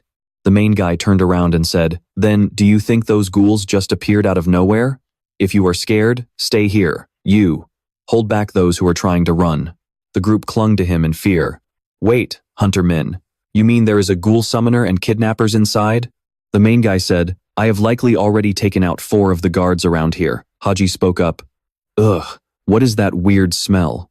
As the two of them scouted ahead, he thought, "This place is deeper than I expected. Did they really drag the captain all the way in here?" From a distance, a voice called out in surprise, "What's this? You guys just wandered in on your own?" "Well, that saves us the trouble of finding you. Thanks for delivering yourselves to us." The group shouted, "You invading bastards! How dare you wear her out like this? You're on the government payroll, and you still act like this." "Usually, people introduce themselves first," the man said dismissively from the other side. "You're just a bunch of wet behind the ears brats." He channeled his mana and began chanting the heavenly wolf spell, causing a massive magic circle to erupt from the ground in a blinding flash. He snarled, "I'm going to make you regret the day you ever decided to set foot in here." Looking at the absolute chaos unfolding before him, our main lead sighed in annoyance. It was a complete mess, with everyone tearing into each other with fists and lethal magic. Hikaji bit her lip, her mind racing with worry. This space is way too tight. If I summon Kagutsuchi in here, the whole cave will come crashing down and put everyone in danger. I can't just stand around though. I have to use this chaos to my advantage and find Layla. That ugly bastard Evan suddenly appeared with a smirk. "Heh, just as I thought. Leave a job to those idiots and they're bound to miss a spot." "Get back, you creep," Hikaji yelled. He lunged at her, sneering, "You really are hopeless, aren't you?" That was when the kid let out a terrified scream. "Sis, I heard a horrible scream." The main lead's head snapped around instantly. He unleashed a massive burst of power, blowing Evan clean off Hikaji. "That was quite the jolt," he muttered. "I wonder if my stats just went up again." Frey groaned, looking totally drained. "Ugh, I think I'm gonna barf. Take a breather," the main lead said, concerned. "I'll handle the rest of this." After the main lead activated his control skill, the zombie horde swarmed toward Evan. "Go on. Time to go meet your maker." "Damn you," he cursed, scrambling to defend himself. Suddenly, a massive explosion lit up the dark cave in blood red. "Fine then," he spat, dropping a mana bomb. "I'm not holding back anymore." But before he could even blink, the main lead had already circled behind him. "Is that really all you've got left to show me?" Evan stared back, pure terror in his eyes. "A speed skill? When the hell did you trigger that?" he stammered. "Thanks for breaking down that wall for me," the main lead said, before delivering a thunderous punch right to his face. The monster was completely blinded by the impact. The main lead had him down for the count, but then another figure stepped out of the shadows. "Long time no see," the voice said. The main lead's eyes widened. It was Crow. "I figured you wouldn't interfere until the very end," Crow said. "I guess you aren't allowed to kill humans, huh?" The woman added. "He might not look like much, but he's actually a pretty important character. Once he outlives his usefulness, you can fry him or roast him for all I care. But can you let it slide this once? I really don't want to pick a fight with someone as strong as you." The main lead narrowed his eyes. Unlike the small fries he'd dealt with before, this guy was deep into the drug trade. Just having him around was going to be a massive pain in the neck later on. "I want to finish him right here, right now, but I have to focus on what matters most first." The other adventurers were badly hurt, and I could tell this woman was way more dangerous than that necromancer trash. He turned to her and asked, "What kind of filthy half-breed are you supposed to be? Some kind of demi-demon?" My, you're quite well informed," she chuckled. "But you've got it wrong. The moderates have been in charge for a while now. This whole mess was just this kid acting out. He took on a request without asking and went rogue, using our name for his own gain. I don't even have a clue who hired him in the first place." "Cut the crap," the main lead snapped. "You're telling me you're involved in his mess but don't know who's pulling the strings? Hey, don't look at me," she shrugged. "I'm only here because I had to save his neck. We only found out what he was up to a little while ago," she continued. "I know you've got a lot of questions, but fine." The main lead interrupted after a moment's thought. "If you aren't the main mastermind, then it doesn't matter, but there won't be a second time." She let out a playful laugh. "Wow, you really trust me that easily?" "I've been reading your mana waves," he replied coolly. "When you lie, the frequency shifts." She pouted, looking genuinely annoyed.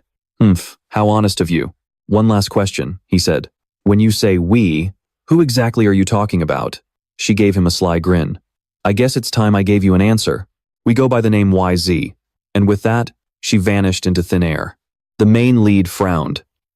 So the anti-demon faction wasn't heavily involved after all. If it was just about the money, no one would be stupid enough to use the anti-demons who hate humans as their pawns. But that guy. I felt a strange power coming from him.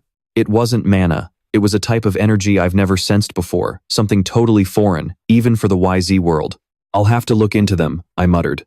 As soon as I touched down, Lila rushed over. Thank you all for saving us. As your captain, I'm truly ashamed. Let's just get out of this gate first. We've been here too long. Please, Captain, don't overexert yourself. Hikaji stepped forward. Her eyes locked on me. We need to clean up that necromancer first. He's gone. He got ambushed, I replied. Layla kept hanging her head. I'm so sorry. I let my guard down.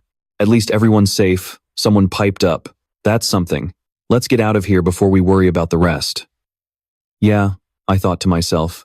This is exactly why working alone is just easier. But then again, I'm not exactly alone. You're always going to be by my side, right? Frey? There was no answer, only silence. A cold knot of worry formed in my chest as I called out to Frey over and over in my mind, but there was nothing. Time crawled by. 2 days later, at the Hemsgo headquarters. I've never even heard of these necromancers, and now you're telling me they aren't even the ones pulling the strings? Yeah, from the way they were talking, it seems like this is only the beginning. Damn it, I was way too careless. I just thought this was a routine site inspection. I really owe you one. No one could have predicted what happened to the team we sent in. It is such a relief that no one was seriously injured. Yeah, thanks to you, everyone can get back to work right away, especially Hunter He. Otherwise, it would have been really bad. Just as expected, the skills of the former Mad Dog are as sharp as ever. All right, nothing is urgent right now, right? I am heading back to South Korea. Call me if you find any new leads. You are leaving already? We will see each other again soon. But you should at least say goodbye to the other members. No, I am busy. I just came to thank you for treating me. Next time, I will be the one who can actually be helpful. Yeah, whatever. Since that day, Fziz still has not woken up. I have no issues using the skills I learned through Fzi's ability. The mana flow and core recovery are both stable, nothing unusual at all. Z, you bastard. Just how much longer are you going to sleep? This is Central Headquarters, HMCS. According to reports, an organization called Anmok has been secretly trafficking illegal enhancement drugs in the area. They do not directly produce the drugs, and with the death of their leader, who was the central figure, the network has been mostly cut off. However, there are still scattered remnants in the market, so continuing the crackdown is essential. What is the status of the gate? It was severely damaged due to the internal battles. According to the report, the gate itself no longer has any value and will soon be closed following protocol. This is a real headache. If the former chairman's faction accuses us of damaging the scene, it will be a mess. That again, Vice Chairman? You already know the deal. What is more, the former chairman's faction now controls almost the entire headquarters, especially Kagan Dwan, their most influential bodyguard. A semi-special rank hunter, he is always eyeing your seat. We have to minimize any openings that could be exploited. Oh boy, I forgot to knock. Long time no see, Vice Chairman. S. Kagunzu, semi-special rank hunter of the HMCS Central Headquarters. I heard you have been very busy with the investigation into the enhancement drugs, but it seems the results are not quite what was expected.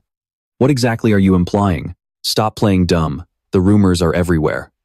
I heard you brought an unknown hunter from a distant Asian country into the investigation team, and then he came back without gaining anything from the scene. You are mistaken. That team was attacked right at the gate of the scene, and they even managed to subdue the attackers in time. Duan said, even so, all they found was a small organization. They did not track down the supply chain or the production source, and this investigation has been dragging on for too long, hasn't it? He spoke up. So I have a proposal. Let's make the investigation into the awakening enhancement drugs public. Hearing this, Black felt it was absolutely ridiculous. He said, if we go public, even ordinary people who never knew about this drug will get curious, and demand will explode. Are you prepared for the consequences? Old Man Duan replied, that can be solved by quickly identifying and destroying the supply source, right? Actually, the current leaders probably already know about the investigation. Even if it is not public yet, we should hear what the other semi-special hunters think. I wonder whose opinion will be taken more seriously. And so, Black recounted the story to the main character over the phone. So is there a chance the illegal enhancement drug case for Awakeners will soon become a public investigation? If that happens, it will cause international chaos. We do not have much time left. I intended to finish this myself, but the roots are deeper than I thought. Meanwhile, your two disciples are talking too much. Is there really a mage who summons the undead? I definitely saw it with my own eyes. On the other end of the line, said, "Oh right, about what you asked me to investigate. We are still tracking Benonium and but information on them is extremely scarce." The main character replied, "It is fine. I did not expect immediate results. Were carefully mentioned something more important about the gate we investigated. After you returned, we sent a large-scale investigation team there. And just as you reported, the gate is completely worthless, quite different from the initial assessment. When the pile of corpses was first found around the entrance, the initial evaluation was probably rushed. But normally, after being completely looted, gates become empty. But the strange thing is that in this gate, there were no monsters left besides a few ghouls. Even if someone secretly released monsters in there, it still does not make sense. The undead mage and the Anmok group that attacked you probably cleared the gate beforehand." He asked the main character, "What do you think?" He said, "Gates are interdimensional space rifts, not bound by the usual laws of space. They appear randomly and without any warning signs. Predicting where an empty gate will appear and then using it to transport illegal enhancement drugs, even for a high-level sorcerer, that would be impossible." Then he said, "Unless that gate was not actually a real gate. Imagine if that empty gate is actually just a highly sophisticated spatial illusion designed to look like a real portal, but used strictly as a secret smuggling route." Hearing this, Black burst out laughing. "Haha, okay man, that is way too far-fetched. Well, I was just throwing a theory out there. Anyway, your gut feeling has always been pretty sharp, so I will look into that possibility just in case. You still have the authority to investigate, so keep supporting us on this illegal enhancement drug case involving the Awakened." The disciples walked up to the main character and asked, "Are you done with the call? It has been a while. How about a quick 3-on-1 match?" The refined old man interjected, "Can't you see he is exhausted? Pipe down." Next to him, the timid Gukji said, "I think I will sit this one out." The old man immediately stopped him and barked, "Where do you think you are going? If one person quits, the whole group is going to get wrecked." The main character looked at Hamin and said, "I just needed to stretch my muscles a bit back then." The scene shifts to the bustling city center, where everyone is out having a good time dancing. A mysterious figure entered a VIP room and said, "I have business inside. Mind letting me through?" The security guard recited the code, "Darkness has no color." The man replied, "Only red blood looks like them." Recognizing the hidden code, they immediately stepped back to let him pass. Someone was already waiting inside and said, "It has been a long time, sir. Is everything going well on your end?" He replied, "Yes. By the way, is the great sage coming with you?" The tattooed man spoke up. "With the investigation into drugs in South Korea getting tighter, we will have to limit our movements for a while. After this deal, we are going to suspend all trading operations." The other guy immediately snapped his fingers and said, "Understood. I will send an escort." He replied, "Well, I was not planning on heading back right away anyway. I still have a lot of things to clean up after this deal is done." A subordinate appeared and lit a cigarette for him. He said slowly, "Ever since that new shipment arrived, everything has been a total mess. Those damn cops, I do not know what kind of craze has gotten into them lately." Right then, another man wearing a strange mask arrived. "Oh, you are finally here? It has been a while," red-haired Shun spoke curtly. "You are as punctual as ever, aren't you, Joker?" He immediately ordered his subordinates to find the goods, and then they started chatting. "Sorry for dumping such a huge batch on you. We got cut off in Korea before we could distribute them, but the great sage insisted." The Joker gave a creepy laugh. "Hey, it is fine, as long as I can sell all of them." The man brought out a briefcase and said, "This is VIP stock. Do you want to inspect it?" As soon as it was opened, the Joker looked very satisfied with the mysterious item inside. Truly an incredible sight. The next day, when the main character returned to the company for work, people were whispering, "Have you heard the news about Hunter Min? Rumor has it he is going on a business trip to headquarters this time. For real? Is that why the vice president of headquarters visited here recently? What kind of connection do they have? Is he being backed by someone, or is he just a total nepotism hire? No way." Just then, Ogre appeared and spotted the main character. He shouted, "Hey, you are here. Did you happen to see the documents?" The main character quickly ran off. When he arrived, he saw two people arguing loudly. He signaled them to be quiet because he could already hear their conversation. I heard this place had top-tier goods, but all I see is old junk. The two men replied, top-tier goods? That is a lie. The world is upside down, the awakened are causing chaos, and now they are even making specialized drugs for them. It is disgusting. So what? Dealing that stuff makes a ton of money. You really have no morals, do you? I have been in this business for 15 years, and living like that is a one-way ticket to an early grave. By the way, have you heard that Jang Chul-eun arrived in Korea?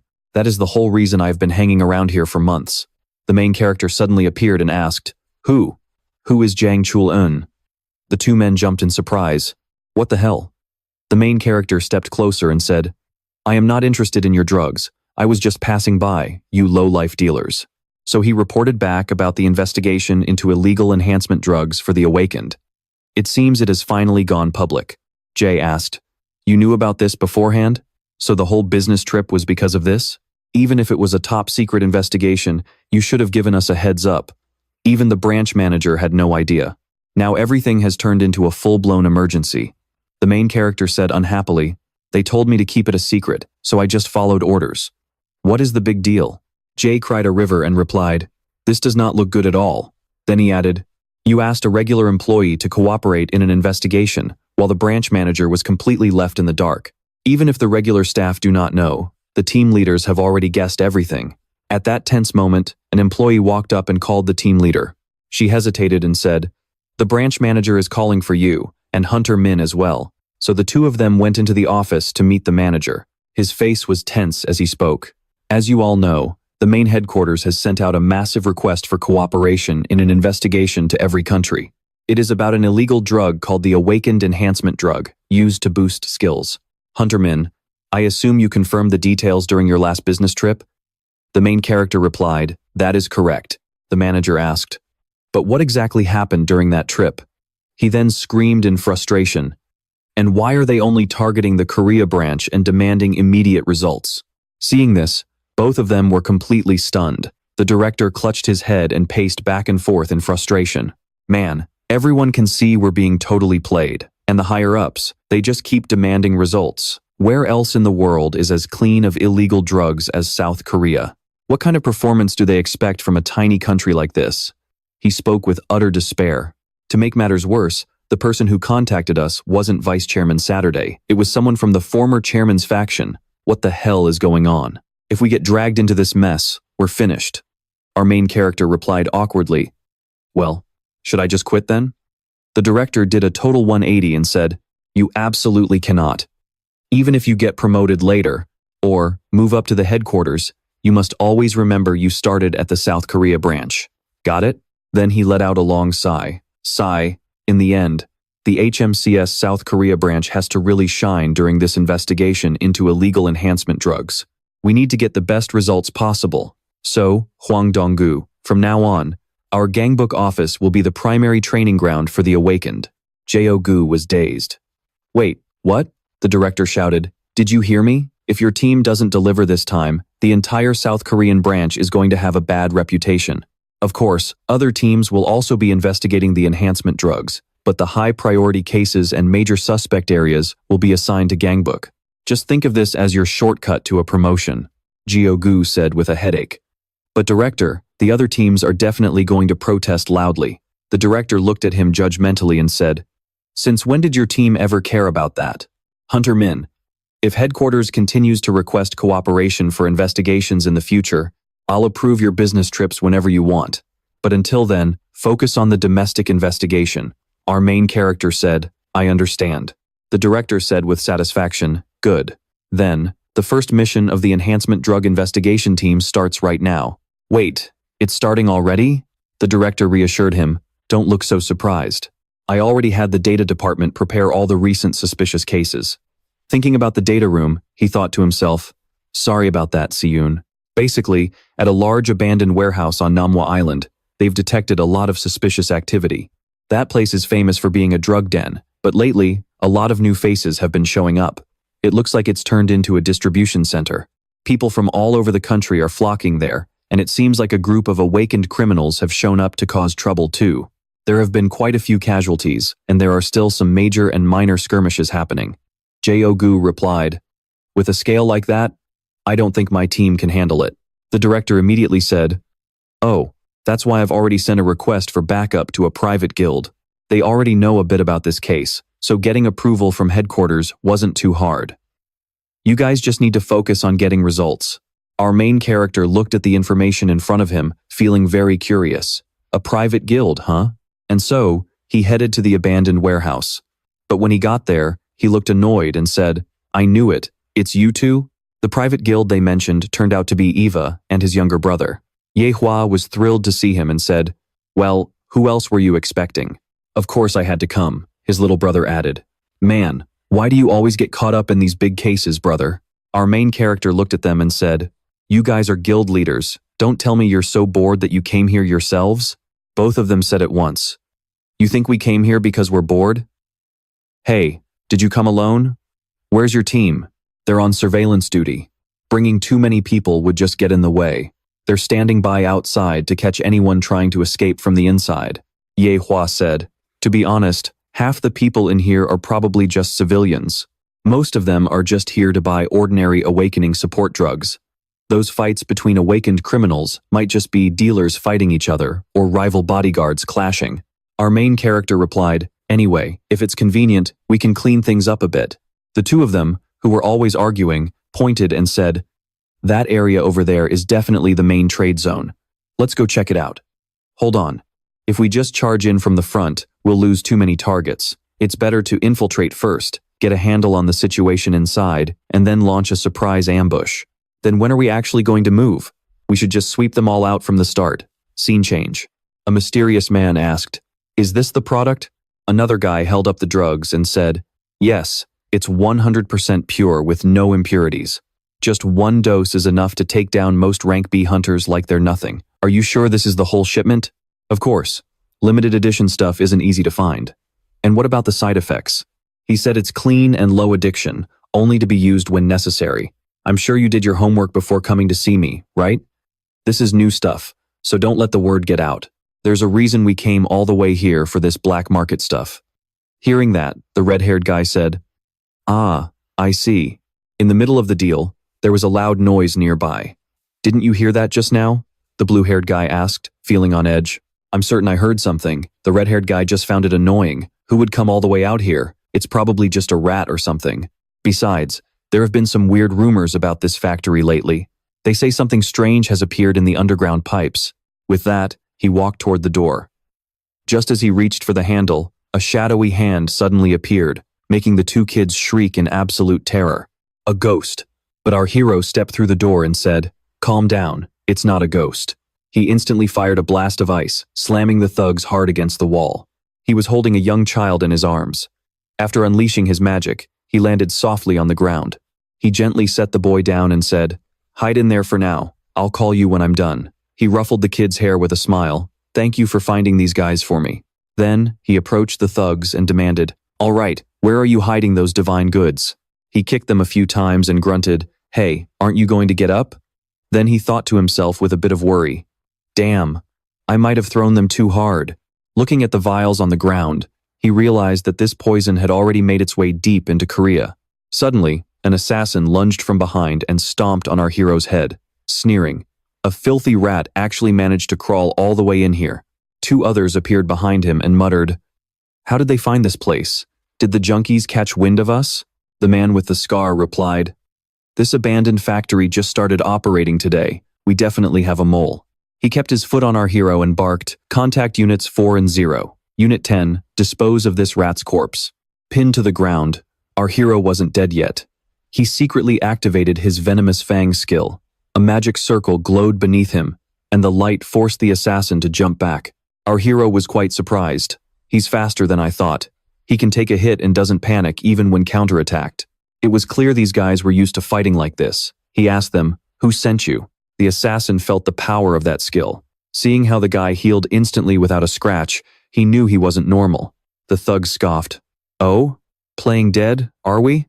"You coward." Our hero shot back. "Really? And I suppose hiding on the ceiling is the noble way to fight?"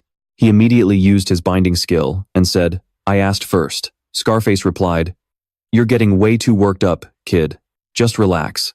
You probably just heard some rumors and rushed over here blindly." Behind his back, the thug was secretly channeling magic. He unleashed a lion's roar to counter the attack and shouted, "If you want to buy, get in line." The other two were instantly crushed by the sheer weight of our hero's aura, screaming in pain. He scoffed, "Get in line? Don't be ridiculous. I wouldn't take your trash for free. Units 4 and 10, what's the status?" Seeing the blue circle form around the boy, Scarface smirked. "A defensive skill? Fine then. Let's see how much power you've really got." Then, he poured even more strength into his aura.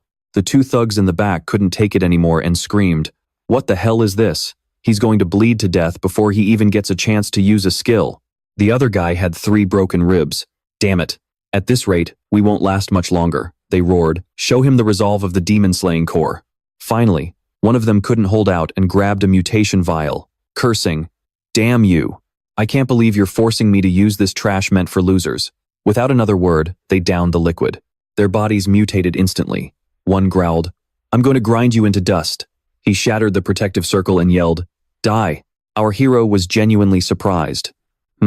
Their strength really did spike. "I'm going to blow your head off." He could feel the energy they were emitting was on a whole different level now, but he just looked at them with contempt and said, "What's this? Can't you losers live without your drugs anymore?" The thugs below went ballistic, screaming, "Shut your mouth." Our hero clasped his hands and unleashed Black Coffin. A massive black cube materialized, trapping his opponent. He was slightly worried about the remaining one, while Scarface just burst out laughing. "Haha, I've got you now. You're finished. Units 4 and 10, crush him." Just at the climax, a girl appeared and used her rising wind technique. A flaming arrow pierced right through Scarface's head. She said calmly, "Honestly, we're always the ones having to chase after you." "It was Ye Hua," she added. "Let us join in too, master." She was right. Those who used the drugs were unnaturally strong, but they were still nothing compared to S-rank hunters, who had already beaten the thugs below to a pulp. Our hero asked curiously, "How did you guys find me so fast?" Yi Hua had suddenly started following him, insisting she had to stay by his side. She blushed and denied it. "What? I never said that." Then, looking surprised, she added, "Anyway, when I got downstairs, that little kid showed me the way." The kid hiding behind the door chirped, 3 against 1 wasn't fair, so I wanted to make it an even fight." So the kid had gone to find 2 more allies for him. He patted the boy's head and said, "Is that so? Thank you." Then Yehua spoke up. "I know it's a bit late to ask, but who exactly is this child?" He replied, "It's complicated. I'll explain everything once we're done here." Sion added, "You're right. There's no way a normal child could survive in a place like this."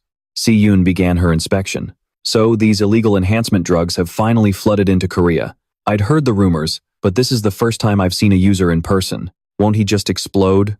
He's probably relying on that sudden burst of power and keeping the dose high. Eventually, his body will break down and lead to death."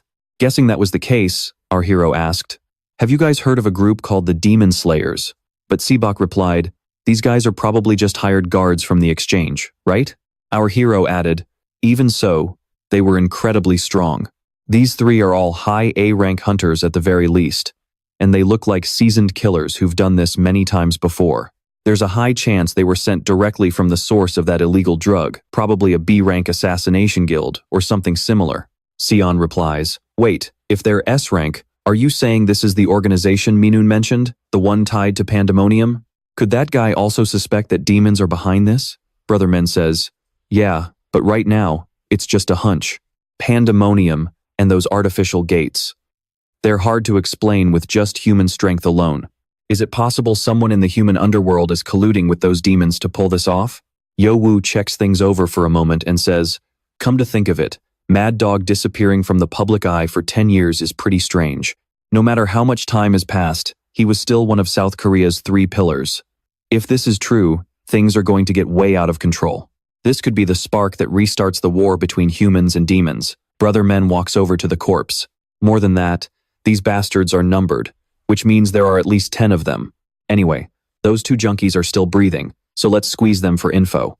If we're going to make a move, we need to finish this cleanly."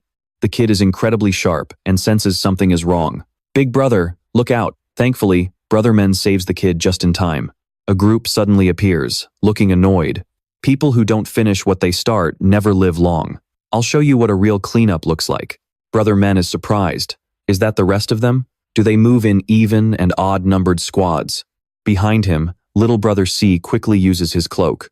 Brother Men thinks for a second, sensing their mana levels are totally different from anyone they've faced at least A+ rank. Brother Men steps forward and says, "You guys showed up at just the right time, you drug-dealing trash." The leader leans on his hand like an old man and asks, "So you're the triple S rank boss?" He secretly eyes Brother Men's group. The leader of the Blue Lotus Emperor Guild? Did he sniff something out? Brother Men glances over, not recognizing the guy in the middle, but the two next to him are definitely S-rank hunters. "We have to take them down right here," the guy replies. "Whether you're a triple S-rank boss or not, you don't need to know. You're going to die either way." As he speaks, they charge at Brother Men. Sai shouts, "We'll handle this." While Yo Woo draws her bow, she says, "I'll provide backup." The chaotic battle breaks out. Brother Men says disdainfully, "Your martial arts look familiar, but your execution is clumsy as hell. Who taught you? Some amateur?" Furious that his respected master was insulted, the man screams, "How dare you!" The two of them clash, and powerful blue lightning arcs through the air like sharp blades. She fires an arrow and calls out, "Master, are you okay?" The enemy gets hit by her arrow and screams in pain. "Gah, you bitch." An assassin lunges from behind, saying, "You don't have time to be looking away." Luckily, Sujin steps in and wipes them out. "Sister, let us handle the weak ones." Sujin turns to Brother Men and snaps, "Quit messing around and get up already." Brother Men looks a bit dazed and says, "That guy's technique is really strange." He tries to pull himself together, rubbing his head. "Whatever, I'm talking too much." Brother Men smiles to himself, thinking his body is finally remembering the feeling of fighting together. At first, they were messy and disorganized, but now they're moving smooth, steady, and overwhelming. Brother Men turns to his scratched-up companions and asks, "Are you two warmed up yet?" Yo Woo says, "Give me 10 minutes." Brother Men stands up, full of energy. "All right then, we'll take them down in exactly 10 minutes. He launches forward like a bullet. "You've been baiting my attacks this whole time. Was that right-hand strike earlier one of your skills?" The man snaps irritably, "You talk too much. Just shut up." Brother Men silently analyzes, gathers, and reflects the enemy's attack energy. Then, Brother Men drives his knee into the guy. A counter skill. The man's arm is smashed, and he groans in agony. "Damn it." After disabling the man's hand, Brother Men says satisfied, "Looks like you won't be using that anymore." The man is in pain and can't believe his eyes. How could a mediocre guy like you reach that level? "A Suzer." Brother Men lunges, red energy swirling around him like silk ribbons. He says, "It's pretty obvious." He lands a massive punch on the guy and says, "Because I'm the one who created that technique." Brother Men adds arrogantly, "Is it really that hard to understand? For someone who only knows how to rely on a single awakening skill to survive, I guess it would be. Mana can transform infinitely depending on how you use your energy core. When those forms were systematized and named, they became Asuzer. I never expected it to spread so far and become an entire sect." Realizing they're in trouble, the man screams, "We're being pushed back. We need to find an opening to retreat. Number 1, get over here now." Brother Men chases right behind him, saying, "Hey, don't get distracted." He scares the living daylights out of the guy. A second later, he delivers a blow so powerful it sends the man flying into a wall. Brother Men walks over and picks up the mutation drug vial. Brother Men approaches him and says, "I only answered you because you asked, but since you clearly weren't listening, now it's my turn to ask the questions. You're the only one left who can still talk." The man keeps screaming, "Damn it, this is insane. What the hell are you anyway?" Our main guy approaches him and says, "You're the type who just won't listen, aren't you? I already told you. Now it's my turn to ask." He then shoves a pill down the guy's throat and says, "Oh, why are you resisting so much now? Weren't you more than happy to make your subordinates swallow this stuff? This is that new product you were all so proud of, isn't it?" The guy desperately tries to spit it out while it's being forced down his throat in a truly disgusting display. Our protagonist continues, "Yeah, you're only scared to swallow it because you know exactly what it is. If you don't want to die, start talking. Who made this? Who's distributing it all?" The man opens his mouth and sneers, "It's obviously a fake. No matter what you do now, it's useless. The strong survive and the weak get devoured. Ever since the gates opened, this world only cares about the power of awakened skills. If it makes you stronger, you'd drink it whether it was medicine or poison, wouldn't you? Do you really think taking out a few dealers is going to end this? He screams at the top of his lungs, "This world is already rotten. Another drug just like this will appear, and the weak will always be prey for the strong." If that's the case, isn't it a blessing to burn bright, even if it's just for a moment? Our lead grabs him by the neck and says, "You sure talk a big game, don't you? So, by your own logic, why are you still weaker than me?" The man's eyes immediately roll back as he coughs up a mouthful of blood. Coughing, the main character uses his healing skill on the man. He continues, "Now, I'm asking you one more time. You'd better answer before you get devoured yourself. For real now. Who is the one that created this illegal enhancement drug?" Watching the main character interrogate the prisoner like this, the two of them stand there, frozen in fear. At that moment, Siyun hesitantly says, "Sister, I understand why you feel that way after everything that happened, but don't you think he's changed a lot compared to 10 years ago?" Ye-oa gives a weary smile and says, "Yeah, he's stronger, and he's much more ruthless." She mentions that people say 10 years here is equivalent to 100 years in that other world. 100 years in a place where he didn't know a single soul. Of course he was going to change, Siyun says in disbelief. But now it's like he's someone who came back after losing something precious. Sometimes, it feels like he isn't even human anymore. Ye-oa looks at our protagonist and says, "But Master's essence hasn't changed. No matter what he's lost, I believe he'll find it again." Just then, our main guy finishes up and appears right behind them. "Since when? What did I lose?" Ye-oa jumps in surprise and says, "Oh, it's nothing. Did you find out anything?" He wipes the blood from the corner of his mouth and says, "Honestly, not much. This time, the drug was distributed simultaneously across multiple regions, and the hub for Asia is in China," Siyun says, clutching her head in frustration. He exploded from the inside before he could say anything else. It was likely a mana contract or some kind of self-destruct oath to keep secrets. "Let's head back for now. Maybe Jung-gu managed to squeeze something out of the survivors back there." He then turns to Ye-oa and asks, "What about this kid?" She says she'll take the child and try to find the parents, and if not, she'll find someone to look after him. Our protagonist follows behind, deep in thought. If we don't get this under control, this drug is going to spread until it's completely unstoppable. They must have taken a gamble and accelerated their timeline because they realized HMCS was closing in. If that's the case, this abandoned factory might have just been a decoy. If they said China is the main distribution hub for Asia, there must be a specific control point for the Korean region. The scene shifts to the NAS private club. Inside, a tattooed man is carrying out another mysterious transaction. He looks shocked when his subordinate speaks up. "What did you say? The abandoned factory?" "That's right. HMCS surrounded it and launched a raid. Because of that, we've lost contact with Mr. Liu and most of the Oni Slayer team. He seems quite worried about his subordinates. And what about Gui?" Facing the bulletin board, the boy is extremely anxious because he hasn't heard anything from his twin brother. But he's staying put, following Dae Seung's orders. The red-haired man screams, "Damn it, everything is a mess. I was planning on flying home tomorrow, too." Right then, he looks terrified as his phone starts ringing. He picks it up, his entire face drenched in sweat. "Dae Seung, what's going on?" On the other end of the line, Dae Seung says, "I heard the operation in Korea is running into some trouble." The man replies, "Yes, just as you directed. We launched simultaneously in several areas, but it looks like those rats caught the scent." Dae Seung says flatly, "I know." Then he continues over the phone, "We were the ones who leaked the information to those idiots at HMCS." The red-haired man is stunned. "Huh? What are you talking about?" The voice on the other end says, "The drug has already been distributed across the entire country. Even if we lose a few transaction points, it's only a matter of time before we control the entire market. We should throw them a few bones to keep them focused on those abandoned factories for a while longer." He commands, "Crow will handle the distribution. You just keep pushing the product out. Even if it's risky, get it done." The man says nervously, "Dae Seung, if we push this hard, they're going to trace the trail back to us very soon. We've already lost contact with Liu and the Oni squad at the factory." The other man cuts him off and says, "Don't worry about that. All of them signed mana contracts bound by their very lives. Even if they fall into the hands of HMCS, they won't be able to say a word.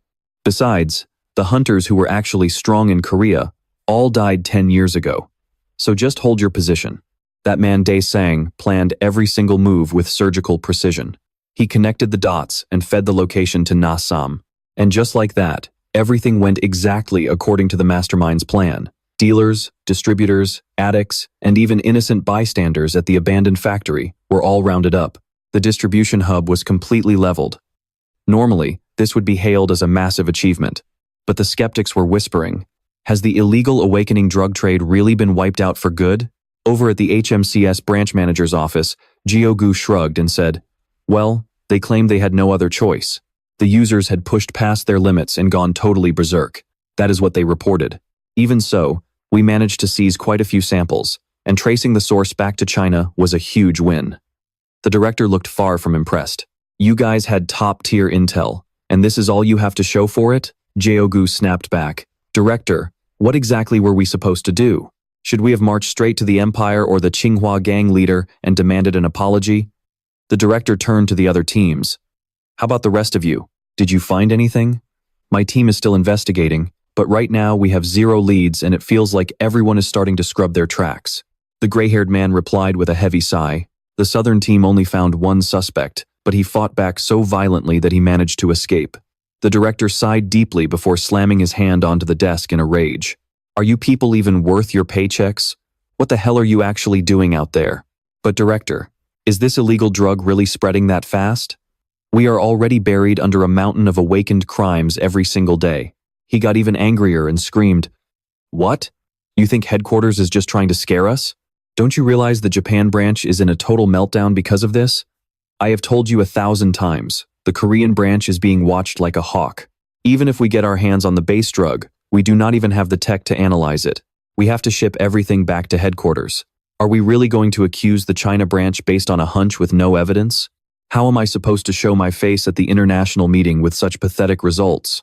The staff began to whisper that his obsession with headquarters had blinded him with ambition. Exactly, he only jumped on this because a famous rookie was involved, and we all see how that turned out. He turned and barked, where is Hunter Min? Where is he right now? He said he had too much on his plate and took the day off. Standing in front of a massive estate, Yeohua asked, do you like it? Min was speechless. I mean, I love it, but can I really just take a place like this? She smiled and said, of course. After everything you have done to take care of us, it is about time you had a home of your own. The younger one chimed in. Plus, you have a lot of people living with you now. Those 2 used to live in an office, and Hunter Chu Heyman drops by all the time. Not to mention, you said you were going to adopt that little girl, right? Min replied. Yeah, I looked around a bit, but since she is a natural awakened, I think she would have a hard time fitting in anywhere else. Yeohua patted the girl's head and said, being born awakened without even going through the tower is a rare talent. Sion, make sure you listen to your master, okay? I will come visit you every day. The little girl beamed at her and said, your red hair is so cool. Sisun added, I will be here every day too. Even though I live with my sister now, with the billions of won put into this place, it is basically my second home. Yeohua asked, Sion, want to go see the inside with me? Min was genuinely surprised. Man, these kids, was this their plan from the very beginning? So this is going to be our new secret base? He suddenly remembered the old days, thinking about how his old comrades would have loved a house like this. It is even bigger than I thought. Everyone gets their own room. His disciple cheered. You did not just hijack some random house in the middle of the war, did you? It is possible. I mean, where would my brother get the money to buy a place like this? Then a younger brother, he loved dearly, a long-haired boy, grumbled, our goal is to wipe out those demons. So why do we have to live so close to each other? Min patted his head and said, I need to keep you within reach, so I can protect you. No matter what happens, I will protect my people. That is my creed. Now stop sulking and get inside. They even have real beds. The boy blushed and muttered, we are not your kids, you know. For 100 years in another world, Min had survived on the dream of moments like these. But in the end, I could not save them all. Now, only 2 of them remained, along with 1 new little one. His expression turned serious, but this time, it has to be different. The little girl turned back to call him, you are walking too slow. Min smiled to himself, then thought about how shocked Bei would be when she finally woke up. He ran to catch up with the kids in front of him. Yeah, I am coming. As the long day came to an end, Min made a quiet phone call. Hey, Oh Dong-gu, Did the private lab say the connection was unstable too? Jae-gu answered from the other end. That is right. This illegal drug shows a mana signature unlike anything they have ever seen before. Demons really do use a different kind of mana, but claiming they're connected just because of that is pure speculation. Even if it is demon mana, finding that stuff on Earth isn't exactly rare anymore. You can just head over to a dark meteorite and grab some. The lab team feels the same way. Not to mention, given the current state of things, bringing up demons is a very touchy subject. No nation wants to be the first one to cause a stir over unconfirmed rumors. Gunwoo just replied, I get it, see you tomorrow. After hanging up, he thought wearily, those damn demons have actually managed to build up trust over the last 10 years. Then he got back to work, digging for info on the 10 years he had missed. Demon Mana, Dominion blog. He found a post about the link between demon mana and soil pollution and thought excitedly, there it is. But as soon as he clicked the link, a message popped up saying the blog was private. Gunwoo cursed. Damn it, this guy is always so freaking cautious. He noticed something strange. Dominion had written YZ. Could this really just be a coincidence? Right then, his little brother opened the door and walked in. Brother, what are you doing? Gunwoo looked up, surprised. Oh, Sion, you're awake? The kid replied. I did knock, you know. Gunwoo said, go back to sleep or you'll never grow tall. The boy replied, but the ghosts already told me everything they were whispering about. You're the one who told me that. Gunwoo said sheepishly, it was just a short call. Did they tell you that too? That's a total invasion of privacy. The kid replied that it was the same back in the sewers. That was how Sion could hear those scary thugs talking before Gunwoo even arrived. Gunwoo was pretty surprised. What exactly did you hear? The boy suddenly began to whisper those words back to him. Giant just cleared customs. The shipment from Najak just landed, and it's being distributed across the entire country. Somewhere else, a man was running for his life before collapsing in pain. Ah. Another man approached him and said, I finally caught you, you little bastard. They sneered. You rank C, piece of trash, you really dared to sneak into our guild's gate? The man was trembling with fear. I had no choice. I needed the money to buy this. The thugs paused. What the hell is he pulling out? What could a loser like him possibly do? The man quickly pulled out a vial and downed it. With this, you guys are dead. And then, a massive explosion rocked the area. Every news headline was covered with reports about illegal boosters for Awakeners starting to spread like crazy. At the HMCS headquarters, the branch managers were holding an emergency meeting. Everyone agreed that early containment was crucial, but the situation was dire. At this rate, it was only a matter of time before it spread like a wildfire. The HMCS branches in other countries are doing their best, but our own situation isn't looking very promising either. Has anyone here made any actual progress in the investigation?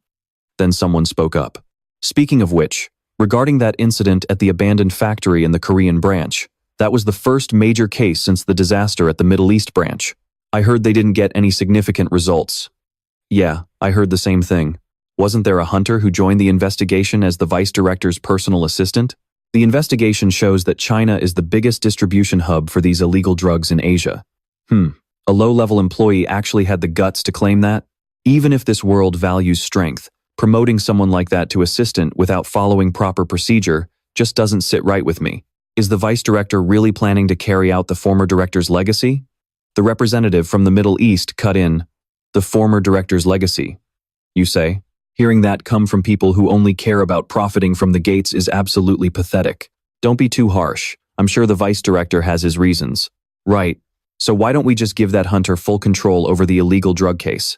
Maybe he'll actually pull it off this time, the group said, trying to corner Gunwoo. What do you think? Branch manager Beck, you're in quite a bind. He could only stammer, right, of course. And so, 2 days later at the HMCS Korean branch, Ji-gu was shocked to be named the head of the entire investigation. Dae-ho turned to Gunwoo and said, with the way things are now, everything is basically up in the air. Making this public is basically turning me into a human shield. Exactly. It seems this is more about internal infighting at headquarters than actually expecting results. Gunwoo said, well, that works for me. First, look into something for me. Dae-ho took the paper and asked in surprise, what's this? Najak, Gunwoo said. It's the testimony from a child who was at the abandoned factory scene. I don't know what Najak is, but it's definitely a crucial keyword. Isn't the investigation into that factory still ongoing? Besides, even if it is Najak, what could it be? A restaurant, a bar, or maybe even a company name. Gunwoo said, "It's obvious where drug dealers hang out. Is an investigative agency really unable to track that down? Look, Vice Director, even if we are an investigative agency, we're talking about the entire country here, even if it is a small one. Furthermore, if it's an illegal operation, they probably never registered as a legal entity. Najak might just be an internal code name." Gunwoo thought for a moment and said, "Then let's do this. Send a request for investigative cooperation to the 7 biggest guilds in Korea, starting with Chapter Academy." Du was startled and said, "What? Are you serious?" He hesitated and looked at Min. "First of all, this is supposed to be a secret investigation." Min immediately replied, "We just need to make sure no more details get leaked. We have to nip this in the bud." Jae-woo cried out, "Do you really think those big-shot guilds busy with the gates are going to cooperate? The branch manager won't just sit by either." Min said, "Hey, I'm the head of operations now, so what can the branch manager even do? Besides, Hoa and Shizu always show up the moment they're called." He shouted, "And it's not just because they have a thing for you." Min didn't want to hear it. "Shut it. Try making everyone happy and see where that gets you. By the time every hunter in the country is hooked on illegal drugs, it'll be too late. Stop talking and make the calls. I'll handle the fallout." And so, at the Blue House, Jane, the current leader of the Infinite Corps, stepped forward to greet the president. The president asked, "What's going on? Does this involve the Infinite Corps?" Jane replied, "The HMCS just sent a request for investigative cooperation to all heptagon guilds." The president was surprised. "A request for cooperation? You said all the details were being kept secret? They're only asking to participate in field investigations and collect data related to awakened crimes. Cases where hunters lose control or have sudden power spikes. They emphasized that headquarters already approved it." President Gaesu burst out laughing. "A nominal investigative agency actually has the guts to do this? Sending a one-sided request like that to Heptagon? Is this the aftermath of that mad dog?" It seems he's stopped caring about his image and started moving. He said it was up to her. After all, the Infinite Core belongs to you now. After hearing that, Jae-ron wrote it down immediately. In the blink of an eye, the next morning arrived. Jae-woo was shocked. "We already have a rejection letter. Actually, every other guild, except the Infinite Core and Frozen Soul, has agreed to the request and is submitting their data. Man, this is a headache. Still, it's surprising that only those 2 refused. I thought everyone except Empire and Blue Flower would say no."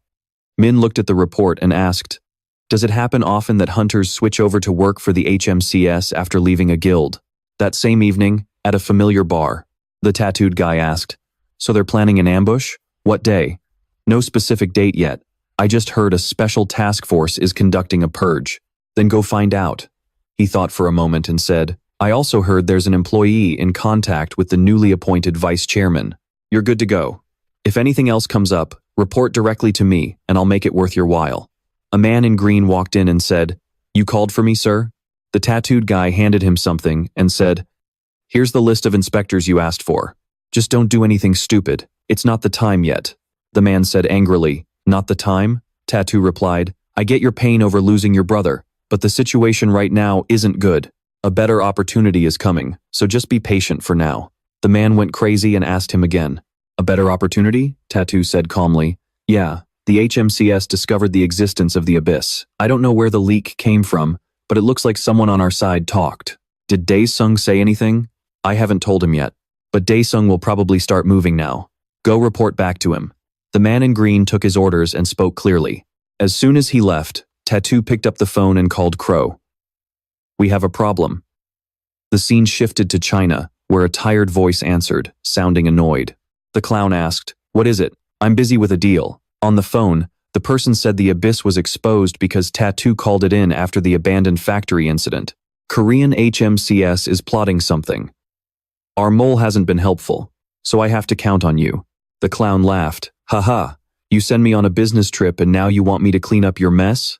That doesn't sound fair at all. I could just bail after I sell these goods, but if the Abyss goes down, you're the one who's going to be in deep trouble." Meanwhile, the clown said, "We can always build a new base, but there's no place better than the Abyss for moving drugs. I thought you understood that."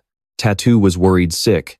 The clown pressured him again. "Cut the price of the drugs you sell to the Abyss in half from now on, and maybe I'll change my mind and help you guys out." Hearing that, the tattooed guy said, "I have to ask Dae-sung first." The clown ignored him and said directly, "Perfect timing, let me ask him myself." He appeared in front of the headquarters and said, "I'll ask Dae-sung personally." He walked in without hesitation and said, "You look even better in person than in your photos. Great to meet you." The clown announced that the abyss had been exposed. "The Korean HMCS is better than I thought. Everything is going off track." That fake news idea was clever, though. But Dae-sung immediately cut him off. He said, "Stop the act. You think we don't know what's going on? Don't underestimate me. As for the character of Crow, the Korean drug dealer, weren't you the one who asked us to supply those illegal energy boosters?" The mysterious man said, "I don't care what goal you people are chasing. Or, whoever is behind this trying to enter the underworld, you have to go through Dae-sung first. We get paid, you do your job, and that's it." The clown laughed with interest. Truly the backbone of Asia. Then he said, "You're right about that. Our goal is just to spread the drug, but the Chinese association is still a major threat. Even if you're a big shot in the underworld, if you get caught, those strays will become a real headache." The Korean Association even reached out to Heptagram, one of the 7 great guilds. "This isn't something we can take lightly."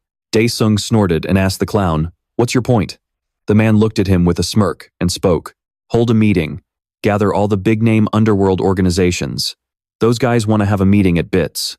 Who would dare refuse an invitation from Dae-sung? And for that clown, it was also the perfect chance to promote and hand out his drugs." He said warily, "There might be some rats planted among us, but if we have enough people, we can just bury them all." The Monkey King spoke up. "Are you guys planning to start trouble before you lose your footing entirely?"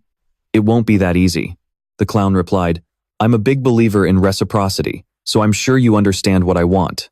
Before leaving, he pointedly added, "Let's cooperate." Dae-sung knew the clown had realized his true identity. He turned to watch the man leave, feeling completely irritated. Memories of the past came rushing back. He remembered saying, "I told you to call me Big Brother." His sickly little sister had given him a faint smile. Is this really the time to be picky about titles? Back then, Dae-sung was just like any other young man, full of love and worry for his sister. "Don't say that, just hang in there a bit longer, I'll earn the money. Anyone with power can make bank these days. I'll do whatever it takes to get stronger. Then you can get proper treatment, and we'll go back to China together. The home you've always wanted to return to."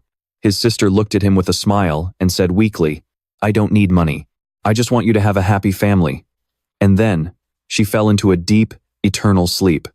Dae-sung was completely devastated at that moment. He had gone to find Main. "You want to be my disciple?" The young, hot-headed Dae-sung said, "Strength. I need strength. With strength, I can have everything I want and protect the people who matter to me. You're the strongest person I've ever met, and I want to be even stronger than you." The weak young man burst into tears. "I don't want to lose the people I love ever again." Recalling that moment left a bad taste in his mouth. Those emotions were truly useless. He had plenty of money now, and he was incredibly powerful. His face darkened as he barked an order at his subordinate.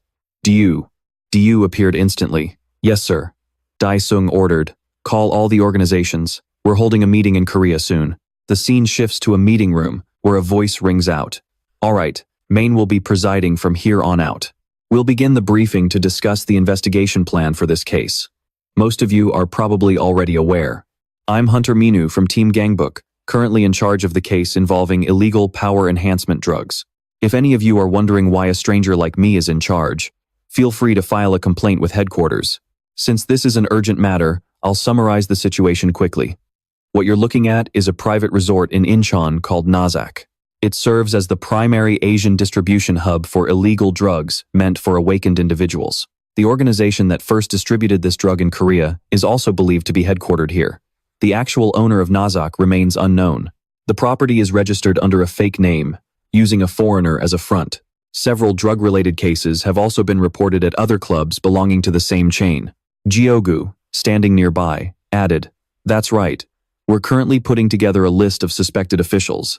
Once this operation is over, we'll coordinate with the police chief for a deeper investigation," Main added. Furthermore, based on information gathered at the scrapyard, which was where we first found traces of Nazak, the distributors already know about our investigation network. It's highly likely there's a mole within the system. Therefore, with approval from the higher-ups, we are holding this secret meeting with only verified core members. In drug-related cases, we must act fast. Our goal this time is to wipe out the Nazak distribution center in a single blow. Nazak is a critical trading point, so security is extremely tight. Under the guise of a resort, they've stationed a massive number of guards. Recent entry logs show that most visitors are linked to various criminal organizations, a curious man asked. Is there a high chance that Nazak has been taken over by armed awakened forces? Is that why you called in Heptagram? Main replied, exactly. Aside from the agents involved in the operation, even the guilds providing support are being kept in the dark. The time and location will only be announced on the day of the raid, a blue-haired man said. I understand the urgency, but why are only the Korean Guild and Cheonghwa getting special treatment? Main explained it was because they had known about the drug beforehand. We also asked for their help during the scrapyard incident. If that's the reason, then I have no objections. Main concluded, all right, the introduction ends here. Let's dive into the details. The operation is codenamed The Bomb. Getting called in for government backup just to have them whisper behind our backs? Not exactly my idea of a good time. These guys probably think we're just some low-rent mercenaries from a bunch of no-name guilds. Give me a break. War King Ki-ho spoke up. If you're so unhappy, why didn't you just turn down the request from the start? Since you chose to join, stop complaining and show some professional courtesy. At the end of the day, we're all here for the same common goal. That's true, but like the Gyeomgang guild leader said, this whole situation is pretty annoying. Now I see why Myung-ga, Aesir, and Seo-han all refused to show up. After finishing the classified briefing, he walked over to the group and said, sorry to keep you waiting. I'm Hunter Min Siwoo, the lead for this operation. Thank you all for accepting the request for backup. I know everyone is busy, so I truly appreciate it. Ki Woong looked relieved. Hunter Min, it's been a while. He immediately got down to business, saying, I have some official documents for you all to review, but the gist of it is simple. We are taking down a black market ring that's been selling illegal power boosters to awakened individuals. The specific time and location will be confirmed and sent to you within a week. He explained further, the necessary forces for this operation have already been clearly outlined. Please have a team ready to move at a moment's notice. It would be ideal if the guild leaders could lead the charge personally. Someone suddenly interjected, isn't that asking a bit much, Hunter Min? But he immediately cut them off. I don't think it's an unreasonable request for a major guild, but if it's truly too difficult, please let us know as soon as possible. The silver-haired man let out a surprised laugh. Oh, I had a feeling, but I didn't expect you to be so blunt. Hunter Min Siwoo, the star rookie who cleared the tutorial tower in just 5 days. Word on the street is that you're actually a hunter who went missing 10 years ago. Is that true? He decided to lay it all out. Even though most of your records were wiped, those who were around back then used to call you Samson, right? You were a pretty big deal back in the day, weren't you? So, where exactly have you been all this time? Suddenly popping up as a rookie and shaking up the entire investigative agency, the man smirked and said, You've got me really curious, he calmly replied. Since this is my first assignment within the agency, technically, I am a rookie. As for how my past relates to this case, I fail to see the connection. The guy next to him also looked suspicious and muttered, Samson. That name sounds familiar. His eyes narrowed as he said, if this is from 10 years ago, that's right when the gates first started appearing. The world was in total chaos from the war between humans and demons. He was a major player back then. Who was he again? Feeling the tension rising, he decided to leave, saying, regardless, the relevant documents have been delivered. Please contact us once your forces are ready. All right then, see you around. As soon as he walked out, he took a phone call. The silver-haired guy couldn't take his eyes off him. It's strange. How could someone that extraordinary be forgotten for so long? Meanwhile, at the HMCS Japan branch headquarters, a panicked voice rang out. Director, we've discovered illegal drugs at the scene of the recent riot. Hikari sighed. Ha, so it's come to this? At this rate, it's going to spread like wildfire. We have to shut this down as soon as possible. How is the search for the mastermind coming along? The riot leader, Lee Ki-hoon, is currently out of the country. Her eyes sharpened as she said, that's incredibly suspicious. Lately, several leaders of major criminal organizations have also gone missing from the country. Could they all be connected? Her younger brother Scott ran over and said, Sis, we just got orders from headquarters. She was surprised. From headquarters? He nodded. Yes, it seems to be related to the illegal power booster investigation. Hearing that, she immediately made a call. Get ready. We're leaving the country right now. Scott was caught off guard. Why so sudden? Hikari smiled and said, it's time to pay back that debt. And just like that, they set off. He stood at the airport gate, looking annoyed as he grumbled, wait, good grief, I'm buried in work, so why am I the one picking them up? He looked baffled. Backup? I didn't ask for any backup. You're meddling in things and making my life difficult again. In the distance, a voice called out. Hikari and Lila waved at him happily. It's been forever. How have you been? At least you're on time for once. He walked over and said, you're both branch managers. Aren't you guys supposed to be busy? Did you all really fly here just because you missed me? Hikari snapped back. You haven't stopped nagging, have you? Behind them, Yo-hwa watched sadly, thinking she came to the airport alone because it was something important. She was absolutely shocked, whispering, I can't believe it. He came here to pick up his girlfriends, and there are two of them? As night fell, a rowdy group at a club raised their glasses. Hey, I told you guys, no matter what anyone says, this meeting was mandatory. This is our chance to take total control.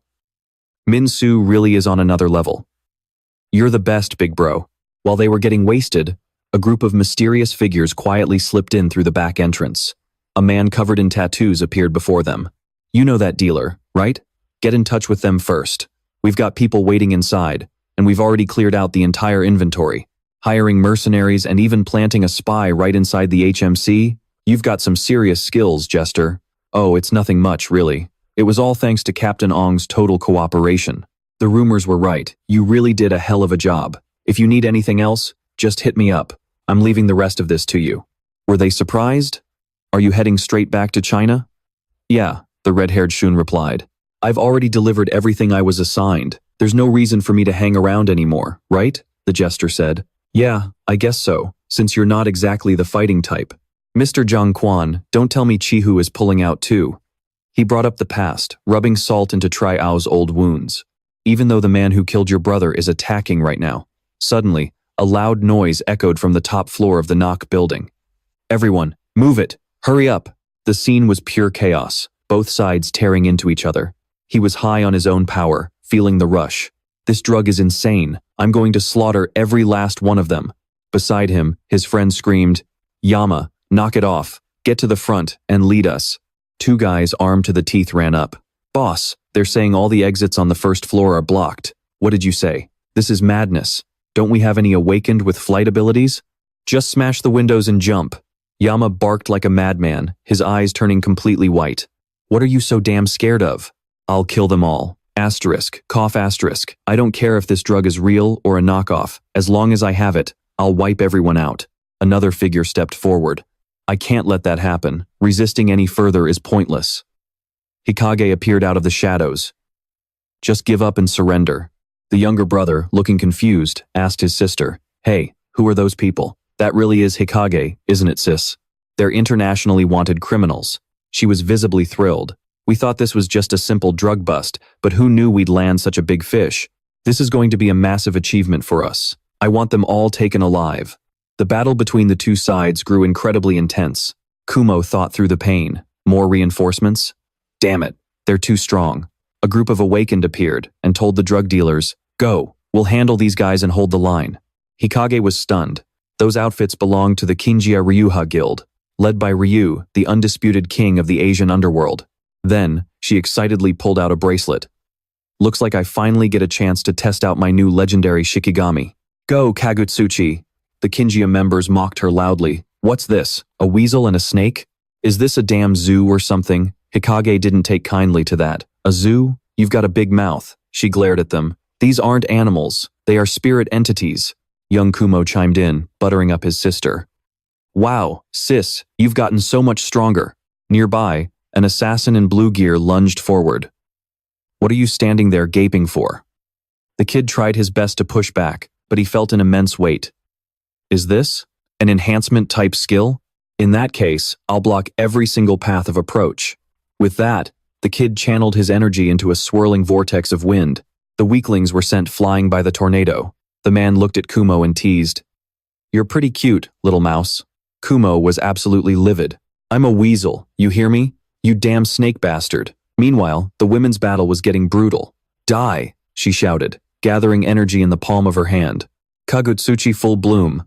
The Kinjia members groaned in pain. You brat, you're dead meat. Luckily, her teammate rushed in just in time to block the blow. She was shocked to see that her savior was none other than Chihu.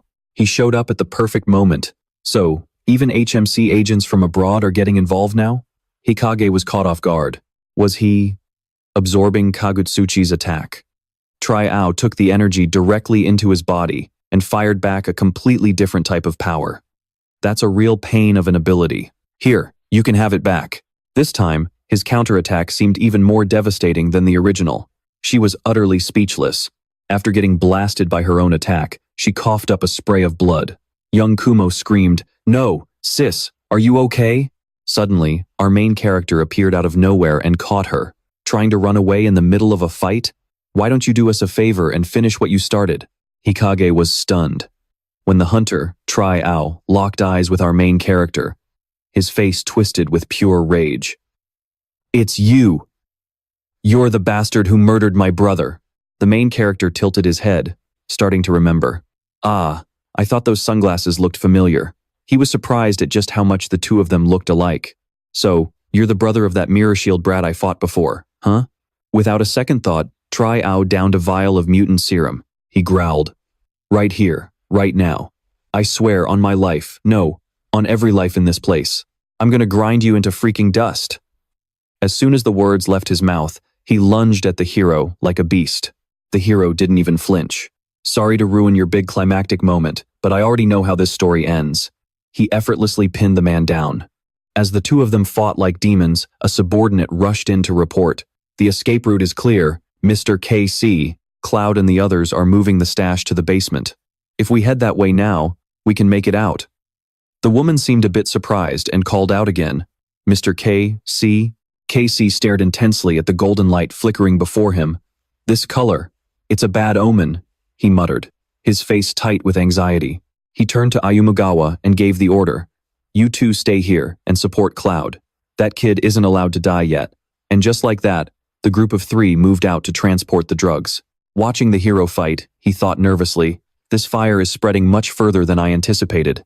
He was always a coward at heart, stammering out, damn it all." Seeing Tri-Ao getting thrashed, he cowered in a corner and whined, "I never should have followed Chihu. I should have just taken the chance to sneak away while everyone was distracted. I never expected him to charge in like a total psychopath. Who the hell is this guy anyway? It looks like our main man is just toy with Zhao, someone on par with an S-rank hunter, yet our MC is tossing Zhao around like a cheap toy." He crouched low and thought to himself, "I need to bail while they're distracted." But the second he said that, an explosion ripped through the air right behind him. Our MC looked down at the fallen Zhao with pure disdain. "Can't take it anymore? You pathetic piece of trash." Our hero had absolutely crushed Zhao. He died with his eyes wide in shock. Little Kumo ran over to his sister and asked, "Sis, are you okay?" She suddenly sighed. "I owe you another one." The MC replied, "Don't mention it. The raid was way easier thanks to you. I expected a fight, but there were more of them than I thought. Your support really meant a lot." Kumo added, "The upper floors are almost cleared out too." Heidi approached the body and noted, this guy was a high-ranking member of the Tsinghua sect. Our MC was surprised. "The Tsinghua sect?" "That's right," she said. "They're a major power in the East Asian underworld. Their base is supposedly in China. Is there some kind of major meeting happening in the abyss today?" He thought about it for a moment. Seeing them rush out in such a panic, it's clear they didn't see this raid coming. But Heidi looked worried. "The most important drug is missing. Is the key holder on the upper floor?" The MC replied, "Hunter Lila is trying to set up a sensory barrier around the whole building. It looks like there's an emergency exit somewhere. I'm heading to the upper floors now, so please keep rounding up anyone trying to escape. Junggu will be here soon." Just as he was about to leave, she called out in a panic, "Wait a second." She took off her precious bracelet and spoke up. "Take this." He didn't understand what it was. She put it on his wrist herself and said, "This is a mana-enhancing artifact I got from a previous mission. Back then, after seeing your overwhelming power, I realized how half-heartedly I'd been living. I've been pushing myself way harder since that day. I was so happy when I got the support request from headquarters. I wanted to help, but I'm still not strong enough. I need to work even harder." Kumo shouted from the side, "Sis, are you seriously giving him the Takemikazuchi?" The kid was clearly not happy. How could you just give away a legendary great artifact like that? Is he? She flinched, blushing, and tried to shut her brother up. No, it's not like that. Don't get the wrong idea. She stumbled over her words. I'm just paying him back. Don't overthink it. Let's move. There are still plenty of small fries out there. Internally, she was dying of embarrassment. Seriously, falling for him just because he saved me a few times? No way. The MC stepped toward her and said, "Wait." As she turned around, she bumped right into his firm shoulder. What? It turns out the MC was just going after a rat. He caught a small timer trying to sneak away. Where do you think you're going? Got a death wish? The guy looked at him like he'd seen a ghost and screamed, "Wait, I'm not an awakened. I'm just a civilian. Just a regular guy." The MC interrogated him relentlessly. "I could see you were a mob lackey all the way from the plane. What kind of nonsense are you spewing? Still got a big mouth, huh? Want me to knock your teeth out?" The guy wailed in agony. "Ah, help me, stop." The MC was baffled. "You're this terrified of dying, yet you had the guts to sell that drug?" His eyes were cold and murderous. "If you don't want to be beaten to death, tell me where the drugs are." The guy spilled everything instantly. "In the basement. It's in the basement. There's a special VIP elevator on the top floor that goes straight to the sub-basement. And there's an escape route down there. Everyone already bolted that way." Hearing this, the MC just felt even more drained. What a pain. He hopped on the radio. "Hey, Jeonggu, there's something in the basement." Jeonggu sounded shocked. "A tunnel? The basement?" The MC chased after the remaining group and said, "Yeah, a team already went ahead, but it looks like they desperately need backup. There are more criminals than we projected. Even if it's just the two of us, we have to go. At least the guards already cleared the lobby." Yewa suddenly screamed, "Sission, wait." In front of them, soldiers were dropped like flies. The blue-haired girl spoke up. "Sorry, but you aren't getting past this point. Get lost." Yewa was stunned. "They're all wiped out? There's already been a fight?" "Sission, these guys." Sission replied, "Yeah, they're on a completely different level than the ones we've fought before. Just at a glance, they're on par with us, maybe even stronger. These guys are masters, so stay sharp. We'll hold them off just long enough to retreat with our team when he arrives." As the two turned to run in the other direction, a mysterious voice echoed, "You'd better worry about your own lives." Sission sensed danger and yelled, "They're here." An axe swung down rapidly at them as the dark faction launched their assault. Sission quickly activated his passive skill and said, "I'll burn those annoying drugs to ashes along with all of you." Across from him, a girl wielding an ice whip snapped back. "You wouldn't dare." The other one used spatial teleportation and appeared in front of Yoa in the blink of an eye. "What? How did he get here so fast?" Sission cursed. "Damn it, a spatial skill?" The enemy charged forward with a massive axe and sneered. "A frail long-range archer like you is going to snap like a sugar cookie." He swung his axe hard at Yoa. She struggled to block it and said, "I guess you don't really know who you're dealing with, do you? For an archer, physical strength is the most important thing, you know?" After saying that, she turned the tables and stabbed him hard with her bow. He spat out a mouthful of blood and collapsed, cursing, "Damn it." Meanwhile, the clown, hiding in the corner, muttered, "What the hell is going on? I told them to get the drugs out early, but they went and started a chaotic brawl right in front of the emergency exit. Now what? If we're going to leave someone behind, it should at least be someone useful." With that, he stepped toward the fray. Sai screamed, "It's you, the masked clown." Both of them turned to look at the clown. Taking advantage of the moment, the enemy lunged forward, shouting, "You're distracted!" The blade sliced right into her arm. The clown said, "Thanks for keeping me alive. But Casey's orders just made this mess even more annoying." "That's enough. Let's move before you get caught," the buyers said. "But what about your subordinates? Are you going alone?" The clown replied confidently, "I told you. What's so special about Changhua? I've shaken off those pests, now they're just outcasts. Take these drugs and go." Suddenly, a voice rang out, "Where do you think you're going?" Our hero flew down into the basement just in time and roared, "Don't you dare move another inch, you bastards." The clown let out a heavy sigh. "Ha, what a pain. I guess I should congratulate you on such a successful ambush. Thanks to you, my fortress has crumbled. Damn it, I can rebuild a base whenever I want. But do you have any idea how much money I poured into this place?" He snapped at our hero. "So, as you can see, I'm pretty busy. You've already achieved enough. Don't get greedy, or you'll lose it all. How about we part ways here?" He pointed at our hero's disciple and added, "We're both busy men, so why don't you deal with those losers on the floor instead?" Our hero lost his cool and demanded to know if he was the one behind all this. The clown snatched up an axe and lunged at him, shouting, "Are you deaf? Didn't you hear what I just said? Time to die." Our hero unleashed his iron fist technique with one hand. In battle, the closer you are to the target, the more devastating the impact. The other woman was paralyzed with fear. Jaban had been taken down in a single blow. It had to be him. He was the core of this entire operation. She nervously whispered to the clown, "Retreat while you still have the chance." The clown glared at our hero with pure spite and stripped off his shirt, ready for a showdown. "Actually, forget it. I'll handle this. Just make sure you guard those drugs carefully." He stepped closer to our hero and said, "Now, let's just calm down and have a little chat. A member of the gangbook Minwoo team, huh?" Our hero didn't bother answering. He just swung his blade with a vicious strike. "Impressive. I'm usually confident in my speed, but you're definitely something else." Our hero asked, "You're the main distributor, aren't you?" The clown smirked. "What makes you say that?" Our hero snapped back. "Because you're the slimiest rat here. Now talk before I knock all your teeth out. How are you smuggling those drugs in? Who's producing and distributing them?" The clown burst out laughing and clapped his hands. "Oh, don't tell me you actually thought I'd just play nice and answer you. In that case, you've seriously underestimated me." With those words, he leaped into the air and lunged at our hero. He was incredibly agile. In the blink of an eye, he appeared above our hero's head and delivered a crushing kick. Our hero was surprised. A movement skill? In terms of speed, he's even faster than Jesu. But his raw power is definitely lower. Our hero immediately unleashed a great gale, blasting him back and breaking his offensive. The clown wiped a streak of blood from his mouth and chuckled, "Haha, I can't believe I actually got hurt." Then he screamed in fury, "Me! You actually managed to wound me!" He charged at our hero again, throwing a massive punch. "Your words are so pathetic, I have to hear them again just to laugh." Our hero was slammed into the wall, but instead of showing pain, he just grinned at him. "What the hell kind of monster are you?" A second later, he activated his frost skill. The air turned freezing cold, as razor-sharp ice pillars erupted from the ground like spears.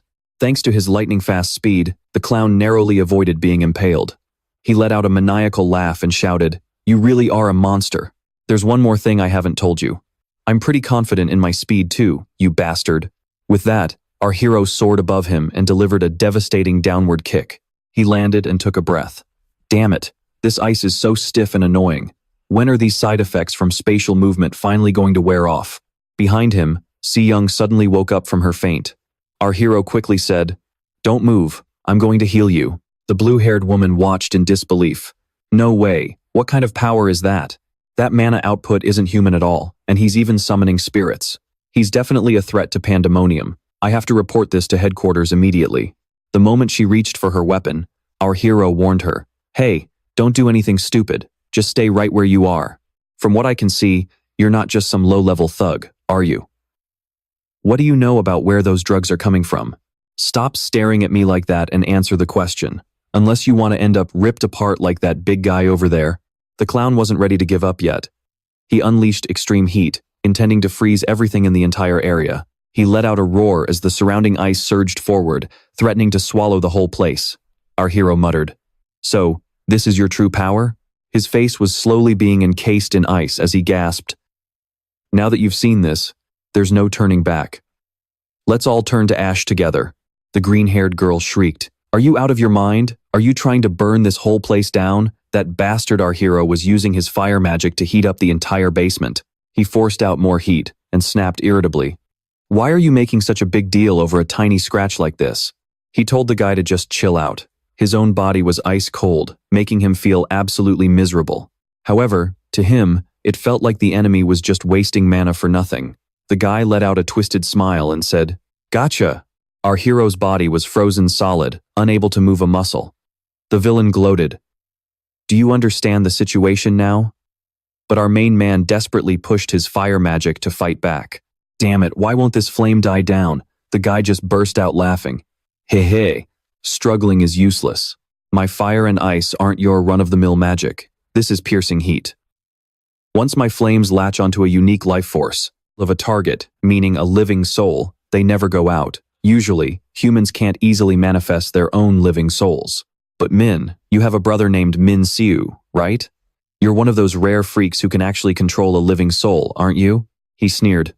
And yet, you're using that living soul like some rabid dog drooling all over the place without any control. So just turn into ash along with that flashy life force of yours. With that, he unleashed another massive wave of power. Our main man clenched his fists and gathered his energy. He said, "Oh, is that so?" Surprising the hell out of the villain, he lunged forward. "What exactly are you planning to do about it?" He slammed a fist coated in his eternal fire right into the guy. "I'll just keep burning you until you're a little warmer." He started pummeling him into a pulp, saying, "Don't I just need to crush you before my body burns up?" After all, a skill is powered by the caster's will. Once that person kicks the bucket, the skill disappears with them. The villain leaped back and powered up again. He shouted, "Put it out! You think I'm that easy to kill?" Our hero started to feel worried. It was true his recovery speed was matching the rate his body was eroding, but he had plenty of lives to spare. The enemy knew it, so he chose to hold his ground instead of going on a full-blown offensive. But this skill was clearly putting a massive strain on him too. As expected, the best move was to make him collapse as soon as possible. Our hero said, "I can see right through your thoughts from a mile away." The villain wiped the corner of his mouth and said, "No matter how strong you are, the more power you use, the faster your body burns. Crossing that line is basically suicide." Claw was just trying to buy time, saying, "You'll never even lay a finger on me." Our hero used Iron Body to create a protective barrier. He thought to himself, "There's something I've realized since coming back to Earth. The limits on my output from space travel are actually my body's way of protecting itself. The mana I've stored in my Dantian over the last 100 years is still there. But the magic structures and the way you channel it are worlds apart in every dimension. To avoid shock or total overload before fully adapting to this new environment, my body definitely put a cap on its own output. If that's the case, when I'm forced to break that limit, the only way is to force my own Dantian to explode, to shatter the barrier. I've known how to break the limit for a while now, but I have no clue what the consequences will be." Our hero winced, thinking, "Man, at a time like this, I actually kind of miss Behemoth. Why? Why won't you just die? Damn it." He pushed even harder to burn his Dantian, shouting, "Just die, you annoying brat." Standing behind him, the green-haired girl thought he'd completely lost his mind. This was bad. She quietly assessed the situation, someone who could break through that magic and force a high-ranking member of Pandemonium to show his true face. This wasn't about keeping up appearances anymore. This man was way too dangerous. But since this was a direct order from Lord KIC, I have to keep Claw alive no matter what. But with the mana I have left, how can I end this in a single blow? If I have to, I'll take care of it with my own two hands. Sidun had woken up at some point and muttered, "Cut the crap and stop this nonsense right now." The girl snapped back. "You can't even stand up, yet you're talking big? Let go of me." Sidun shot back. "Open your eyes and look around. The abyss is completely surrounded, inside and out. Most of the key players in your criminal organization are here, and everyone suspected of being involved with that drug has been arrested. It won't be long before we find out where those escape tunnels lead." Realizing things were going south, she let out a cold huff and dropped her weapon. Claw looked at our main man and sneered. "Hey, Mr. Flashy Investigator, how does it feel using your own life as fuel to keep those flames burning? You're just a human. Unless you're some other race, that body of yours definitely has a breaking point. Shouldn't you go see your brother and write your will while you still can?" Our hero thought, "He's right. My recovery is slowing down. But if I keep this up, he'll run out of gas before I do. But my mana is almost at 0. Forget about my own recovery. Rio, Hoa, and Sizer are still seriously injured. Do I have enough strength left to take him down and handle everything else? Is forcing a limit break the only way? But what if the whole building blows up from the overload?" A familiar voice suddenly rings out.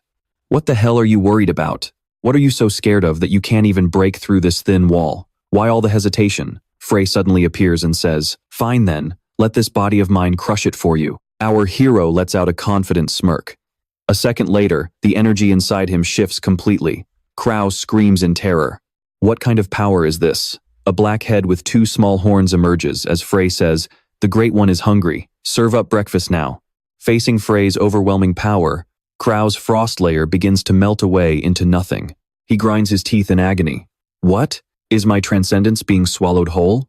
The MC just smiles. "Everything's under control now. You're finally awake?" He approaches him and adds, "Honestly, your timing is perfect." "That's right, what was that move called? Oh yeah, Transcendence. He activates his copy skill to steal the move, and blasts Crow with his own Transcendence. He tells him that this is where the real life and death struggle begins. Crow's body is engulfed in relentless flames. The MC mocks him. Didn't you ask me earlier what it feels like to be burned alive? He smirks again. I'm not great with words, so why don't you just feel it for yourself? Crow's screams are gut-wrenching as he begs for his life. The girl drops to her knees and cries out, Lord Crow, for you, and for all of Pandemonium. She quickly grabs her weapon and hurls it at our MC. A moment later, she's the one screaming in pain. Did he just transfer the skill's coordinates to my own body? His body feels like it's literally melting. He curses under his breath and pulls out a special magic scroll. In the blink of an eye, he vanishes, shouting, Just you wait, you bastard. The MC clicks his tongue in annoyance. Damn it, was that some kind of special escape tool? What a coward, dumping the mess on his subordinates and running away like a rat. The talkative Frey replies, You were almost roasted to a crisp yourself, yet you're still talking smack. The MC walks over to his brother and asks, Sion, are you okay? Yeah, I'm fine. The little brother looks at him warily and asks, Wait, what is that thing next to you? Tiny Frey pinches his cheek and pouts in the most adorable way. The MC hesitates. I mentioned this before, but what exactly should I call it? Is that supposed to be a pet? Meanwhile, the house in front of them, buried under thick white snow, is demon territory, the Antarctic HQ. Inside, Crow is gasping for air and wheezing. Damn it, Dr. Shutine gloats. To think you were burned by flames created from your own mana. What a pathetic joke. Crow grinds his teeth in rage. Shut up, you old fossil. He can't take the mockery anymore and screams, I'm going to kill you, you son of a bitch. The doctor just sighs. You've got some nerve acting tough after trashing the entire project. Though, since you're shouting that loud, I guess you're feeling better. I told you 1,000 times since we met. Using Transcendence is like drinking poison. The more you use it, the more dangerous it gets. Those flames drain the target's life, but the explosion point is your own body. Humans have limits when using S-rank skills or higher. I patched you up, so try to be smart and save your strength for Pandemonium's great flow. Nearby, a half-demon speaks up. Exactly, that's what I've been trying to say. This is the blue-haired half-demon Crow. You're a famous guildmaster and one of the world's top hunters. How can you be this pathetic? I heard from Kai that you tried to fix the mess yourself, only to get beat to a pulp by some hunters. Crow continues to mock Crow's humiliating defeat. While you're lying here playing patient, Exon is busting his ass to clean up the wreckage of that lack project you destroyed. Crow loses it and yells, Shut up, you meathead. What did you just say? You want to go? Dr. Shutine interrupts. I'm sick of your bickering. If you want to kill each other, take it outside. You're both from the same town, aren't you? No wonder you're always at each other's throats. Honestly. A red demon suddenly appears and asks, Hey, Dr. Shutine, are you in there? Shutine and the others bow with deep respect. Lord Hatan, you've arrived. Fine, fine, he says with a wave of his hand. Now, kneel, you humans. He turns to Crow first. You were the team sent to handle Project Lack, right? I heard there were complications. How is the recovery coming along? Crow stammers, We apologize. The recovery mission. He looks at them with pure disgust. Humans are all the same. I didn't expect much from you anyway. The whole point of Locke was just to put a little pressure on those arrogant hunters. The real goal was to let humanity taste the true potential of mana. As you're all well aware, the demon race's great cause is to show humanity the true way to use mana. Those who master it will understand the power of different dimensions. They will naturally gain control over the countless gates connecting those worlds. With infinite power and resources, this world could advance beyond your wildest dreams. Yet, those ignorant fools refused and started a war 10 years ago. Because of that, humanity still hasn't evolved. They can't use mana in its pure form, they just scrap and fight over the crumbs. Crow doesn't get it and asks what he means. Hatan explains, It means you don't have the right to decide the fate of this planet. If mana is handled the wrong way, it won't just destroy this world, it will tear through every dimension in existence. That is why we, the demon race, must carry the burden of monitoring humanity. We are the race that transcends all dimensions. Demons are the ones who wield that absolute power. Hearing this, Crow cursed under his breath, thinking it was an absolute load of crap. If you're so damn talented, then handle it all yourselves. The half-demon kid next to him whispered, Shut your mouth. Hikatan added, Anyway, our main focus is still the artificial gate project. Doctor, the gate is about to open. It will serve as the vessel for the descent of Demon Lord Salago. The doctor was shocked. You mean the descent of a level 2 Demon King? Hikatan said, exactly. Now that we have successfully created an S-rank gate, the timing is perfect. The current artificial gates are crawling with monsters, but they lack mana stones, right? Once the descent is complete, the massive mana flow from the Demon King's dimension will solve that problem easily. There is only one issue. The descent ritual requires a massive amount of sacrifices, and the monsters inside the gate won't be enough. We need high-quality hunters, at least an entire unit of S ranks. Dr. Silton said confidently, do not worry, Lord Hikatan. Since this artificial gate is S rank, those top-tier hunters will come swarming in like moths to a flame. Hikatan replied, precisely. Small sacrifices are inevitable. He stepped closer to Crow and said, loyal servant of Pandemonium, you know how many years we have spent preparing for this. This time, nothing is allowed to get in our way, do you understand? Just then, another figure appeared at the door. Lord Hikatan, I have arrived. I investigated the Lax incident, and it seems there was one hunter who had the biggest impact. It is the same man who stopped the descent of the 4th Demon King 10 years ago. Hikatan broke into a cold sweat. What did you just say? The one who was sucked into the dimensional rift, the one we tried so hard to erase from existence? The other replied, yes, it is him. Old man Silton screamed, that is impossible. A mere human managed to open a dimensional rift on his own and actually return? Hikatan grew anxious. Damn it, the timing couldn't be worse. For now, keep the gate project moving forward. Moving deep into another room, a subordinate asked, Lord Hikatan, what do you plan to do? Should we send an assassination squad? Hikatan said with a headache, so they can fail miserably like last time? Curse it all. Contact the person above VIP level. Kai took the order with total resolve. He immediately picked up the phone to call the other side. The person on the other end said unhappily, how disappointing, Kai. You know that contacting me directly puts us both in danger, right? The orange-haired Kai said, I know, but this is an emergency. Do you remember the man who defeated the Demon King? That was 10 years ago, Kaizen said. So you do remember. Well, he has returned to Earth. Because of him, we have already lost 2 of our best subordinates. On the other end, a blonde man spoke up. He is involved with a public organization like the HMCS, so I cannot act recklessly. That is why I need your help. The other person asked, why should I help you? Kai said flustered, because this is a direct order from Lord Hikatan. Furthermore, during the upcoming artificial gate operation, the descent of Demon Lord Salago will take place.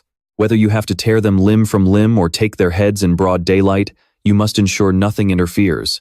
The man in yellow was surprised. No wonder the hunter world has been so chaotic lately. I understand. Tell Lord Hikatan not to worry, Count Man said excitedly.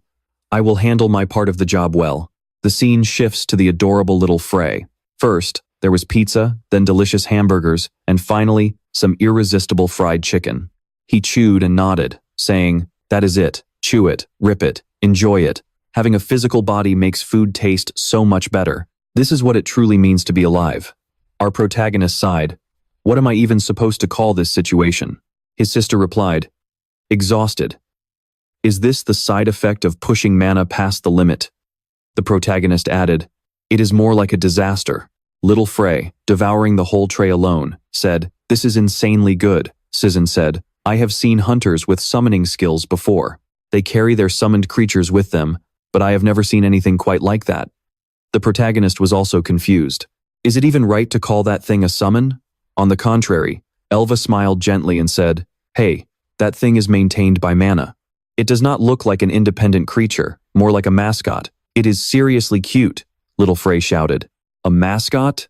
This body belongs to a predator. He flew over to the protagonist and said proudly, I will explain it clearly. This weakling and I met about 10 years ago in another world, and there we signed a contract. Even though we returned to Earth, our souls are still bound together. But this weakling's power was just too pathetic. It prevented my great form from manifesting, and I could only live inside his consciousness. But after that last battle, his energy center evolved into a core, and thanks to that, I can maintain a physical form once again. He lands a few hits on Main and sneers. Do you get it now? Yo Hua looks on in shock and says, a core? I have never heard of anything like that before. Is it really possible to level up a Dantian? Verde replies, look, I do not lie. In the demon realm, That is a basic trait for dragons and high-ranking demons. Sai says, as long as it does not hurt you, then that is all that matters to me. Thanks to that last project, I learned so much, including the fact that we can still get a lot stronger, so please, keep teaching me. The master standing behind Yeohua smiles and says, even at my age, I still have a mountain of things to learn. Main rubs the back of his neck and replies, you do not need to make such a big deal out of it. The kid sister adds, all right, let us get out of here. You still have to clean up the mess from that incident, right? Yeah, give me a lift while you are at it. Yeohua cleverly invites Sai to leave, saying, hey, do you want to come hang out at the Hina Guild with me? And just like that, nobody pays any attention to little Verde. He screams, you idiots, how dare you leave me behind? The next morning at the HMCS headquarters, Jiogyu is surprised. Oh, you are already here? You are early. Main immediately asks, with a case this big, we would usually be pulling all-nighters anyway, especially with so many criminal organizations involved. Do not worry about those small fries. What about him? Jiogyu replies, Kang Hyun is currently being held in the detention room. He has not said a single word since he was arrested, except when he is eating. We have no progress, Jiogyu adds. That is right. Everything has been sent over to the forensics department. Main nods in satisfaction and says, good, let me know if anything pops up. Jiogyu asks in surprise, wait, are you heading down to the detention room? Main gives a wicked smile and says, oh. He will open his mouth once all his teeth have fallen out. And just like that, a blood-curdling scream echoes from inside the dark prison cell. The people outside are worried. Hey, is this really okay? I do not know. Just keep your mouth shut for now. Under Main's brutal torture, the guy immediately cracks. I will talk, okay? The one running the entire awakening drug trade is the Cheon Jogi organization. Cheon Jogi is a global syndicate centered around a guy named Dae-sung. They are the ones in charge of distributing the drugs all across Northeast Asia. They also handed over domestic distribution rights to Clooney. I know Clooney is one of the biggest black market distributors around here. They plan to spread the drugs throughout the entire region, using Narak as their main base of operations. That is everything I know. With his face completely swollen, he groans. As for where Dae-sung gets the goods, I have no idea who is behind the global distribution. I swear, Main asks, so who exactly is this Dae-sung guy anyway? He replies, he just suddenly appeared about 10 years ago. He built an entire organization overnight and swallowed up the whole underworld in record time. To the public, he runs a religious cult based on a skill called Asazur, and even founded a massive trading corporation, so nobody knows he is tied to the underworld. Main sighs. So this is how I ended up raising him? Fine, that is enough for now. What about Clooney? Who is he? The red-haired guy says in terror. I really do not know. I only met him because Dae-sung ordered me to. All I know is that he is an extremely bizarre businessman. Main says, I see. In the end, we still have to do our own digging, completely useless as always. Fine, eat something and get some rest. You are coming with me to meet Dae-sung. After escaping Main's torture, the guy lets out a long sigh of relief. Up on the rooftop, Main says, with your performance in this project and the ones before it, you have been promoted to Special S rank. That jerk, just how much more is he planning to make me work? Suddenly, a warp gate appears right in front of him. He realizes who it is and says, oh, you are here? Standing before him are his two mismatched disciples. The old man says obediently, did you call for me, sir? Then the old man happily thanks him. Thanks to the artifact you gave me, my secret work has been going much more smoothly. I am truly grateful. But where did you get something so rare? Or rather, something so suspicious? That reminds me of the girl from the black market who gave it to him. Main brushes it off and says, I have a few connections with the Dark Heaven tribe. Anyway, the reason I called you two here is because I have a new mission for you. He orders, there are a few people I want you to investigate. Shadow them for a while and watch their every move. If anything seems suspicious, report it to me immediately. The old man asks, who do you want us to follow? Main says, information was leaked during the last project, so we need to find the hole and plug it. I have checked everyone who transferred to HMCS from other guilds, focusing on those who could access the project data. In the data room, a girl thinks in total despair, I really need to quit this job. Main continues. As a result, the list of suspects has been narrowed down to 2 guilds. Both belong to the GAM Association. There is the Seol 1 guild that uses ice skills, and the Gang guild led by that pretty-faced guy with silver hair. He says the leak is coming from one of those two. The scene shifts to the main hall of the HMCS headquarters, where a message is being sent to all the newly joined investigators. Through this appointment ceremony, the crowd shouts, "We wish to express our deepest gratitude." Black takes the stage to speak. "We look forward to your future contributions." And before we move to the next part of the ceremony, as investigators, you must all be aware of the illegal awakening drug case that recently shocked the world. And you also know that the first successful resolution of this case was thanks to our Korean branch. This is the result of tireless effort. I hope you will all look to them as an example to strive for. Not only did they seize a massive stash of lethal illegal drugs, they completely dismantled the entire distribution network. They also successfully captured the key figures, which is a monumental achievement. Therefore, this center is being credited for this great victory. Hunter Min-woo of the HMCS Korea branch is now promoted to the semi-special grade. The crowd below begins to whisper in shock. Starting his career as a semi-special grade? Who the hell is this Min-woo guy anyway? Damn it, even nepotism should have its limits. Another guy feels it is incredibly unfair. The vice chairman is really playing a high-stakes game. It looks like they are sending a warning to the former chairman's faction. That Hunter's face isn't even on the world rankings, so let's see just how strong he really is. Black makes an announcement. To all the HMCS investigators, we are the shield and the bullet of humanity. Since the gates appeared on Earth, we have entered an era where the power of skills dominates both law and intellect. HMCS has used that power to protect justice. For the sake of justice, we must focus on using our power correctly, rather than getting bogged down in tedious procedures. This concludes the appointment ceremony. As the HMCS personnel depart, one man is clearly fuming. Curse them, they dare to flip everything upside down just by throwing in some rookie with a powerful backer. Do they have any idea how much money I have burned behind the scenes to maintain the reputation of HMCS? An employee steps forward and says, "Sir, several semi-special grade agents have already started leaning toward the vice chairman. I heard that senile old man, Ha-ju-bom. He said something to the agents who were complaining about this appointment, and now the former chairman's faction is losing ground. He is absolutely livid, throwing a stack of reports right into his secretary's face. Are you trying to add fuel to the fire? You all should be doing something about this. I did everything I could to suck up to the former chairman, and now these young brats. They are all aiming for my seat. Find a way to take down that guy who got dropped in from above, and get out there and bring back some results." The employees run off in fear as his chest heaves with rage. He cannot help but curse, "Damn it all. It looks like I will have to use my trump card." He enters a mysterious club called Pandemonium. I thought they vanished after the demons migrated down to Antarctica. Are they really still around? Even so, I still do not understand why we have to join hands with them. It is not that I am against having demon backing, but you guys do not stand to gain much from us. The man replies, "Do you really need to know that? You are not the type to care about those little details. What matters is this irrational world, where humans are judged solely by their innate power. I know how hard you struggled to climb from the bottom to where you are today. All the money laundering and shady backroom deals, I know it all. But I do not care. Pandemonium values one thing above all else, the pure desire to become stronger. If you can just do us a few small favors, then sitting in the chairman's chair will not be difficult for you at all." That is what they told him. Take this and carry it with pride. This is an international organization dedicated to investigating awakened crimes. The scale and authority vary by country, but the influence of the headquarters now far exceeds that of any other agency. Afterward, he explains the ranking system to Min-woo.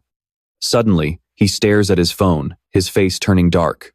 Black asks anxiously, "What is wrong?" At this moment, Min-woo says with disappointment, "Jung-tu is dead." Min-woo immediately returns to see his subordinate, unable to believe it. "I was only gone for a moment and this happened? Give me a summary. What happened?" The old man replies, "Poisoning." There were no signs of any outsiders breaking into the holding room, so he must have hidden the poison on himself. It looks like a suicide, but who knows for sure. Ever since you left, I had Walker keeping watch outside the building, but he did not see anything. He hands Min-woo a massive file and says, "These are the reports you ordered me to investigate." He takes the information. It is about Jo-ju Hwan, the leader of the Jeumgong Guild. His background and records are very unusual. Before entering the tutorial tower, there is almost no data on him, and he has no recorded relatives. On the other hand, The leader of the Seoan Guild has a clear background. She is the type of elite hunter who specializes in support. The Seoan Guild focuses on defense and recovery, which is why they are often sent abroad for missions. He says, "All right, I will dig into the information myself. Send Walker to China to investigate the Heavenly Sect and find out more about Zhou Ju Huan." The old man obediently follows the order. While Frey is busy stuffing her face with food, Minu thinks worriedly. Jiang Tu was probably silenced. Does the Heavenly Sect have some kind of connection within HMCS? What kind of investigative agency has this many loopholes? Little Frey cuts him off, saying, "Hey, hurry up, this is an emergency." "What?" he says. "My show suddenly stopped broadcasting. It is so boring. Change the channel." Minu is at his wit's end with this kid. Seriously, as soon as he changes the channel, the TV airs a breaking news report. As of midnight on Mount Taebaek in Gangwon Province, Korea's very first S-rank gate has appeared. We will now connect to our reporter on the scene. First thing the next morning, a crowd gathers at the International Hunter Association's Korean branch to discuss the S-rank gate that recently appeared in Gangwon Province. I heard they decided to go ahead with the raid using only local hunters. Yeah, I saw the official government announcement too. Word on the street is that Lord Tae-in showed up at the conference. What? Seriously? It's an S-rank gate after all. With a lineup like that, can they actually handle it? The command should have belonged to our association from the start. The crowd immediately shuts their traps when they hear the president has arrived. A powerful woman walks in with total confidence. That's Kim Yoon-ju, the president of the International Hunter Association's Korean branch. Behind her, an assistant asks, "Madam President, is there any private word from the international headquarters?" She scoffs. "Oh, do you really think those elitists care about a local branch out in the sticks? That's just how their world works." To Mutin, the Hunter Association is nothing more than a warehouse for high-quality mercenaries. A man says, "But I heard our association was given command of this raid." Regarding the intel and the participant list, Kim Min-jun cuts him off. "Ah, I was briefed in the car on the way here. There are 2 A-rank gates near the S-rank one, right?" He replies, "Yes, and unfortunately, they're so close together that we were tasked with managing the area for security reasons." "I see." Yoon-ju thinks for a moment before speaking. Then, first, we should send a scout team into the S-rank gate. Once the 2 A-rank raids are finished, we'll launch the full assault on the S-rank. The quick-witted assistant chimes in. "A scout team? You're right. For an S-rank gate, scouting pretty much determines success or failure." "Yes, I'll prepare a detailed written report immediately." "Oh, President, one more thing from the advisory department. It looks like the main branch of HMCS is joining this time." She frowns and mutters, "HMCS? Who are they planning to send?" The scene shifts so, this is an S-rank gate? Even from here, you can feel the sheer pressure coming off it. Looking at it from this far away, the entrance is still so clear. It's terrifying. If the situation weren't this dire, there's no way the leaders of all 6 top guilds would be gathered here. "Listen, old men, this is an emergency, not a Sunday picnic." They ask if the association has arrived. The commander miscounts and says, 1, 2, 3. "We're missing 1 person. You guys showed up this early just to grab a bigger share of the loot, didn't you? You lot can sniff out money like bloodhounds. You're actually the one who showed up last. We're here because we were summoned. Money isn't the main point. Oh, come on, don't act all high and mighty. I heard the association is taking charge this time. The government's sudden contract has a history of being completely arbitrary. Why is a criminal investigation agency like HMCS suddenly joining a raid? Hey, I heard you were transferred back to the main branch? Must be nice, huh?" Min gnashes his teeth in anger. "Rumors sure travel fast. What a shame. We should have recruited you into White Lion back then. It seems everyone is here. I am Kim Yoon-ju, and I'll be in charge of commanding this entire operation as announced. Today's operation will be divided into 3 teams. Within the government's restricted zone, there is 1 S-rank gate and 2 A-rank gates. Therefore, the goal today is for each team to complete the scouting of the S-rank gate and raid the 2 A-rank gates." The assistant beside her says, "I will now announce the team assignments. Raid Team 1, Jeomgang Seolhon and HMCS. Raid Team 2, Guxian Abi and White Lion. Scout Team 3, Chihoa Bang, Infinite, and the International Hunter Association." As mentioned, each organization is limited to 1 platoon. Based on the average power assessment of the gates, Raid Team 1 will be the force attacking the A-rank gate to the east. Raid Team 2 will attack the A-rank gate to the west. Scout Team 3 will be in charge of scouting the S-rank gate. The silver-haired guy snaps, I knew it. Pushing us to do the cleanup work, while the scout team gets the interesting job. We are simply prioritizing safety, the captain says calmly. Unless something extremely unusual happens, there won't be an early attack. So just stay calm. Teams A and B, proceed with the raids as quickly as possible. He leans in and whispers, Hey Seok-jin, who is that? Talking like he's the supreme leader. Min replies, No idea. The Hunter Association didn't even exist in my time. Anyway, that damn Choi Rae-soo is just looking for an excuse to work us to death. A person approaches Min and says, Hey, our team is ready. Let's head to the east gate. He replies, All right, let's go. While they are moving, the captain suddenly turns and asks Hunter Min, Have you ever thought about transferring from HMCS to the CO-Ho Guild? Min hesitates and asks, Do I know you? The girl replies, Who doesn't know you these days? Our guild specializes in healers, and you happen to be a rare soul summoner. We offer the best pay and benefits among all the guilds. Min says firmly, You probably already know my answer. Besides, I have a lot of work to do. She had already expected that. I figured as much. Suddenly, a staff member runs up to the guild leader and shouts, I've spotted the entrance. They immediately arrive at the gate. The silver-haired man says, It's pretty big for an A rank, but compared to an S rank, it's still small. Strange, the gate entrance is right on the ground. He says excitedly, Let's go in right now. Whoever gets in first gets the loot. Then the whole group jumps down. Wait, dividing the loot is supposed to happen after the raid is finished. Hurry up, our hero scratches his head, wondering why they're in such a frantic rush, like they're about to pee themselves. Whatever, let's just follow them. The captain tells Seo Yoon to hold the formation from the back. Right. Our lead slowly steps into that strange portal. As soon as they arrive, Yo Hwa screams, God, it's so hot, I'm literally melting. Someone get me some watermelon, please. A tropical rainforest? He thinks back, feeling a bit nostalgic. It really reminds him of the Tower of Beginnings. Behind the group announcing the guildmaster's arrival, the entire main force enters the gate. She looks around for a bit and says, Good. Keep a small team here to guard the entrance. It's weird though. No low-level mobs at all. Looks like the Grim Gang already pushed deep inside. A loud noise startles the adventuring party. Everyone freezes. What was that? Move fast, through the forest. They rush toward the sound. A gray-haired guy looks confused. Come on, why are you all swarming over here? He says proudly, We already claimed this spot. The adventurers head deeper into the gate. Lava is everywhere. The group stares in shock. Is this a volcanic zone? It's so strange. I can't even tell if it's day or night. One girl says, This mission is just for scouting. Let's check the environment quickly and get out before something goes wrong. Each guild will scout in a different direction. Yo Hwa says, Hunter Gyu, our Chio Rei guild, will take the southern area.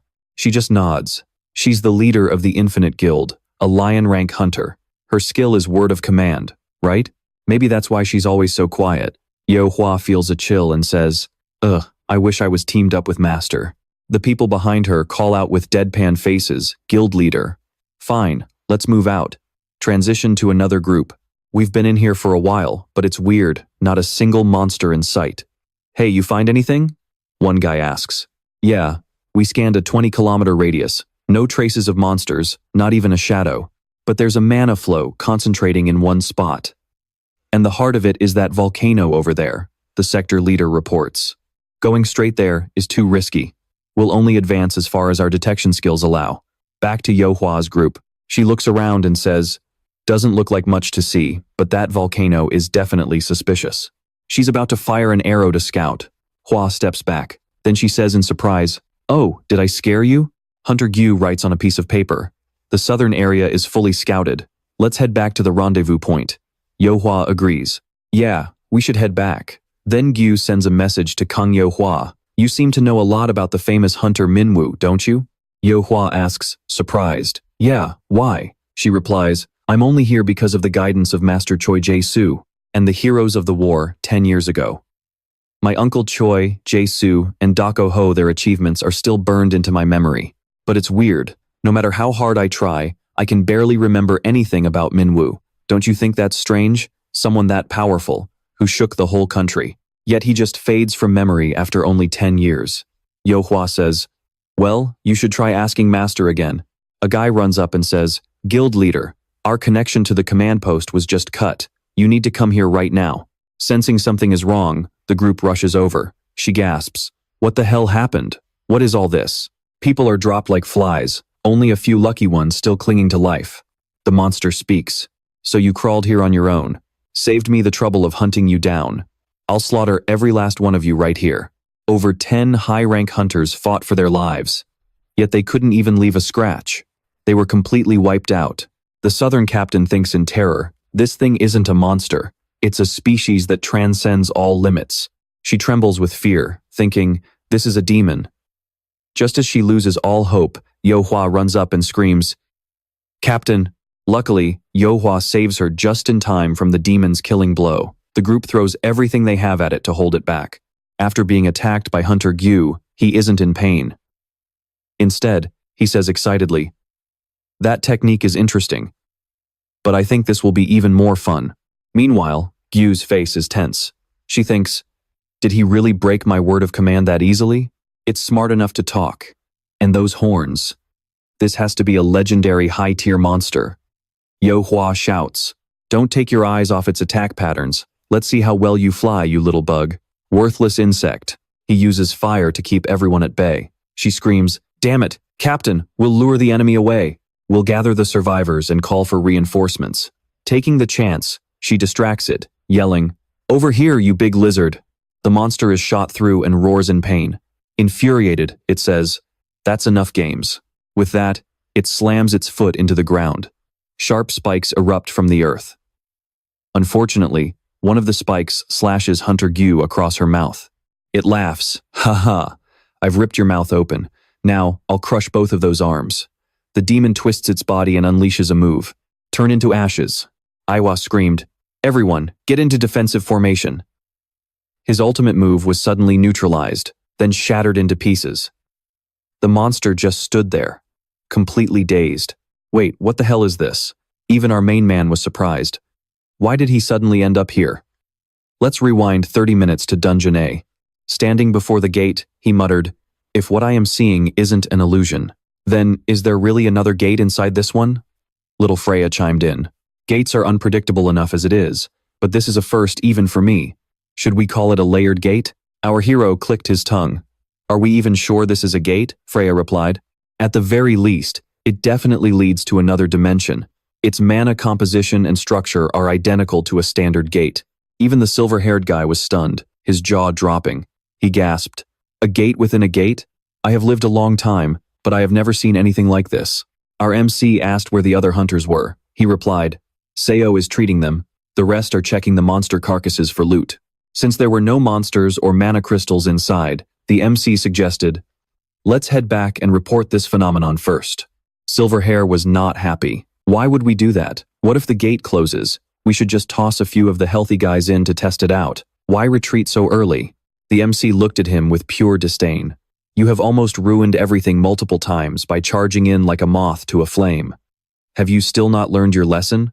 Overcome with embarrassment and rage, he screamed, what did you say? That is when Freya stepped in and said, ahem, allow me to make the call. Freya shoved both of them, saying, you two go in first. And just like that, they were sucked inside while everyone else watched in total shock. What? Is she crazy? That monster woman. The two of them hit the ground, feeling a bit lightheaded. Where are we? Is this a volcanic region? That damn blockhead. I swear I am going to settle the score with her later. He could not fathom what kind of training she had given that summoning pillar. Suddenly, a blood-curdling scream echoed through the air. Recognizing the voice, our MC bolted toward it. And that is how we ended up here. The MC said, I heard a familiar scream, so I came running. Ihua looked at him in disbelief. Master, how did you get here? The MC replied, I am the one who should be asking that. Why am I even here? Don't tell me these two gates are connected.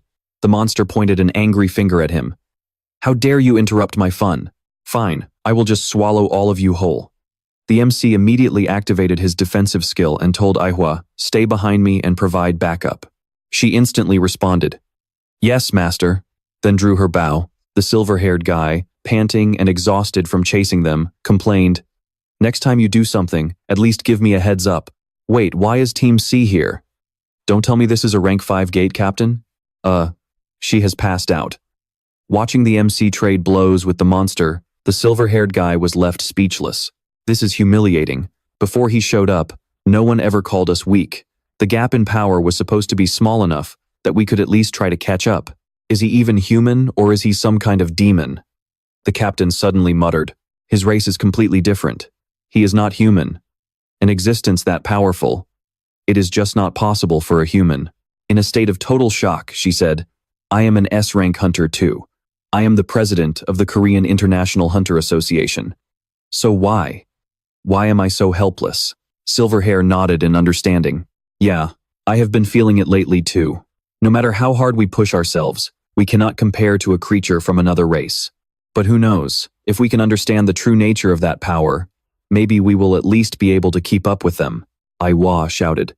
Damn it, I have hit him so many times, master. I think this guy has self-regeneration. The MC explained that it was a half-horn, one of the rare high-level monsters capable of using skills. And among them, half-horns are so rare they are almost never seen, even in the demon realm.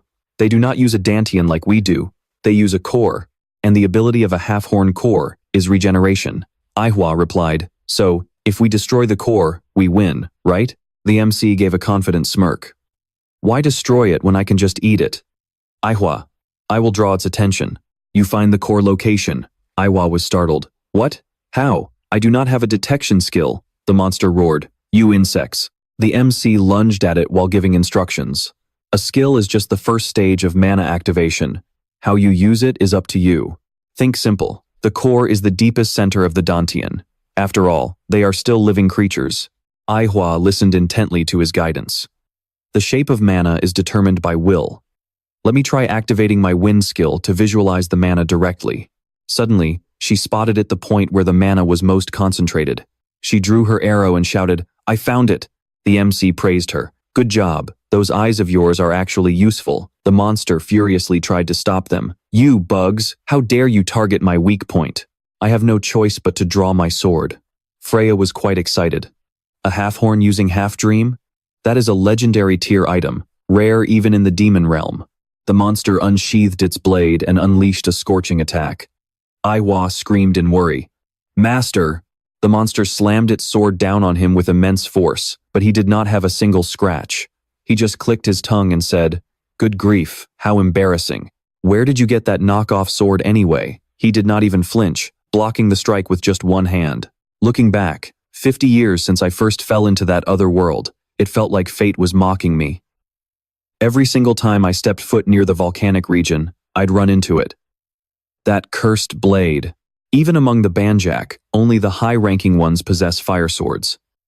In the other world, they call those blades banmung. A banjak wielding a banmung is powerful enough to be ranked alongside lesser dragons. In the demon realm, they're practically untouchable. But back in the real world, the banmung in front of me felt surprisingly light. Once I managed to pin it down, the rest of the team seized the opening, launching a coordinated strike on the beast. With the monster unable to struggle anymore, I looked it dead in the eye and said, It is time for your final curtain call. I stood over the creature's massive body and activated my predation array. Its core was ripped out instantly, leaving a gaping hole in its neck. The core floated into the air before Pode lunged forward, swallowing it whole. It bared its razor-sharp teeth and chirped happily. Delicious. A regeneration core. The monster let out one last agonizing shriek. He took it from me. I just smirked and replied, Thanks for the meal. The beast was finally down dead for good. Silver was stunned, but I just shrugged. See? I told you so. We didn't even have a second to catch our breath. Luckily, I couldn't sense any more monsters inside the gate, but even for an S rank, something about this feels seriously wrong. Besides, most of our guys are beat up and out of the fight. We need to pull out as soon as possible. Yohua approached me, her voice trembling. Master, what exactly happened? How did you end up falling into this gate? I explained everything to her. While we were investigating an A-rank gate, we stumbled upon another gate hidden inside it. Once we stepped through, we were warped straight here. Don't tell me an A-rank and an S-rank gate are actually linked together.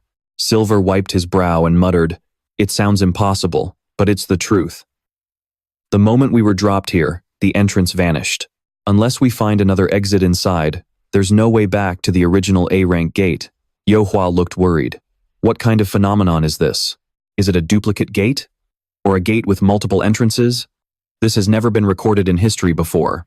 I shook my head. This isn't the same space. The monster levels in the environment are totally different, unless someone linked them on purpose?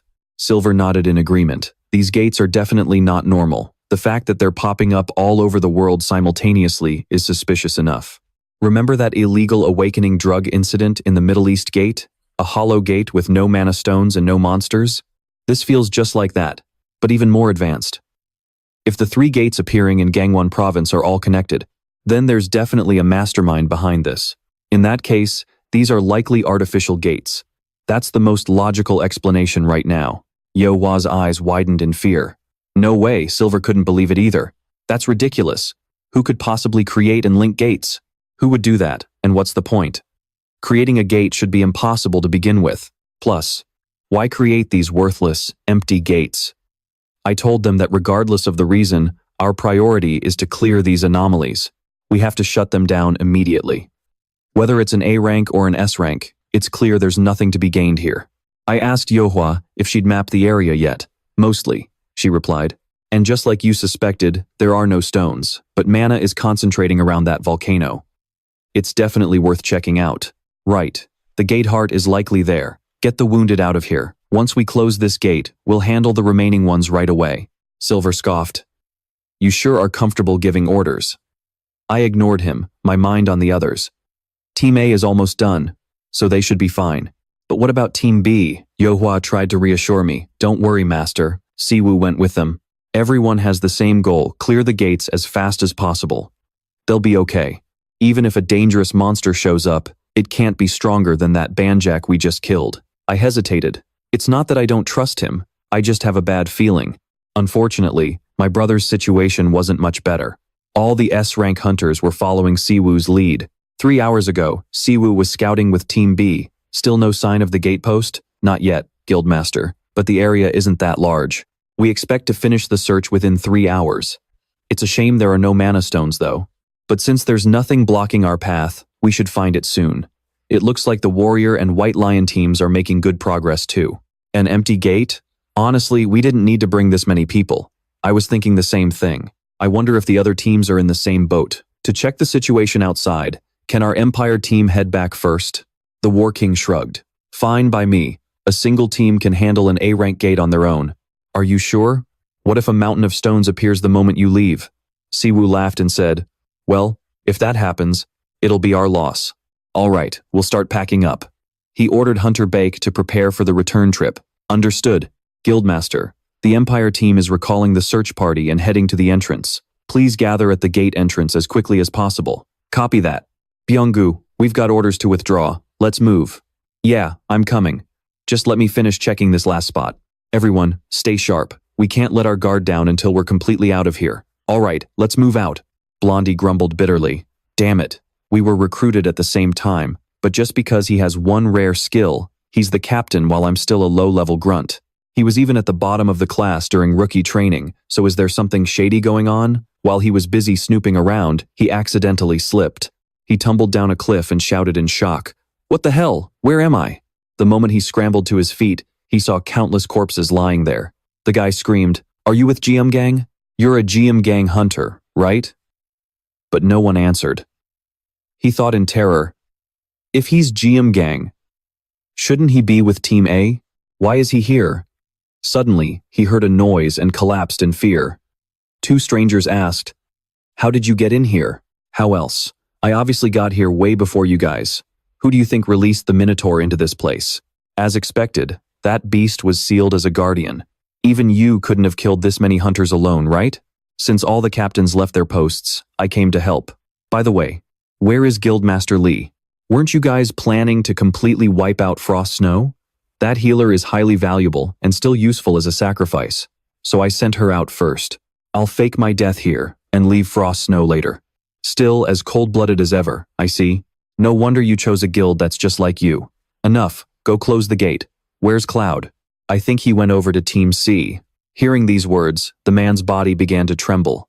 A voice boomed from above his head. Oh boy, a monster appeared and said, "Disposal must always be thorough." Then, a blood-curdling scream erupted from the man. The criminals heard the scream, immediately took notice, and ran toward the sound.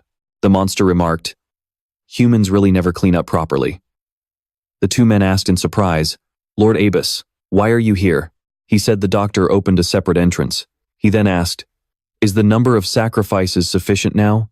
Abbas said not yet. An incident occurred, and it seems Banjak has been defeated. The criminal was stunned. "What? That Banjak?"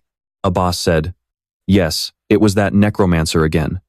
We intended to use Gate 3 as the descent point, but things have become complicated. Humans have gathered there, so we can't risk destabilizing the gate.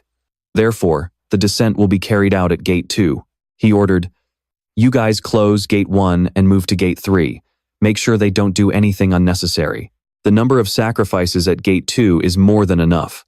After all these years of research, I can finally present the results. Yet, so many annoying pests keep showing up. Since we serve a noble being, not a single mistake is permitted. Is that clear?" They replied respectfully. "As you command." Back at Gate 2, Siyun asked worriedly, "Have you still not found him?" The crew replied, "Yes, I've relayed the retreat order. But Hunter Kim Book Geo has always been uncooperative, and this is the first time we haven't been able to reach him at all. Can't even the tracking hunters pinpoint his location?" She replied, "The strange thing is that his signal has completely vanished." Si-un sighed. Sigh. Getting separated during a mission is a huge problem if he catches gate syndrome. Let's wait for now and ask other guilds for support. With that, Si-un immediately went to another team and asked Guildmaster Jo Kim Ho. He was quite surprised. "Empire Guild, you guys haven't left yet?" Si-un replied, "Sorry, but one of our hunters got separated. Our tracking team can't find him. Could the Warrior Guild help us out?" Ki Ung Ho replied, "That's not hard at all. Go find their man for them." "Yes, sir." Then he muttered unhappily, "Separated, huh? Do you think we're kindergarten teachers? Sigh kids these days." A staff member said worriedly, "Guild Master, many life signals just suddenly vanished. It looks like our hunters are under attack." Both captains were incredibly shocked. The crew continued tracking the location, which was currently about 200 meters underground. "Wait a second, something is wrong. It's moving closer." The man read out 150 meters, then down to 50 meters, as the ground shook violently. Then, the earth below suddenly exploded. The crowd couldn't understand what was happening. What is that giant hand? Everyone fell into chaos. Is it a monster? Is that a monster? Ki Ung Ho thought, is this someone's magic skill? But if that's a living creature, the sensation is truly bizarre. There was a slit on its hand. The monster spread its palm wide. From that slit, a swarm of small monsters crawled out. It's monsters! They're pouring out. Everyone was running for their lives as the scene looked like the end of the world. Everyone calm down. What on earth is that thing? All units, get into combat positions. Damn it, it's total chaos. The number of monsters is far beyond what we can handle, and that giant hand is making everyone panic. Hunter Siyun said, "Yes, Guildmaster. Lead a team to withdraw from the gate and request reinforcements from the main camp." He said, with extreme gravity, "Do it immediately." What the hell is going on? An empty gate is suddenly spewing out monsters. Are the other gates still okay? A staff member said in fear, "Captain, what the hell is that over there? Since when did the gate entrance become this small?" Those who weren't strong enough were quickly caught. "Help! The monsters are already here. Everyone, run toward the entrance. I don't care if you have to crawl. Just get out of here." Jisoo immediately activated his taming skill, binding the basic monsters. "Move it, run as fast as you can, and don't you dare look back. Hurry." But as they reached the exit, they cried out in terror. "Oh no, look at the gate. It slammed shut right in front of their eyes." Those left behind to fight shouted, "Watch out. Most of these are A-rank monsters. Hold the line. Do not let them break through." Damn it, how much longer is this wave going to last? We're literally stuck between a rock and a hard place. Monsters kept pouring out, but that giant hand didn't move an inch. At least it's only summoning things for now instead of attacking us directly. But can that thing even be called a monster? The survivors desperately tried to contact headquarters. We're detecting an unidentified energy source similar to mana. It's heavily concentrated right at the fissure where the monsters are emerging. Sion said, "It might be a different type of gate." Beside him, Joe gasped. "You mean a reverse gate? Like the first one from 20 years ago? A gate in the shape of a hand?" I've never heard of anything like that before. Ki-young narrowed his eyes. Regardless, we have to seal that crack spitting out monsters. If we can't reach the root, aim straight for the fissure. At this rate, we'll be wiped out before reinforcements arrive. See, I need you to make that jump. Ki-young drew his sword and said, I'm going to end this with a single strike. Sion nodded. We've grown too used to the peace of this era.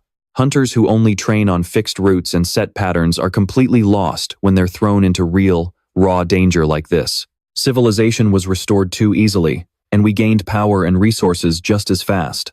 Blinded by forces we don't even understand, we've become far too complacent. My brother used to say this all the time. If you don't want to be consumed by power, but instead truly want to master it, you have to fight with your life on the line. Sai said he was ready. Ki-young smirked and replied, That's the spirit, let's go. He immediately unleashed a single, devastating strike. His first move slashed at the giant hand like a demonic claw. Prepare for the recoil, brace your legs. The others struggled to stay upright, shouting, The energy is pushing back, is it even working? Suddenly, the giant hand stopped summoning monsters. Instead, countless smaller hands began sprouting from it. Then, an eye opened in the center of the palm. Those watching couldn't believe their eyes. One of them stammered, That. What on earth is that thing? Everyone began to tremble uncontrollably. Hiding behind the bushes, the monster Orobus watched gleefully. Ah, he's coming. He is descending. The advent of the second realm's demon king, Lord Solos. Meanwhile, inside the S-rank gate, where Team C was located, Leo said wearily, Still no sign of the gate heart. Our main guy replied, Yeah, but according to everything I see, this should be the right place. There aren't many hunters left around here. Most are seriously injured, and more than half the personnel already decided to bail on the gate early. TS Key, what a bunch of cheapskates. The main guy shot back. I told them to retreat, so stay out of it. If you don't like it, you can leave too. The silver-haired guy said, Hey, why are you being like that? We're on the same team. Don't be so cold. The main guy snapped, Shut up and get lost. Yua thought awkwardly. He's always distant, but he seems especially cold toward the leader of the Diamond Guild. He spoke again. Search the surrounding area a bit more, but don't wander too far. Suddenly, someone called out to him. The main guy looked surprised. Oh, Donggu? The man was out of breath. I've been looking everywhere for you. Why are you with Team C? The main guy explained again. The gate we originally entered had another gate inside it, a passageway that led here. As soon as we passed through, that entrance vanished. The main guy then asked, More importantly, why are you here? Is Team A all out? Is the raid over? Donggu hesitated. Actually, after you disappeared, we decided to leave some hunters behind, excluding the injured to keep looking for the gate heart. That's why I went to the entrance with the leader of the Ice Soul Guild to escort the wounded out. After we got the injured back to base camp, I was going to head back in with the Ice Soul leader, but the gate had already closed. The main guy grew worried. What? Then what about the other hunters still inside the gate? Donggu replied, They're trapped. They couldn't get out. We can't communicate inside the gate, so there's no way to confirm if they're still alive or dead. So while I was going around warning the other teams, I saw the injured from Team C coming out and ran straight in here.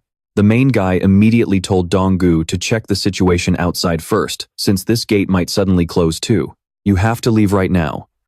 The main guy said anxiously, We need to go. I have to see this for myself. Yu gave the order. All Blue Flower Guild members, confirm if anyone is still in the gate and evacuate immediately. Yes, ma'am. The silver-haired man smirked and whispered, And so it begins. They happened to run into the chairwoman, who told them Team C was out and all members were accounted for. Move back to the base camp. Chairwoman, what exactly is going on here? As for the other teams, head back to the base camp first. I will explain everything once we have regrouped. For now, I will report on the current status of the raid. Everyone, gather around. Min was still feeling incredibly anxious, pacing back and forth. Why can't I see them anywhere? Where are they? The chairman spoke up. First, regarding Team A, the On-Bang Guild, the Diamond Guild, and the HMCS Association. Over 20 people, including our core hunters and the guild masters, have been trapped inside. The gate has officially closed. Next is Team C. The International Hunter Association, the Infinite Tree Guild, and the Thon Hoa Guild have all successfully made it out. That gate entrance is still active. As for Team B, consisting of the Empire and the White Lion Guild, Everyone except for 4 members of the Empire Guild is currently trapped. That gate has also closed. Yowa gasped in shock. What? Are you serious? You are telling me 3 guildmasters were helpless and got trapped in just a single A-rank gate? According to the survivors, the chairman replied, a bizarre, hand-shaped monster appeared inside. Some personnel retreated under the Empire Guild Master's orders to seek reinforcements, but during that process, the gate entrance suddenly slammed shut. Yowa looked like she was about to collapse upon hearing the news. She kept trembling and muttering, "That is impossible. This can't be happening." The rest of the crowd started whispering. So the only gate left is Team C's, the S-rank gate? Dagu was equally stunned, a gate closing automatically before the raid is even finished. There has never been a precedent for this. The gray-haired man stepped forward and said coldly, "They have been completely swallowed up. With humanity's current technology, once a gate closes, it can never be reopened. Even if a new gate appears nearby, there is no guarantee it will connect to the same dimension. Does that mean our guildmaster and everyone else trapped inside?" The chairman gave the final verdict. A rescue mission is impossible. They will be processed as deceased. The crowd fell into despair. No, what are we supposed to do now, boss? Min choked back tears. Everything is not entirely impossible, because these gates were never normal to begin with. So many gates appearing right next to each other, and then closing before we even found the gate heart? That doesn't happen with normal gates. There are no resources, and the monster levels are bizarre. It's all completely inconsistent. These gates are essentially traps, clearly designed with a specific purpose. In fact, the Diamond Guild Master and I confirmed that there is another passageway inside Team A's gate that connects to Team C's gate. In other words, there is a chance the space where they are trapped inside the S-rank gate is also interconnected. Dogu hesitated. So, if we can just find that passage, we can save Team B. The chairman spoke firmly. If Hunter Minwoo's theory is correct, it means we would be sending even more hunters into gates created by an unknown entity. We cannot afford any more casualties. The other captains responded with worry.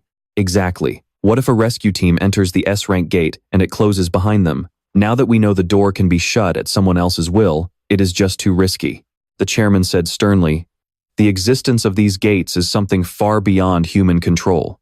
Therefore, from a rational standpoint, the immediate rescue mission must be cancelled.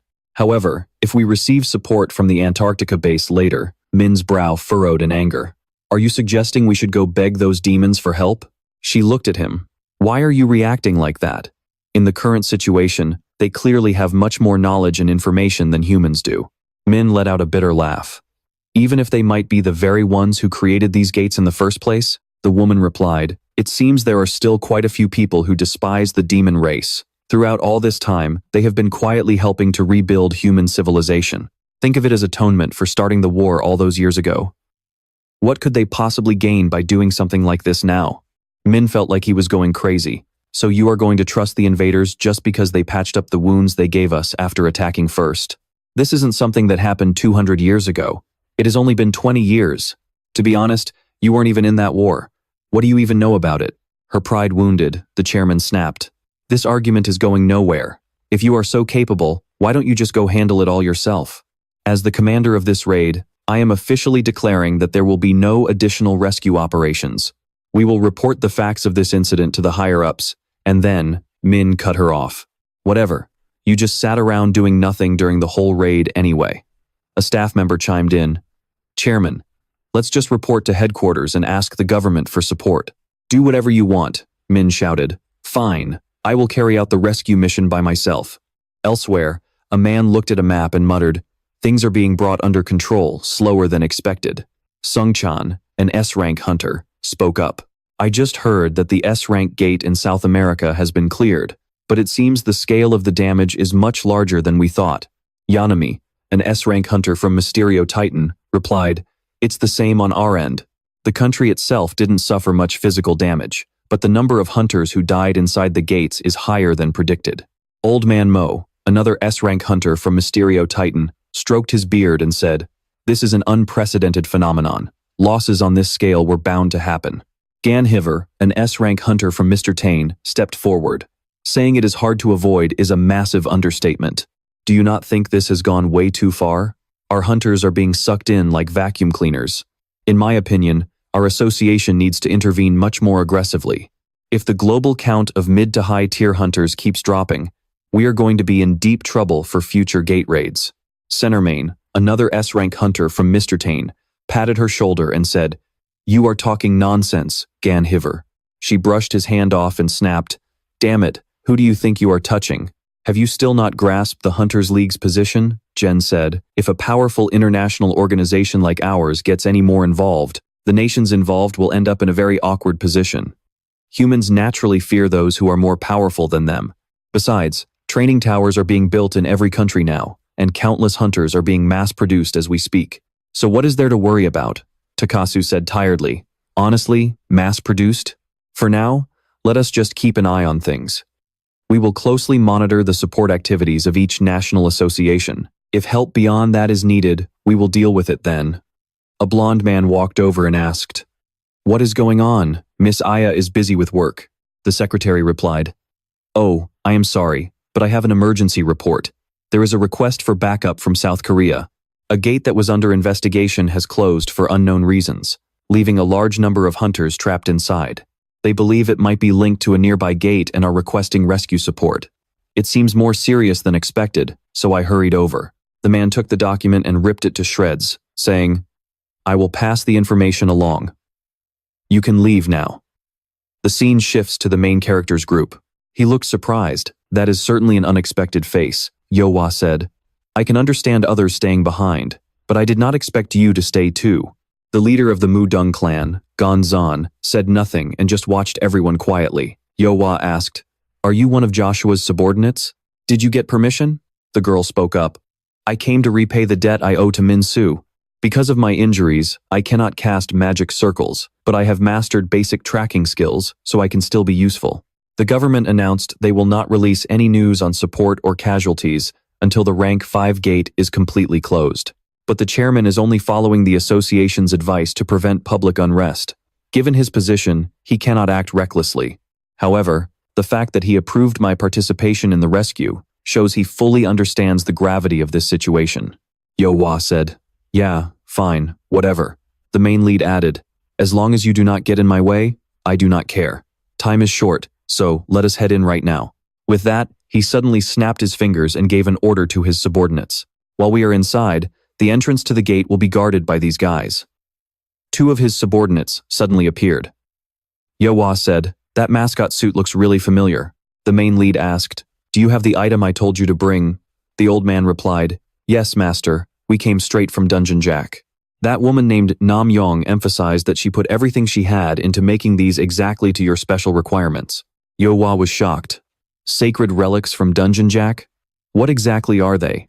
The old man said, "These are sacred relics that force mana to maintain its state. In other words, they extend the duration of a skill. If you sprinkle this on a magic circle while a skill is being cast, the original skill will be forced to stay active regardless of the remaining mana. The effect only lasts for 12 hours. But the main lead added, "These gates were clearly created using someone's mana. If that is the case, we can view them as a type of skill formed from mana. This is a minimum safety measure to prevent the gate from closing unexpectedly." Yohwa said, "Ah, so at least we can breathe a sigh of relief for the next 12 hours. The main lead looked a bit worried and said, "It will be fine as long as everything goes according to plan." Then he ordered, "Either way, make sure nothing strange gets near this place. Understood?" The 2 replied, "Yes, please return safely, master." And so, the group moved into the S-rank gate. Diogu said, "I do not sense the presence of any monsters right now." The main lead said, "I will focus my search around the area of Gate A where I first entered. Everyone else, focus on the areas we have not checked yet. Yes, let us focus on the flow of mana. The more the power is concentrated, the higher the chance that the space is still open." He looked at the other group and cautioned, "If you notice anything unusual, report it immediately." Yohwa accidentally discovered a cave. She looked dazed. "Wait, was I not just here? Why do I feel like I am not getting any closer?" Jan said, "This is strange. Based on the battle tracks, this should be the spot." But the monster corpses have vanished. Suddenly, he pulled Yohwa back. She said, "I swear that was not there a second ago." She then used her flower soul power to dispel it. She said it was an illusion. Someone had layered a skill over this entire space. Yohwa was stunned. No way. Does that mean there is someone else in here besides us? Can we not break the illusion from here? Jan said. It will be difficult. We have walked right into a preset trap. Even if we realize it is an illusion, escaping it will not be easy. Damn it. Even if we try to get back to Master, the path has shifted, or we're just heading in the wrong direction entirely. Yo, Oa said, with a worried look. At its core, an illusion is just a control technique. If we can pinpoint the mastermind's exact location, we can break it. You should use the drizzling rain skill. The group was stunned. Huh? It's suddenly raining? Is there a weather system inside the gate? Could this be the work of the person casting the illusion? Or is it an ally's skill? Yo, Oa said joyfully. Oh, could this rain belong to Master? Jeogu added. For a second, I thought it was a rain of real arrows and almost lost my mind. So, that skill can be used like this too. It actually is a rain of arrows. But to allies, it just looks like normal rain. Min stared ahead firmly and said, So, if you don't want your body turned into a honeycomb, why don't you show yourself right now? And just like that, they slowly appeared before him. The blonde guy said, Whoa, so what that person said was actually true. Kane, this guy is no ordinary opponent. Yuki Shin, you were right. It's definitely him. He said, the war hero from 10 years ago. The one who defeated the Fourth Circle Demon King and got tossed into another world. The Mad Dog. Min, I've only heard stories about you. It's my first time seeing you in the flesh. His aura is no joke. Kishin said, Don't let your guard down. Anyway, Min spoke up. I already know a bit about people like you. He said, You're just trash who sucks up to demons, right? The guy burst out laughing and said, Oh, you've got a sharp eye and an even sharper tongue. Looks like you're not a total idiot. Then let's skip the small talk. He immediately lunged at Min with a lethal move. He said, Let's see what you're really made of. Min replied, I don't care what you're so desperate for that you'd side with them. But as a human living on the same planet, aren't you ashamed? Clinging to the strong and betraying your own kind? Do you think living with integrity is stupid? Since ancient times, scum like you just need a good thrashing. The rest of the group charged forward to back Min up. Yo Oa used her red wave fan, warping the illusionary world to create massive waves. It's a skill that dominates the target's 5 senses. Red wave Yo Oa hesitated and said, A wave? Julian said, Calm down, it's just an illusion. Frey said hungrily, That skill looks delicious. I want to eat it. It doesn't look like just an illusion, does it? Is Min using an ice system skill? A high-level cage. It's a mobile shield skill that uses ice magic to defend by moving with the caster. He said, That bastard is definitely trying to block the exit. Kang Hua, catch him. Yes, sir. Yo Oa snorted, being able to counter mana head-on right inside my illusion. How can someone with this much talent be a nobody? It seems both our fates have been twisted. 10 years ago, we fought in different places, but I knew your reputation well. You were the one with the greatest contribution in the war, practically a hero. But look at you now, tossed out of this dimension and forgotten by everyone. And me? I became a crazed murderer overnight. But in the end, we were both just chasing our ideals, weren't we? Foolish humans delete and rewrite the truth for their own benefit. The world has rotted to this point already. Min said, That's bullshit. I never killed innocent people or sucked up to the demon race to protect my ideals. Yo Oa laughed. You're only seeing half the picture, Mad Dog. I don't get any kicks out of killing innocents either. While you were thrown away and disappeared, the world became a living hell, only patched up on the surface. I wonder if you'll still hold on to that straightforward faith after learning the truth? I'm very curious. But at least I won't be finding out here. Suddenly, he stopped and said, That's enough time bought, right? Yuki Shin, Min said worriedly. The illusion is breaking. Everyone, be careful. Yu Oa sneaked away and said, See you next time. Mad Dog Frey was dazed. Huh? That delicious skill just ran away. What is that? A portable gate? Min said, So they're carrying their own gates? As for the other guy left behind, he thought angrily, Damn it, they actually betrayed us. The door hasn't fully closed yet. I can't take all of them on by myself. At this rate, the group immediately chased after him. As for that guy, he's running. Yo Oa raised her bow and said, Where are you going? Do you really think you can escape? He was hit right in his core by her shot and coughed up a mouthful of blood. The gate suddenly opened again after he collapsed. Everyone was worried. A real gate appeared inside another gate, Have they really been creating connecting paths in here this whole time? But will this place actually lead to Young? Min said, "We've come this far. There's no room for hesitation now. There's a risk the remnants will close this passage, so everyone stay here and protect it. There's only one way forward anyway." He jumped into the gate and then said, "I finally made it here, but am I too late?" Before his eyes, the entire Team C had fallen.